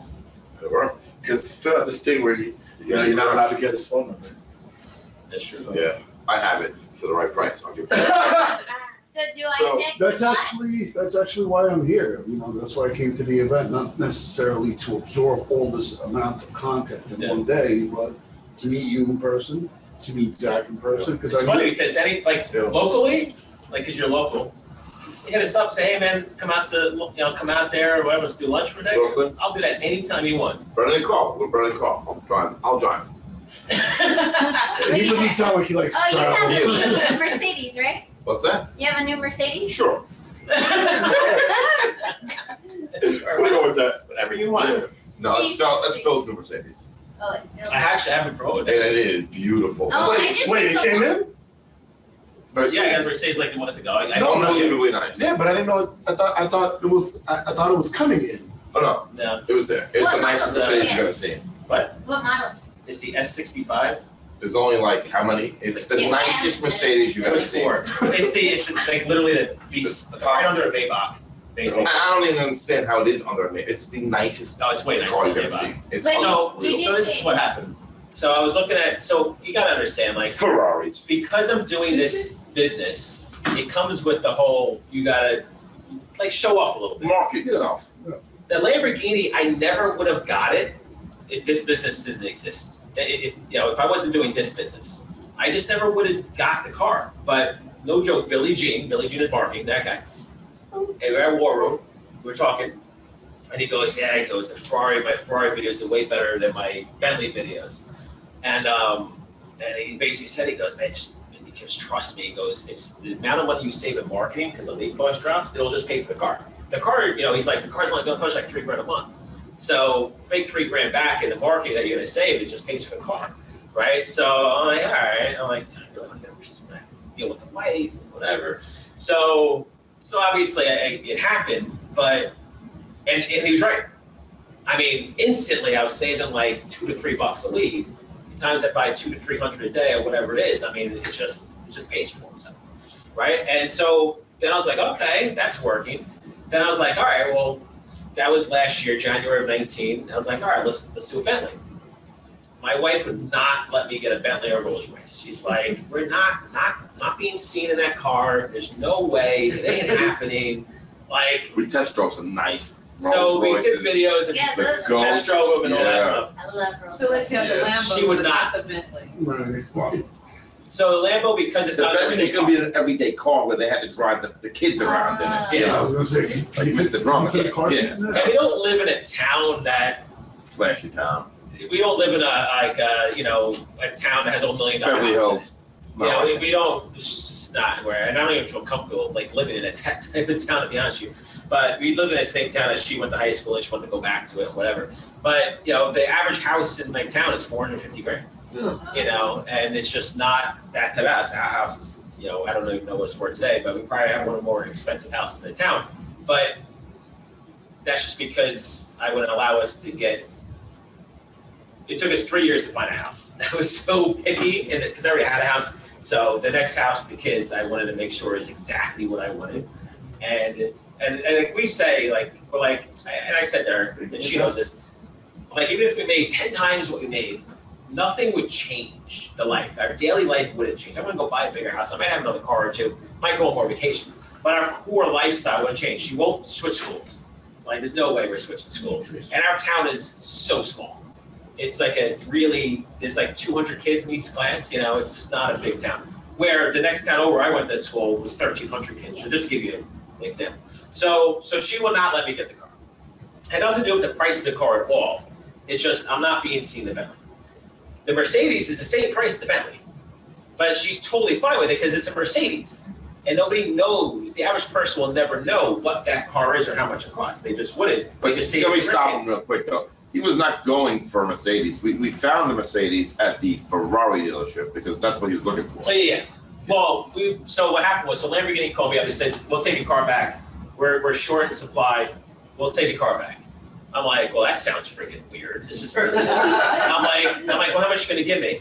Well, your payoff's 187. We'll give you 190. I'm like, what? I'm like, so let me go to Ferrari and see what they'll give me because clearly these fuckers are lying. Right? There's no way. So that's why I was there, and I saw he went upstairs, and I saw this car, and I was like, damn, this thing is nice. Like, it's matte gray, blacked out, red, the rims are black, everything's, the inside's nice. I'm like, I hate Mercedes. I never ever liked Mercedes. I always like BMW better. I like Audi the best, actually, but Mercedes just never liked them. And this thing was just ridiculous. I mean, just ridiculous. So Back seat has recliners for the kids, for the legs to come up. Their own remote controls. I'll sit anyway. You got this back seat's so much better than the front. It is The lighting inside, I mean, they did really good. The bells and whistles, the seat hugs you when you make a turn and stuff. Yeah, it's like 630 horsepower. Thing's fast as shit. The Lamborghini's 570. This thing's faster. Well, horsepower-wise, not faster. But, so anyway, the whole point is that I basically got it because I was allowed to get it, and it is a really, really nice Mercedes. So here's how you know how rare it is. So I brought it to Mercedes. They had to update some software, or whatever. Brought it to Mercedes, and one of the guys comes around and goes, oh shit. He goes, this thing rats? I'm like, no, you know, this has some weird name to paint. And he goes, this thing's nice. He goes, I've never seen one of these. And he goes inside, brings out 3 other guys that all walk around. Like, man, never seen one of these. I'm like, am I a BMW? I'm like, what the fuck am I? They're like, this car, man. He goes, there's like 4 of them in the country right now, like for sale. You know, I'm like, It's beautiful. so anyway, so I was like, so that's all cool and stuff. But at the end of the day, if it wasn't for my wife, I would have the Bentley. So you traded in the Lambo. So no, Nelly, I don't I have saw a Mercedes. Okay. Answer your question, it's not my Mercedes, it's Phil's. No, I never did the deal with Lambo. They kept pushing me to But they do it. sent you a bottle of wine. Yes. The You should Lambo. really watch this. Yeah, the Lambo. They dropped it off the other day. I'm sorry, I have Yeah, I two got it. bottles. One is Yeah. my business and I get frustrated, so then I just go watch your videos so I don't quit. Lamborghini sent them the bottle of wine. Yeah. So they came in a Lamborghini bag with a Lamborghini bottle of wine that it was all Italian. I don't even know what it said. Or the actual bottle. It was red wine. I know that. It was Italian red Was wine. it dry? I didn't drink it yet. Seriously? Oh. Yeah. Give them time. So Give Give them it a to me. go. Give them a- we'll do a video. We'll We'll toast drink her. Yeah, there you go. Just because Finale. she's. Don't ask me to take a Right. shot. Oh, no, shots now. You just screwed that up. No Patron, okay? Look at Tito. So lead gen, same thing, and that's pretty much covers like the most of it. Now, like I was saying before, when it comes to leads, right? You can easily buy age leads. Doesn't matter if I'm from me or anyone. When you buy age leads, you keep hitting that list. Email, text, call, whatever. Depends on what offer you're doing. You have so many affiliate offers, right? Whether it's the voice over IP, Yelp, there's another one. Yelp, they will pay you $3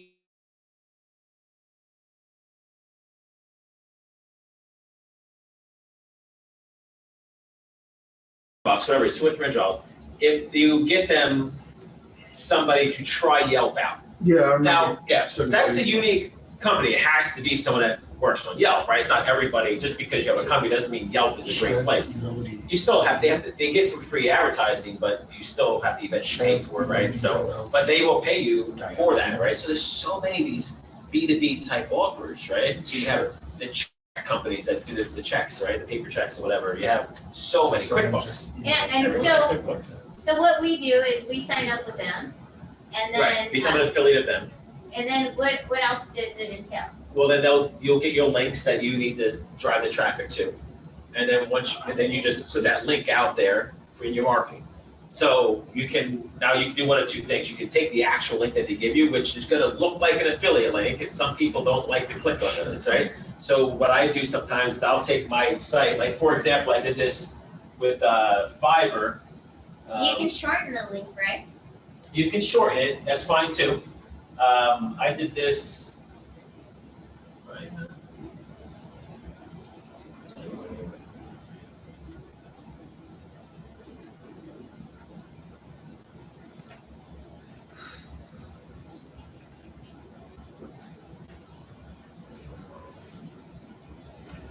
Okay, what about Yeah, this? what's the name of the Facebook? Inner circle, right? Oh, the others.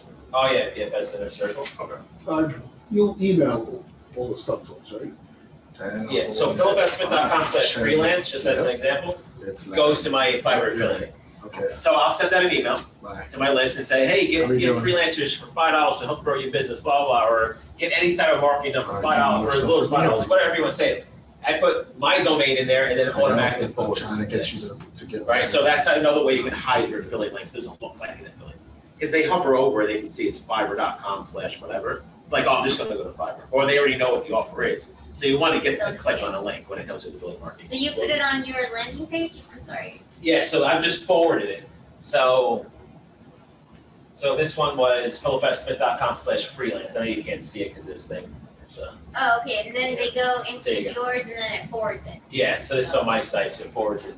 So if you're, whenever you, see, this is the thing. There's a lot of details I'm not covering. So whenever you get to that point and you say, all right, I'm here, I want to do what he said about forwarding, just go to Facebook group and just say, hey, how do I do a forward? Yeah. So that's why I don't go into every little detail, because I know you're gonna forget it anyway. I And can it's show you too right much. now how to forward, you're not gonna remember It's it. too much because Right? you have to like. Exactly, so I'm just covering the overview, and then by the time when you get to that point, you say, hey, how did you forward it again? And then we'll just tell you how to do it. And again, all this stuff technically is in the training, but they're just inside videos and whatever, and I know it's not easy to remember everything, so that's why the Facebook group is there. Just go there and ask whatever questions you want, and we'll just answer them right then. So that's why I don't really cover every individual detail. I just say, you can forward it, you can do a shortener, like you said. People freak out about shorteners, like where is it sending it to? It's like bitsy.com. Yeah, Bitly is one, there's a lot of them. Yeah. But the point is that people get freaked out because they don't know where they're going. Like, is this a scam? Are they gonna steal all my information because I clicked on this link and they're gonna download some virus? But if they see it's like, oh, it's his website /freelance, and it's a freelance email, okay, that kind of makes more sense. That's for the sensitive people and people actually really check out what they're doing. So there's just an easy way to hide it so you can send people wherever you want. That's it. Any questions or anything? So if there was a different site, we would just, instead of putting freelance, we would put philipsmith.com / and then the other company, like. Yeah, so I did freelance because I didn't do /Fiverr because then you know it's Fiverr, right? If you're familiar with it. So that's why I did freelance, because I did it as a freelance email. So you can make that whatever you want. So I could do philipsmith.com / web hosting. Yeah. It's push them to GoDaddy. I could do local marketing to push them to Yelp, like something that's just similar to what it is, and just do it that way. So it could be whatever you want to do. So it's your page and everything gets forwarded. Right. So whatever your website is / whatever, and then you can forward it to wherever you want. Your affiliate link. Right. So whatever link you want. Yeah. What else? So, You good? I'm We're gonna be good. all night, so it's fine. You can just write down. If you think of something later, just write down.